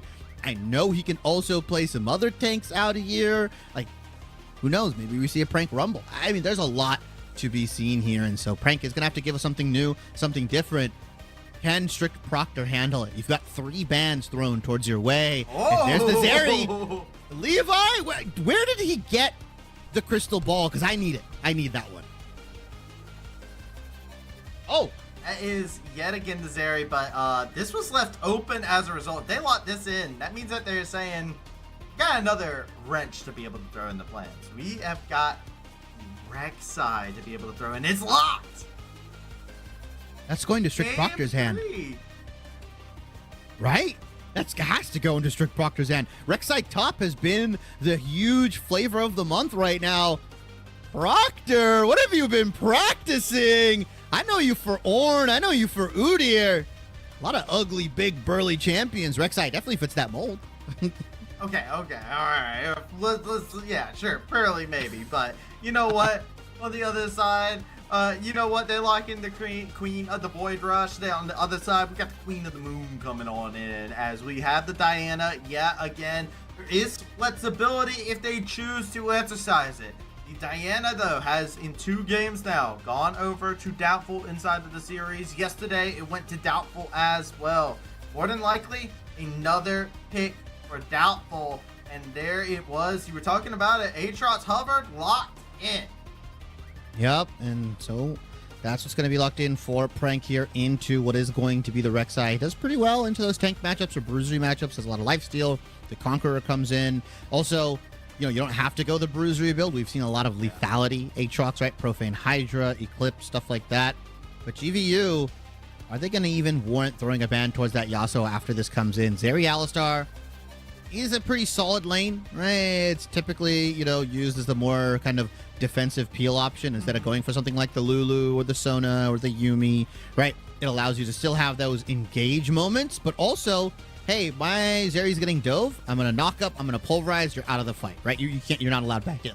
And so that bouncer-esque playstyle from Pluto, they've swapped out the Nautilus. They've given him something new here. They are going to throw away a ban to the Yasuo here. Looks like they should ban out a support as well. I feel like Toponer, you can kind of pinch his champion pool a little bit. I know he's been playing a ton of things, but he can remove some of the things that are really good in GVU. The Braum is still available. I like the fact that they have to get rid of the Yasuo. I do wonder if there's a chance they might say, all right, Aurelia needs to go off the table as well instead of the Braum. Pluto dig deep into the champion pool, going back into something that they haven't played in a hot minute with this Alistar, like you were talking about. We're talking about the 3 champions that we tend to see him on: Nautilus, Rel, Khan. Khan was banned, so this is where the moment comes in. And I think your next pick has to be Castle showing something. If you're on the side of GVU, you still want to give Jinqual that counter pick. So that leads me into the question of, like, your Castle, what do you pick? Because the Lee Sin didn't work. The Jin Zhao didn't work. Been facilitating the entire game. Do you go to something that kind of chills and relaxes a little bit more? I mean, you already have the Zeri, right? I feel like you need something to match this Pack-a-Punch from Doubtful and Klexo, right? The 2v2, right? You need something to skirmish with them just to kind of hands check them. Jinko was doing fine on the Akali. I don't know if he's going to lock that in again, as they're going to ban the Ori away. Irelia being removed. So they're removing more AD mid laners that can be paired up with the Diana here. Still a couple on the board. Zed is a champion we haven't seen in a very long time. Yone as well. Like I said, if you're a Yasuo player, you're probably a Yone player. You've got a couple picks here and there. Will be interesting to see. The Viego was left open, so you could go for a pseudo reset composition potentially. Not a lot of champions left on the board though. Already banned away. Yeah, here's the problem, and this is what I was looking at. Is there was a ban at Silas in game number 1. Silas has been left open 2 times. You get rid of the Aurelia, a new problem arises. They don't have to pick an AD mid. They can just grab somebody that says, I'll show you how to play the game. And if they grab the Renata here, I love Renata into this composition. Just being able to use that hostile takeover against a short-range composition like this. Bro, GVU is going to be in for a rough time. I feel like they got to get somebody that has a little bit more range now inside the mid lane, and you got to be cautious of who you pick into Silas, because Silas can be a very aggravating force to deal with. There's no way. Lock it, Jinkall. Why I refuse not? to believe it. Nah, it's just hyper messing with us. I already know. He's a Zero player, dude. Of course. As we do see the Aurelion Soul being locked in. Should be a fine matchup into the Silas, right? Has a lot of mobility, can just use the Dragon Breath. But the dive is still scary. Double AP, not my favorite. Can get a lot of MR value. Spirit Visage is really good here. Maw of Malmortius potentially, right? I mean, there is an option for Banshees, although I don't think you want to run that on the Aurelion Soul, at least early on. There may be like a 4th item Banshees. Realistically, though, Purdue Northwest, on game point, have a lot of flexibility in these next 3 games to just run these different compositions. If the Silas Diana doesn't work, you can run something else. You don't have to play Diana. You can run Silas Vi, stuff like that, right? Lockdown potential. I think GVU backs against the wall. Proctor's bringing out something new. Castle's bringing out something that was banned out, and Nightstar has defaulted to one of his comfort picks here. If you don't win on this, obviously you lose the game, but it feels like if you don't win on this, you've expended all your options. Yeah, and like I like a lot of the things that have been brought up here from GVU. I like the fact that we do I want to talk about the adaptations that we saw inside of it, right? Castle's back to Viego, gives you a little bit of early agency, have that reset. Castle is notably insanely good on the champion. This is something that's kind of taking their place. It's been more impressive than the Lee Sin for me, actually, from them inside the MEC season. They've even had like a double-digit kill game on the Viego, just acting as a carry inside of it. So if we're looking at something that kind of wakes up Castle and gets them involved in the early to mid game, I think this is a great one, and I also like the adaptation. Shred Proctor on the rec side has a lot of similarities to Udyr, where it's that sustain, right? You do that double turtle stance up in the top side. But now it's a different game. It's game number 3. Possibly final game of this best of 5. Purdue Northwest, that's right, you heard it here, are leading up in the series 2 of Grandview. They need that reverse sweep. Grandview need to start the momentum for themselves right here, right now, or else they're going to have to give over that crown, that throne. It belongs to Purdue Northwest if they can't make an effort now. As a special someone would say to both of us, Travis D, Summoners, welcome onto the Rift. Oh, Purdue Northwest and Grandview University. Grandview, like you said, backs against the wall. I think looking at the runes and summoner spells, Chaponer, that's Glacial Augment on the Renata, right? Typically you'll see, going down the Resolve tree, you'll see Guardian, you see stuff like that. I think he's just valuing the ability to slow them down, to really keep his team safe here. Other than that, Prank has Grasp on the Aatrox. That's kind of cool, right? Getting into an HP war against Strict Proctor here. You know there's going to be a ton of trading. You know there's going to be a bunch of auto attacks being traded back and forth here.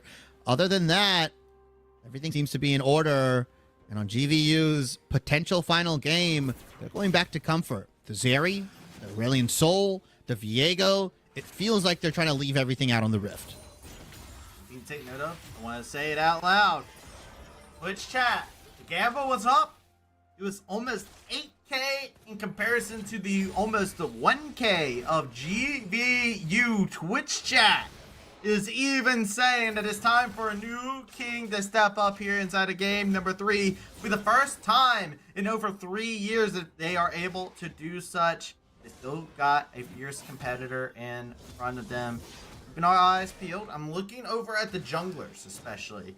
Looking at Castle, mostly, to see if they're able to get that priority to force Doubtful out of the jungle before they hit 6. Because so far, 2 games in a row, Doubtful's just kind of gotten to chill and wait until they hit that ultimate and start getting those big moments to happen. And we see Castle already trying to get some stuff going here. Although Nightstar and Pluto, huge wave, and they aren't level 2. There's nothing that Castle can do here. You don't want to force the gank. Like, this is a very, very bad lane because you will lose out on so many minions. I think you just gotta look for maybe the potential dive and covering that over. Castle opting in for a potential another farming war against Doubtful. It's got to get things going. That was one of our biggest critiques. Can you get some kills onto your laners? Can you get some kills onto yourself to give you that comfy gold lead so you can start using your item advantages on these early objectives? I mean, big thing too. Check out what happens. Doubtful goes over, starts invading, gets Krugs. You can see Prank already getting that bit of an advantage. Every time Proctor has to deal with a trade, they need to go burrow back underneath ground. And like we were talking about, go through that sustain pattern. It's not a hard champion to pick up since we have seen Proctor actually have a phenomenal time on the Udyr. It's their most played, their most winningest champion that they've had. So the Rek'Sai is a very similar strategy for them, and they also can be relatively safe just because they kind of had that sonar going in where they just start screaming like, I got pings coming near me, guys. It's kind of dangerous.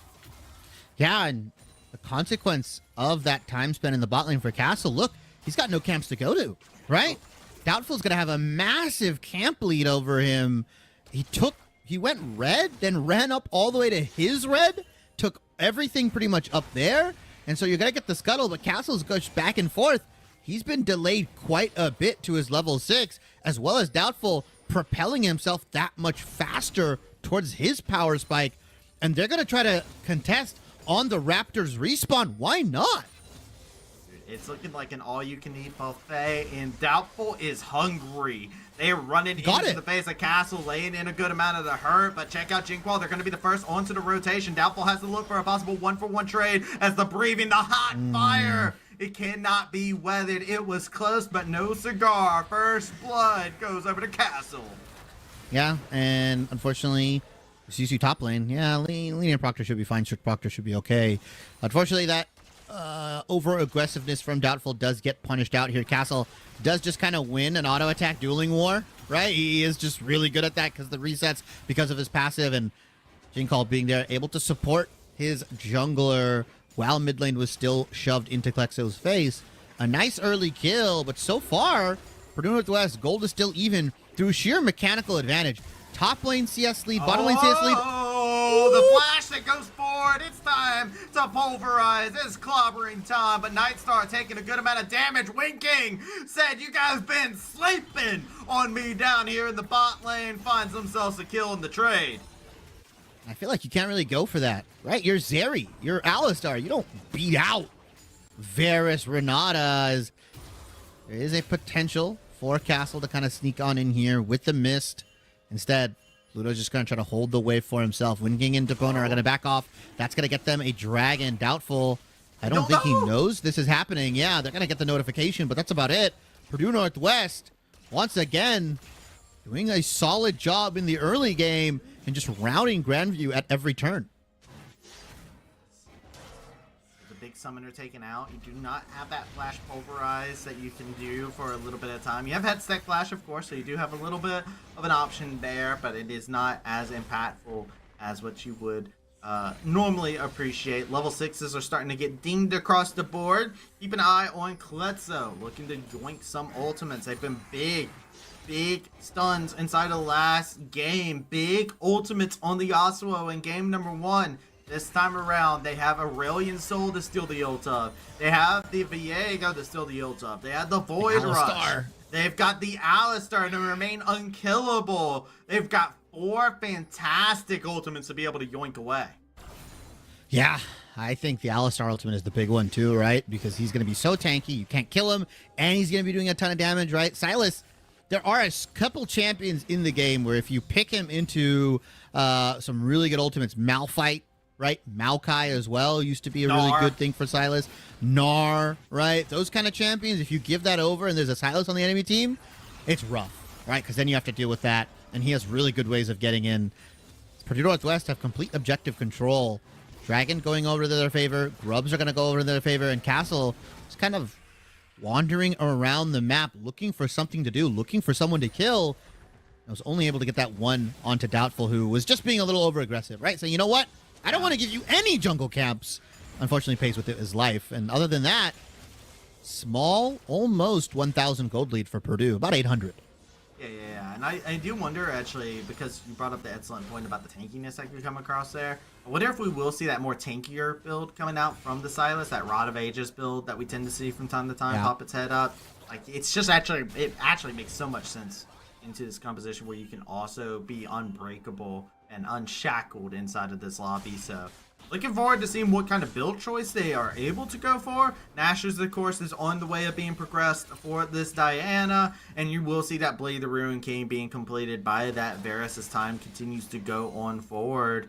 You're kind of in this stalemate time period, and dude, poor Castle. This is like the 3rd time Castle's had the back in the same spot bot lane. They have not been able to find any way to get progress. And Doubtful into Wings, they just had, I believe they had vision actually of Castle recalling at that moment in time. So they know this is easy pickings.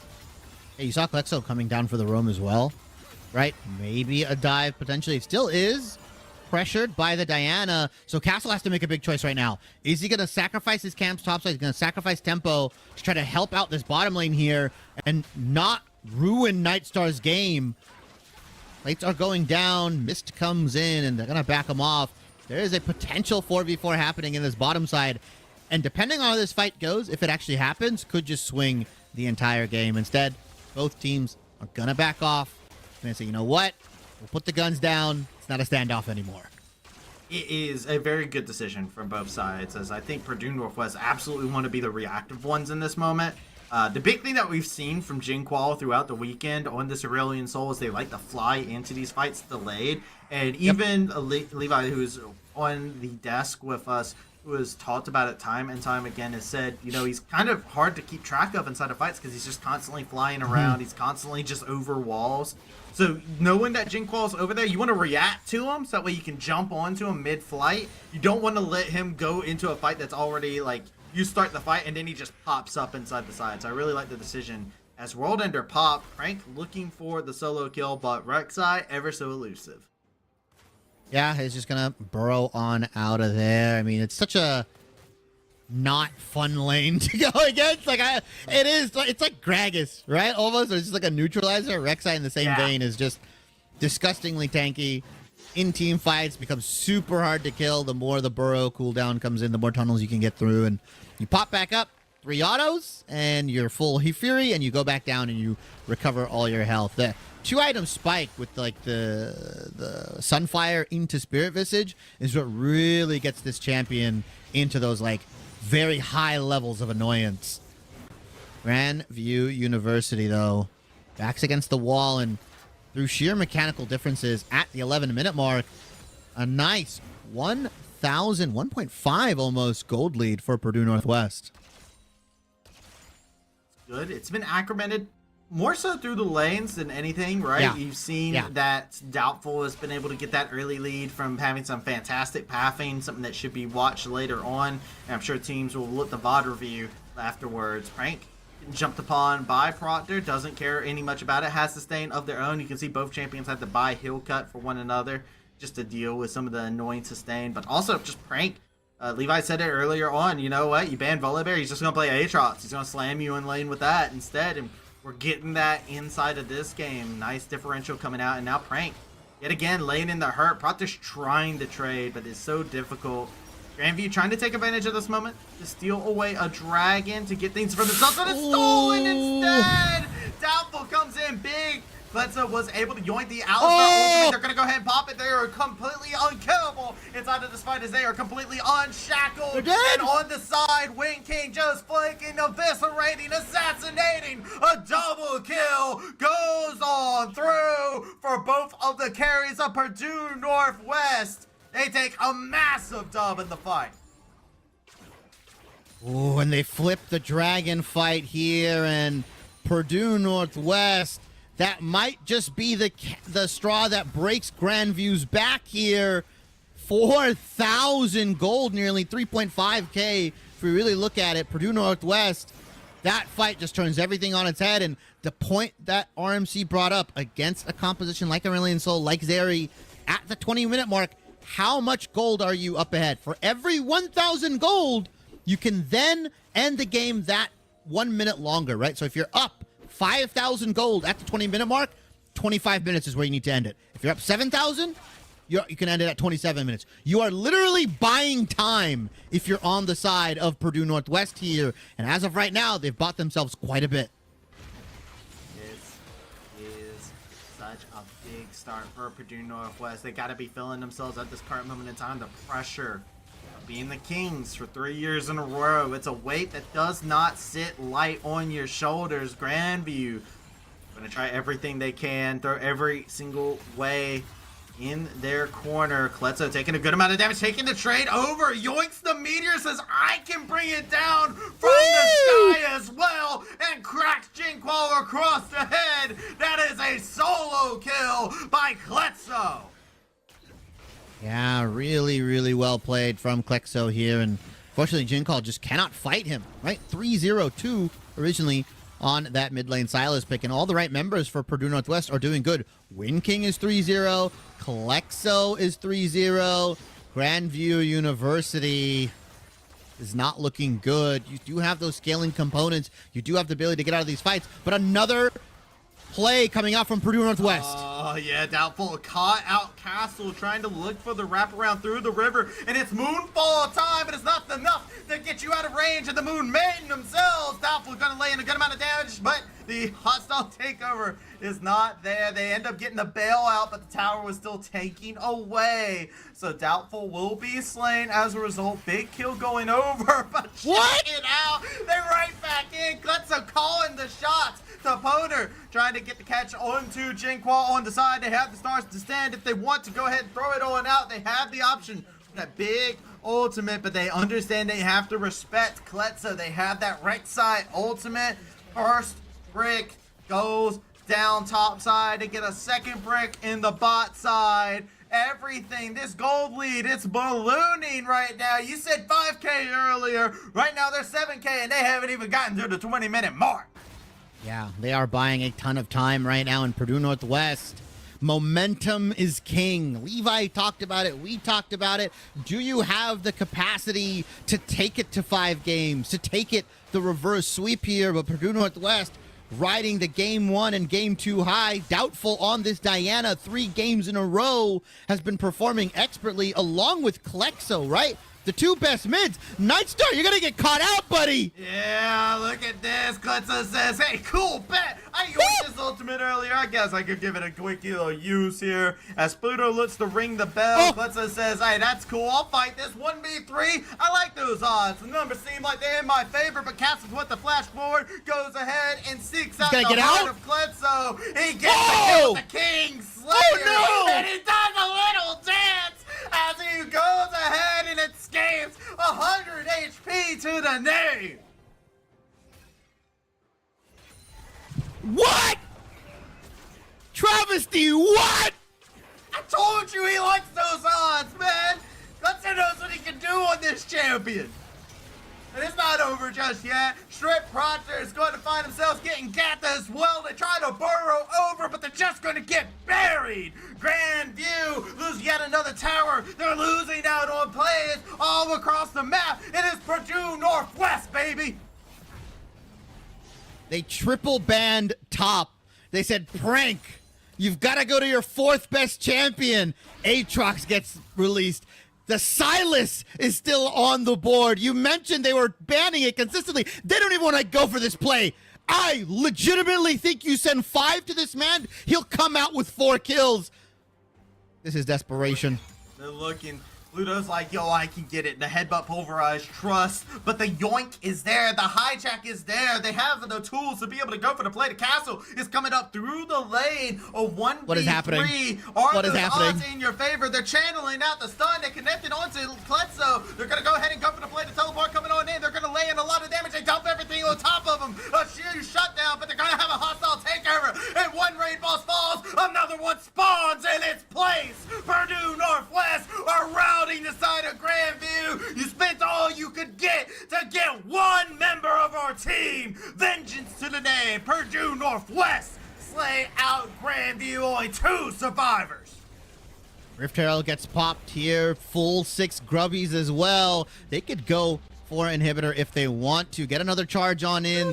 Members are still down. They don't end the game. Travesty, they don't end the game here, right? They don't just go for the Nexus. They don't go for the throat. When you aim for the crown, you best come for the head. And Purdue Northwest, they might just do it. Look how many Void Mites are there. Void Mites are all over the place. They're going to keep throwing out hit after hit. Another charge happens. Pluto looking for a play. They're going to go ahead and call some stars. This is it. Above orbit. Prey taking a good amount of damage to teleport. This is it. But Winking gets the kill. Castle is completely gone. The double kill. And now the numbers advantage is inside their favor. Inside the face. Pre-20 minutes. They said the meta is nothing to us. They said every game goes past 25 minutes. But Purdue Northwest, they make you think they can do it. They continue to apply Thresher. The pressure continues to get applied to the crowd. Grandview has desperate measures that they have to take. Something has to give. 12,000 gold here, Purdue Northwest. They've cracked the code. This team was built to win MEC. We talked about it, right? They talked about it. They scrimmed a ton beforehand. This was the team that was coming in with the most amount of hype. Doubtful, Klexo competing in OQs, doing their thing. Win King, the prodigal son, the challenger player, AD carry, mechanical god, his first stint in collegiate and competitive. And right now, they're looking to 3-0 the 3-time MEC champions in Grandview University. And Travesty, I'm going to say it here first, none of those games were even that close. No, not at all. Right now, Purdue Northwest is on the cusp of something great. They're sitting here having to wait. Hey, yo, Alco Gaming with Klutzo yet again. You guys remember how that last team fight went around your near favor? Castle coming around, waiting inside the bush to try and repeat some success over into the top side. But Purdue Northwest, they read them like a book. They're going to go ahead and go for the play, turn it around on the Doubtful. But Doubtful taking a good amount of damage for himself. The hot style takeover stops Shinqual in their tracks. You're not going to be able to continue breathing hot fire. Instead, you're left to ashes. Klutzo continuing their pressure on forward while Wing King 1v1s solos out Nightstar. It is all in Purdue Northwest. It's a clean ace. You got an Aatrox in the base. 20 minutes into the game. Purdue Northwest are the new kings as they will be the King Slayers. Grandview fall in a 3-0. Domination coming out from Purdue Northwest. Levi's mouth agape right now. Jaw to the floor. Cannot believe it. Ottawa, you guys played them closer yesterday in a 2-1 fashion. Levi, yeah. What happened? What is this? What am I looking they at? Got cojones today, bro. Purdue. They got their cojones on today. 3-0. Jesus.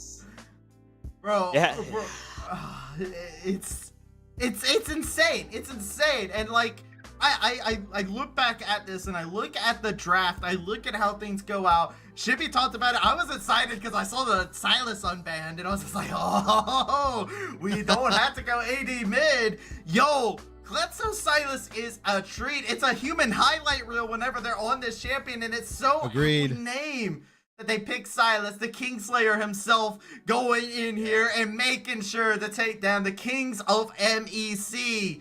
Can't even call them that any longer. The crown doesn't belong to them. I'd like to formally apologize to Purdue. You guys are not frauds. You guys are the GOATs. I'm happy. You guys took them down. The new Kings of MEC, I'm happy. Especially for Topona. He's been trying a long time. It's good to see him win. It's nice to see fresh faces. I'm glad. You know what? I'll take it. I know the winners final or winners interview is coming up here. I know I flamed Purdue Northwest just a little bit because they were looking shaky in the losers finals.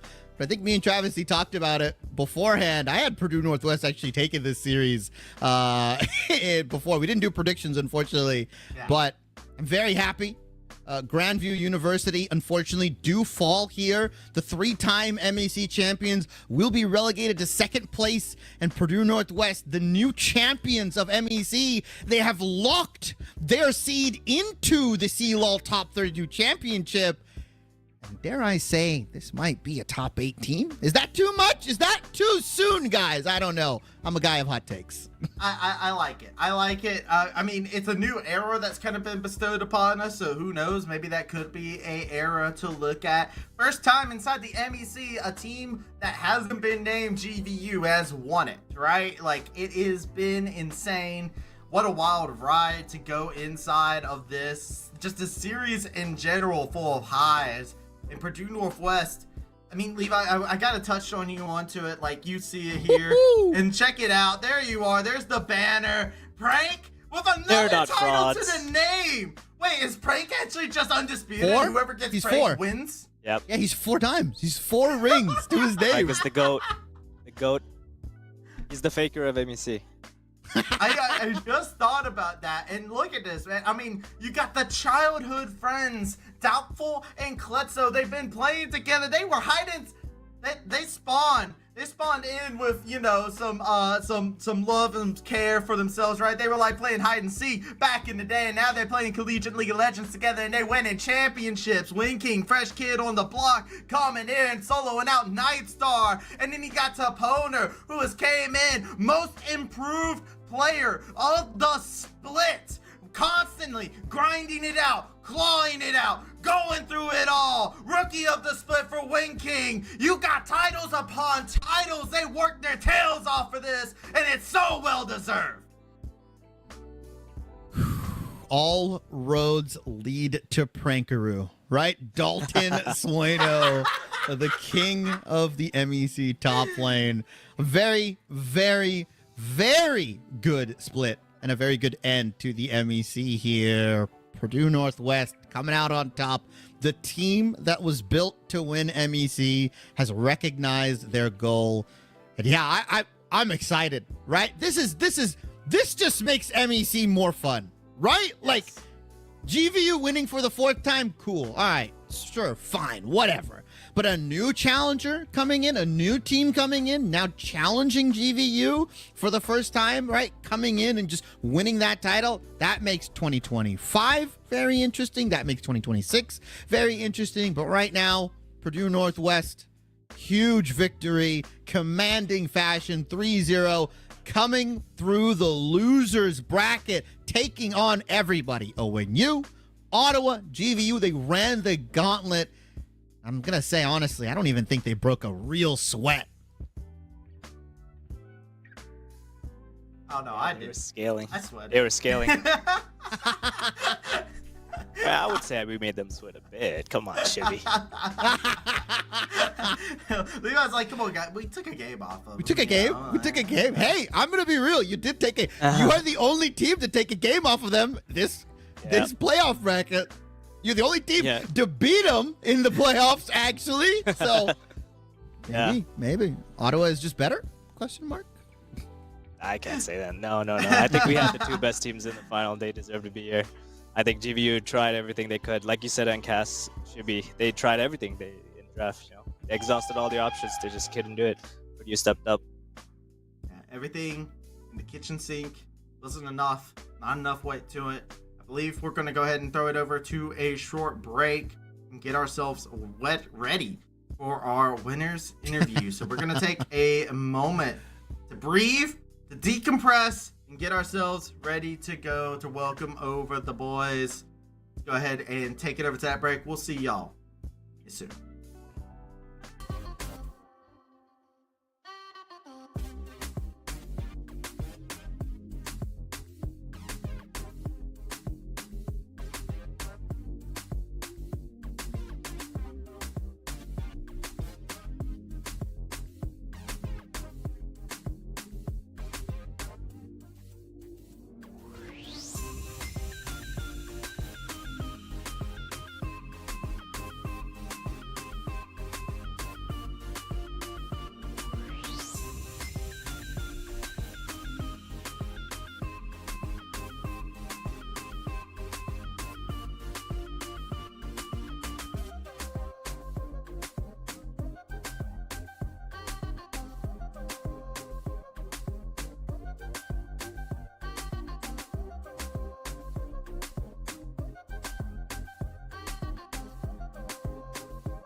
Welcome back, everyone, to the MEC.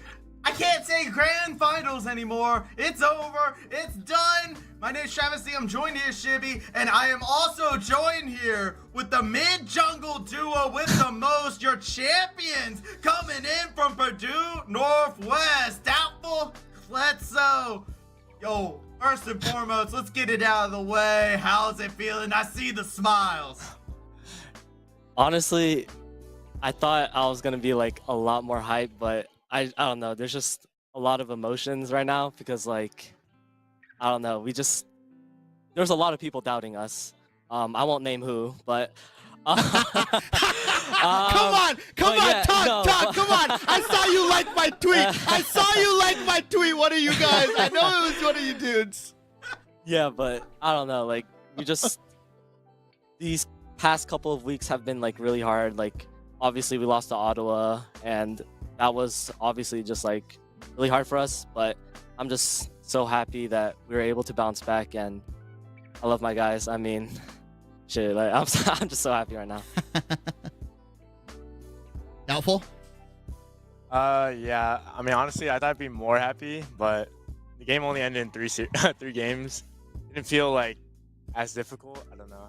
Like, at least the first time we versed GVU, like it felt impossible to play against them after the first game, and then all of our hopes were down. But yeah, I mean, today, obviously happy. Not the most happy right now, but I mean, we still have nationals to go through, so we'll see how we perform then. Yeah, and I want to talk about that, right? Because Ottawa obviously losing tier 0, you got to go through the losers bracket. You make the run, right? Briarcliff, ONU, Ottawa, now GVU. Did it feel like a slog? Like, did it feel like you were kind of beating some of your, not let's say demons, but just kind of working your way through it? Like, did you feel like maybe the reward would have been a little bit sweeter? I mean, obviously you guys are happy. You've got the trophy, a lot of emotions, but were you expecting more of a challenge, or what was it? At least against Ottawa, like yesterday, it was actually pretty rough. It's only a best of 3. At least the second game, we kind of got stomped, and I realized like we got to switch it up a little bit. I can't just be not helping my bot lane. And but after the third game, obviously felt nice to win. And honestly, I'm surprised. Like I didn't expect Ottawa to be like as strong as they were. Because I mean, at least today, like GVU didn't feel that strong. Maybe they weren't on their game, but I think me and Aaron, or me and Klexa, pulled through. I really want to touch on something real quick because you kind of talked a little bit about it. Tell me about that grind. You guys did get knocked out. A lot of people are looking over like, yo, Ottawa got knocked them down to the lower bracket.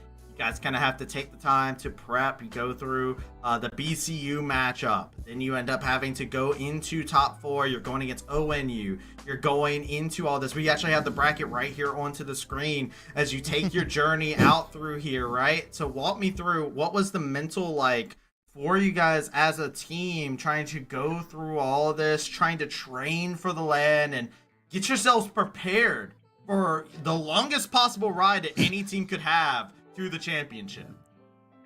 Yeah, I mean, honestly, like, it sucked, obviously, getting knocked down to the lower bracket, but, like, I mean, we were first seed for a reason, right? We had the lowest game time, so, like, Agreed. I don't know, like, we all knew we were capable, but we just needed to change something, and I think over these past few weeks, like, we just kind of figured out, you know, what wasn't working for us, what is working for us, and, you know, we made it to finals and won, so, I mean, yeah.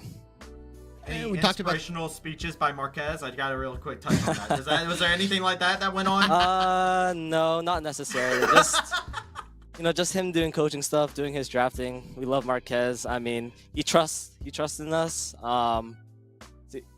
Here, love him. Oh my God, he's 7 feet. He's towering over everybody. Tall? Yeah. Whoa! Did he just kind of like lean in the frame? Wow. Yeah. But yeah, I mean, I don't know. Marquez completely trusted us today because, I mean, you guys saw the Diana pick. We like never played that in scrims actually, but Doubtful was super confident in it, so he trusted us, and yeah, it worked. So shout out to Marquez. Looking a little bit ahead, Obviously, you've silenced the haters, the doubters, myself included for sure.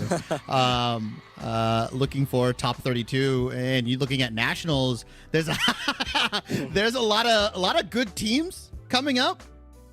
There's a lot of strong teams. Is there any team that you're particularly hoping to face off against nationals, right? Is there anyone on your radar? I know you guys have competed in OQs and there's some other collegiate players in there. Or is it just kind of for you guys right now, soaking in the moment? We'll think about that later. So for me, I actually don't know who's made it to nationals, so I have zero clue who. Any collegiate teams? Any collegiate teams that you think may have made it that you want to face? At least the top of my head is like the only one I really know is like OC, and obviously like, the top teams. Okay. I'm not versus them right now, but yeah. I think OC would be like a good opponent because they're pretty even with us, I think. So it'd be fun to see how we do. Yeah, Oklahoma Christian. We casted them yesterday. They're a pretty solid team. They're a cool team. Klexo, anybody, or is it you're not really thinking about that right now? Yeah, I'm not really thinking about it right now. But I think we have like a really strong chance against like 90% of the CLOL teams. So I mean, I don't really think it matters who we face. Just think we need to play well, and the rest will speak for itself. Oh, that's the confidence I like to hear. I like to hear that. Ooh, I'm excited. I got one more thing. Doubtful, Kletza, this is for both of you. You guys have known each other for a very long time. And right in between you guys is that championship, is that cup. We hyped you guys up inside this series. I don't know how much of the cast you guys go, but if you go to VOD Review and you turn the volume on, you're going to hear us talking a lot about this duo, this synergy that y'all have. What does a win like this mean for the two of you who have known each other outside of Purdue Northwest, right? That you have gotten to have that friendship, that kind of brotherhood going into this League of Legends team, and what does it mean? For me, at least like traveling from Georgia to come here for esports specifically, it means a lot. And me and him don't really have like too much success for how much we played together for. It's kind of embarrassing, but at least we showed our duo today, and I hope people watch out for us. Yeah, I mean, this is definitely the biggest achievement between me and him. So yeah, I mean, I'm really happy that we made it this far, and yeah. Well, perfect. I think that does it, right, Travis? Doubtful Klexo. Before we leave, shout outs. Anybody you want to specifically thank? Doubtful, you can go first. Klexo, you can end it. Obviously, my team, Marquez, they trusted me with the Diana Yasuo comp. I brought it up today thinking that, if they pick ASOL, we can abuse it pretty hard, and it went to our plan. Anyone else? Our coaching staff, obviously J-Brags and Samba, they're always there to support us. Mm-hmm. Family, they don't really watch, but I'll probably let them know today I won.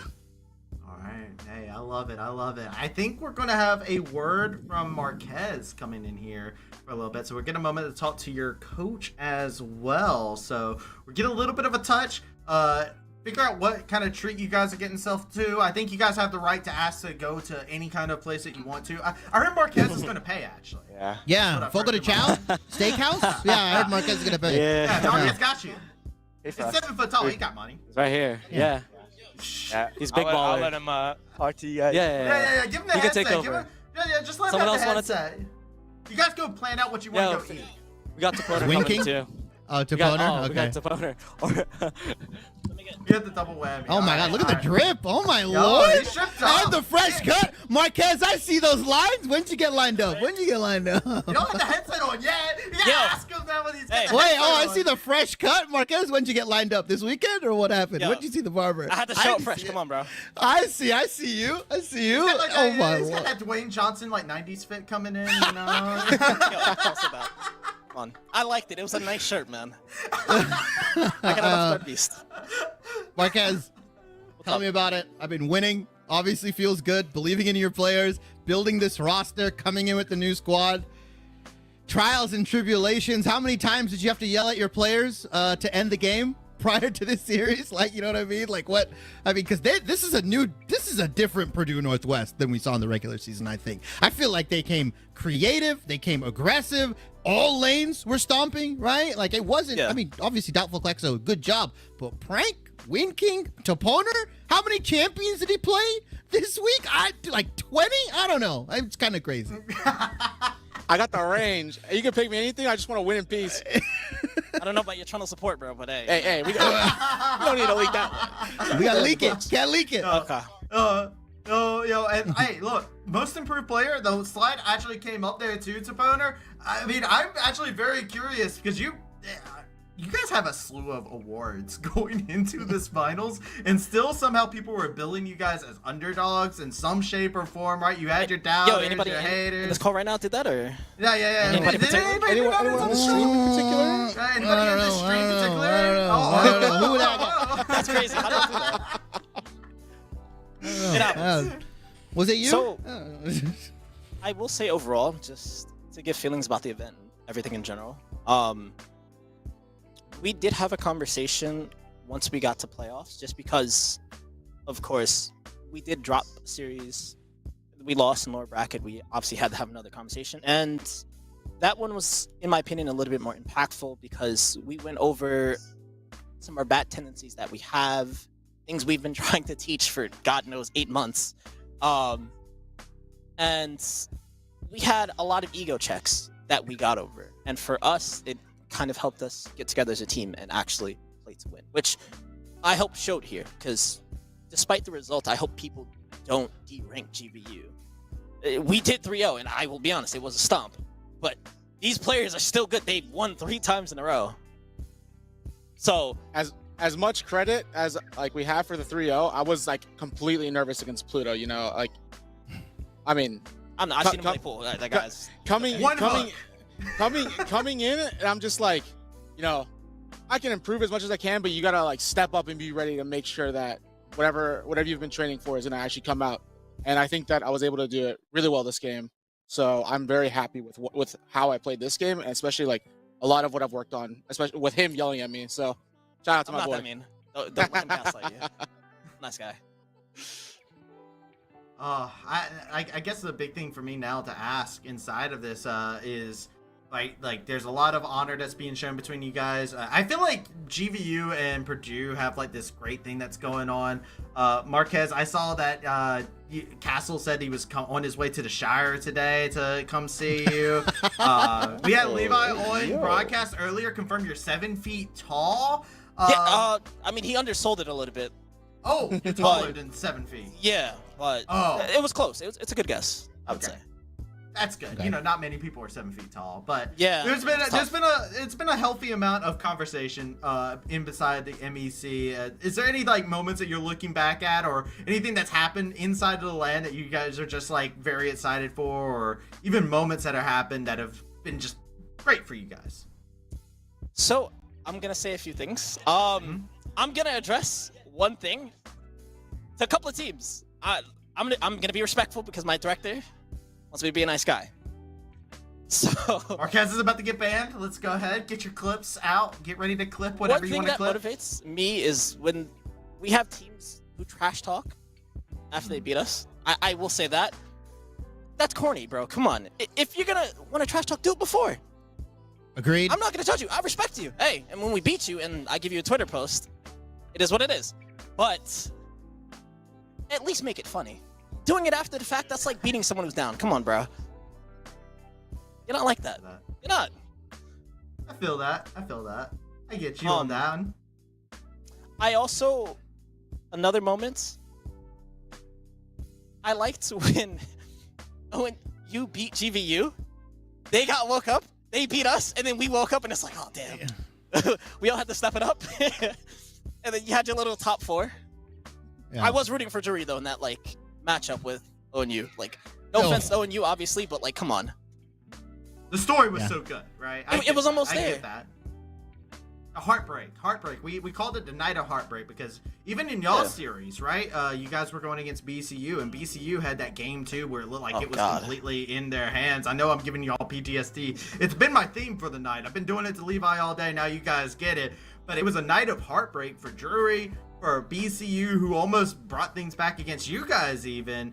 I mean, a lot of people talked about MEC being a top 4 region, and I looked at it and said, you know what? Top 6, easily. Like, BCU and Drury, like, they grew so much, right? They had that underdog energy.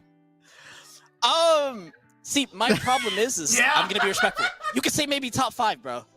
The Briar Cliffs, they got that dog in them. Hey, Briar Cliffs, they bite. But outside of Briar Cliffs, who else can we really say is competitive? Maybe one series here or there, but that's also against ONU, who respectfully, you can play 1 to 2 champions each role. I'm gonna say it. Kai, you opened your mouth earlier in broadcast saying we're gonna lose, so I'm gonna say that, and I don't feel bad. That's okay. I do want to talk about the strength of the MEC, right? Obviously, either of you guys can talk about it. Is this the strongest MEC has felt in a long time, right? I feel like there's a good crop of teams. You could make maybe the argument that 3 teams could go to nationals here, right? Obviously, you guys have locked your spot in.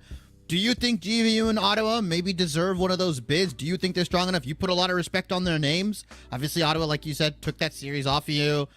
Very competitive games so far. What do you guys kind of think on the national scale on where MEC at least compares to a lot of the other regions? Marquez, I know maybe you've been paying a little bit more attention to collegiate. So, ideally, I would like those 2 teams to go. I think so, but I do think every time I go on Twitter, I see MEC is, like, terrible. So, if it was up to me, of course, because I generally think Ottawa is good. I feel like you guys sleep on Prada a little bit. I feel like he's a farming jungle forced to play facilitators. And he's generally good. I don't sleep on Prod. I love him. Yo. Okay, maybe not us. I think he's like a good player, genuinely. I think he's good. I think he's very good. Sorry, Taponer, I put him as my most improved on my ballot. So hey, hold it up for a reason, baby. But you got the medal, so you know what? You put the money where it's mouth. It was a hard decision between the 2, but you know what? I respect that because I do agree with a lot of that sentiment, kind of being forced into that facilitator role. Taponer, I want to ask you a direct question here because you have been the player coming in. Like I said, you got that most improved. You were the big person coming in here from this Purdue roster that came in from the previous year, jumping into it. What does winning inside this, getting this title mean for you as an individual who has kind of had to scratch, claw, and show everybody you belong to be a champion? I think that this is like one of the most relieving wins I've gotten in a while. I've been playing for so long, and one of the questions that you had asked was like, is this the most competitive MEC has been like for a while? I think that speaking as someone that's been in the MEC for 4 years almost, this being the 4th year, that I think that this is the only other year that would have paled in comparison is 2022 when I had my old roster. And one of the things I wanted to open up with, I know a lot of my old roster is watching, so I wanted to give a huge shout out, a lot of love. They came in to support me as a player, us as a team. So I'm really thankful that they all came in to come support.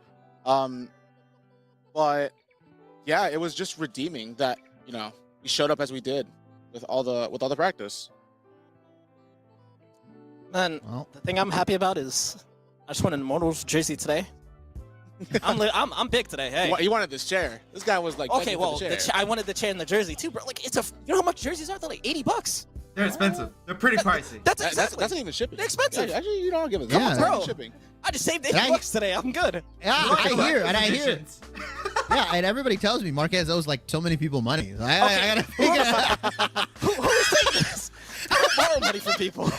Yeah, everywhere. I see it all the general chats, Twitter. Marquez, pay me. Why haven't you paid me, Marquez? I don't know what it is, man. You've got a lot of fans. You've got a lot of people. Your height. You must be a rich guy if you're able to do all that. Travesty, any final question before that? Do we get Winking and one? I have one. You want Winking? I got you right now. Okay. Yeah. Before we send over Winking, Marquez, what are you treating the boys to tonight? I heard steak was on the menu. I heard you're paying for it. You mean the director with his little director card, right? Because Think I'm feeding these guys, no, bro? I heard Marquez got it. Marquez got money. I heard Marquez got it like that. We got food at home, hey. We got food. Don't worry, bro. Hey, they don't know that BB Bop tech. Yo, BB Bop is so good, bro. Hey, listen. Quick shout out, BB Bop. Listen, sponsor me. I'm right here. I talk to all the kids in my school. Please, please. Hey, What do you mean? Hey, BB Bop's on top. BB Bop on top. I had it once. I've ordered it 6 times within a week. It's so good. He ordered it twice in a day, by the way. This guy is an insane person. I paid on Uber Eats. It's 3 times the price. It's worth it. I'm sorry. I shouldn't be doing sponsored segments on your sponsored stream. Listen, my bad. Your sponsored stream. You already gave a shout out to Immortal, so you're fine. You did your 1 for 1, okay? So it's fine. It's fine. But yo, shout out to you guys. Thank you guys again. Congratulations to both of you. Let's go ahead and get Win King in. If Win King wants to jump in, we can talk to Can I do my quick other shouts out real quick? Oh, yeah. I'd love to shout out my friends. Shirley, Nick, Limo, love you guys. Reed Delphi, love you guys also. Friends, family watching at home. Former OQ players, love you all. That's it. Yo, Lucas.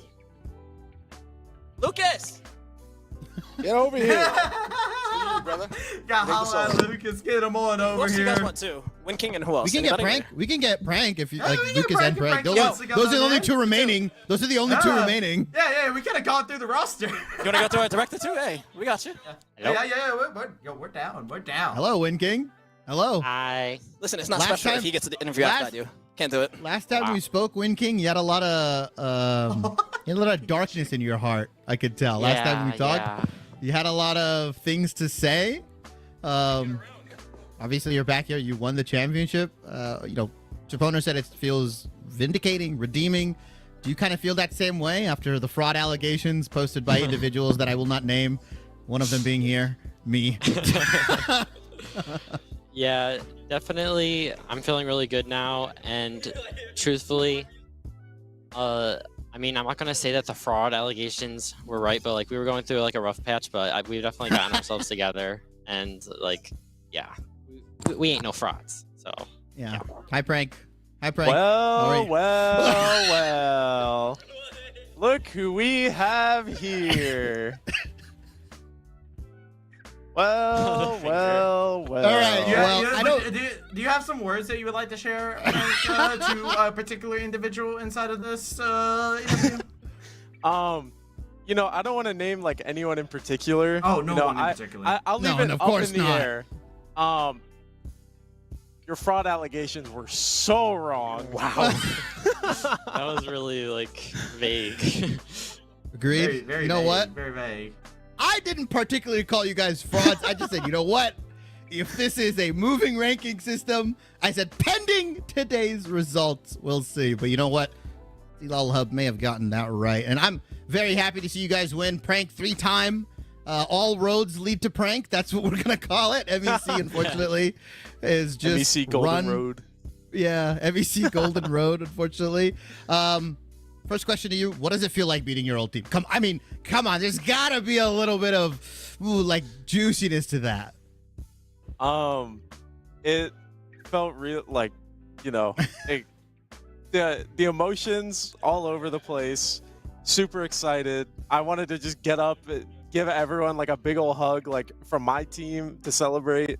But then, like, I've been on like the losing end before, so I know how it feels for the GVU guys, and I love them to death. So, part of me like felt really good that we won, but I was like, man, like that I do feel bad because I've known them for a while now. So yeah, just love and friendship there. Prank, besides your heart, feeling warm and breaking at the same time, Win King, I think you felt nothing but positive emotions there. Nothing but happiness. Yeah, this was a big smile in the face. Yo, let me ask you real quick. Rookie of the split, you're coming in here, winning things out. You come out here in game number 1, game number 2, game number 3, you're playing Varus, you're locked in, you're like, all right, you know what? It is what it is. I'm playing it out. You solo killed Nightstar at the end of the last fight. It's just 280 carries having a duel of fates in the background. How has this season felt for you as a player who has just been consistently just one of the things I've loved is your positioning inside of team fights, and we've seen that evolve, especially as we've gone into playoffs.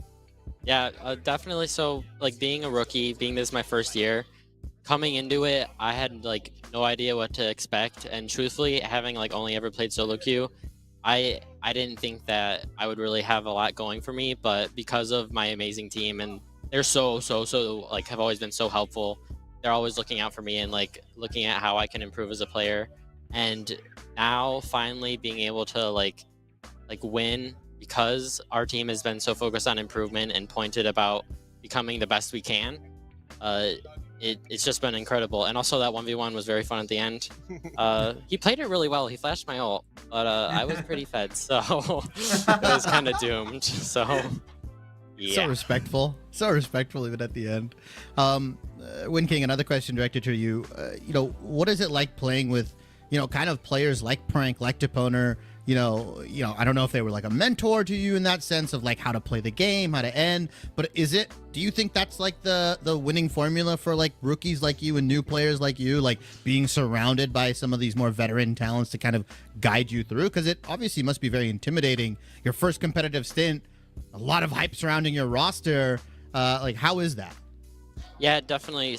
So what I was looking for when I was like initially looking for collegiate offers is you want to find the environment that you can like best like thrive and grow in. And truthfully, I had no idea that any of these people were going to be here at PNW. Like, I was just told like there were going to be some good players. So I was like, okay, I'm on my way. But like, I definitely like lucked out like the lottery for this. And like, definitely like Felix has been or Toponer, he's been like a crazy like big help to me, like seeing as like he's played previous years, he was the ADC, so like he's just like taken an amazing role for me. And like obviously like we're still learning our chemistry together and everything, but I feel like he had a good showcase today. And yeah. Frank, on the other side, I saw you eyeing over. I caught the glances of you looking at Win King like, answer this carefully. You said my name in that. I saw it. I saw the slide. Look.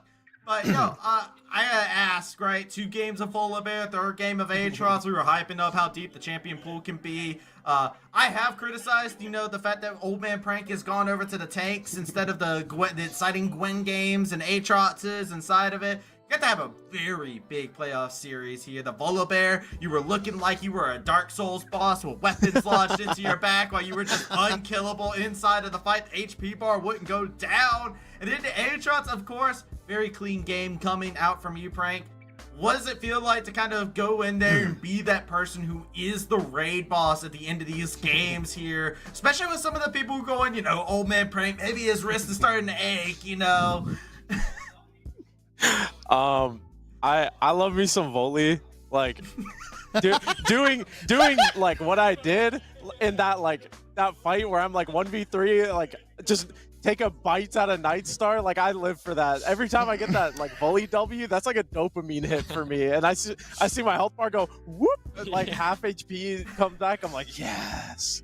Wait, we're calling him Old Man Frank. I just looked him up. He's only 24 on Liquipedia, guys. He's not that old. Like, that's close to that's that esports. Yeah. I mean, compared to these guys, I mean, he's 19. Yeah. Plexo just turned 20. Doubtful is I think he's 18 still. Yeah, he's still 18. So like, and the next one is Toponer, and I think he's 22, 23. Yeah. So like, like honestly, the GVU squad I was on was like the retirement home. Everyone was like older on the GVU roster. But like this roster makes me feel old, but like it's brought some life back into me. I thought I was towards the end of my League of Legends career when I finished the GVU, but these guys have brought back the passion that I once had. So it's very, I'm very thankful for them. Yeah. Travesty, any final questions? I don't think I have one. I think I'm just excited to see you guys and what continues to come out for you. I love hearing about the energy being refound. I love hearing about that, especially as somebody who used to compete myself. I look at that and I go, yeah, by your age, I was already looking at the retirement home, you know? Like, it's good to hear that kind of stuff, and I'm glad to hear that you guys have that re-energized. The oldest and the youngest sitting side by side. But any shout-outs you would like to give to any of the fans that have been supporting you too? I know both of you have had lots of support inside the chat. All right, well, for me, I want to shout out my mom, my dad, my brother, my sister. They were all sitting at my home in Ohio and just watching the games. And after every single game, they're just messaging me. And it truly gives me like so much like courage and confidence to keep on going through this. So like really big thanks to them. And then also a little shout out to Bree and Delfino 42. Those are the besties. So, added the number in there. Wow. Yep. I see them in chat, Government like name. literally going crazy right now. Yeah. So yeah. How about you? Honestly, just shout out the guys for the crazy amount of hard work that we've put in over the last like few weeks even. I am beyond proud of them, and I'm glad to have been able to lift the trophy with them. And shout out my lady in the chat, Mars. There you go. There's that shout out to the lady over there. Is that the same Pikachu, by the way, from previous years? MEC, Well, I gotta ask real quick. Is that the same one from before prank? The whole Napple? That is the OG, and then I got a new one to add. Wow! Okay. Whoa, detective! It's Detective Pikachu. I have a new one. They gave it to me as a reward. Let me know when they get surfing Pikachu on there. You gotta grab me one of those. Hey, I'm about it. Well, thanks again. Congratulations. We'll be seeing you in round of 32 inside of the Nationals, and wish you the best of luck on your journey. And yet again, congratulations. It's been such a pleasure watching y'all's journey. All right, Thank you guys. It's been a pleasure having you and having both of you cast. Thank you so much. It means the world to us. That being said, Travesty, Text. Your name is Text. My name is Text. No, they're trying to kick me off air already. Vincent. It's okay. It's okay. It's okay. It's okay. It was fun. It was fun. There we go. Yeah, there it is. There it is. Man, what a wild ride today has been. Grand What a fun finals, season. the LAN, the season, Chevy. I mean, it has been such a good show. Honestly, words escape me on the appreciation I would love to show to the MEC community. Yeah, I mean, just want to take this time to specifically, special shout out someone that doesn't get enough credit, someone that does not get enough praise, man. Hyper in the back, our producer. He's at the LAN right now. He's solo producing and observing every single game this season. Honestly, really just one of the individuals that, to me, is the heart, of the MEC. He's been there for so long and has been putting in the work, and recently got engaged. So shout out to him. Congratulations. I've one of the main reasons why I came back was because Hyper was doing it, because obviously Travesty, you're in it, Mac as well, and so I love casting the MEC. I love casting these guys. Love casting the same kind of players and everything. So it's really cool to see Purdue Northwest lift that championship, send themselves to nationals. I had a ton of fun. And yeah, Travesty, that's it for us, right? You got shout outs. I know you got people you want to talk about. Shout out? You know what? Of course. I like the Hyper one. I like the Hyper one. Hyper does not get enough credit for what they do. Without Hyper, there would be no MEC product. Agreed. That gets to get shown. And there's no one other that puts in the level of work inside the MEC. So really, you see, if you're at the LAN, you see Hyper, go ahead, make sure you spread that love to them, because without them, it wouldn't happen. I also want to give some love to our co-casters. Mecha was casted a good amount yesterday, swapped back over to the play-by-play role to fill in some slots. Shout outs to Mac, Dewey, who wasn't able to be here for the LAN. It broke my heart to hear he wasn't going to be here for it. But without Mac, without Shibby, I mean, there's so much passion between these two individuals. Make sure you check out Shibby, who's over here joining me. We don't ever get the cast together. Shout out to the Mac. I mean, without them, I wouldn't have been able to do a lot of the stuff I wanted to do. MEC Pod would not exist without Shibby and Matt, right? Like, they were able to come along on the ride, and I appreciate them so much for it. And, yo, just shout outs to the community. Everybody, even if this is your first time in Twitch chat, or it is one of the, you've been here since the beginning, thank you for coming along for the ride. Your support has meant the world to us, players, families, production. Hey, that's it for us here today. Y'all all take care of yourselves and have a wonderful see you day. Hello, everyone. As they said, I am Hyper. Hi, I've been the guy behind the broadcast the whole season, behind the camera and whatnot.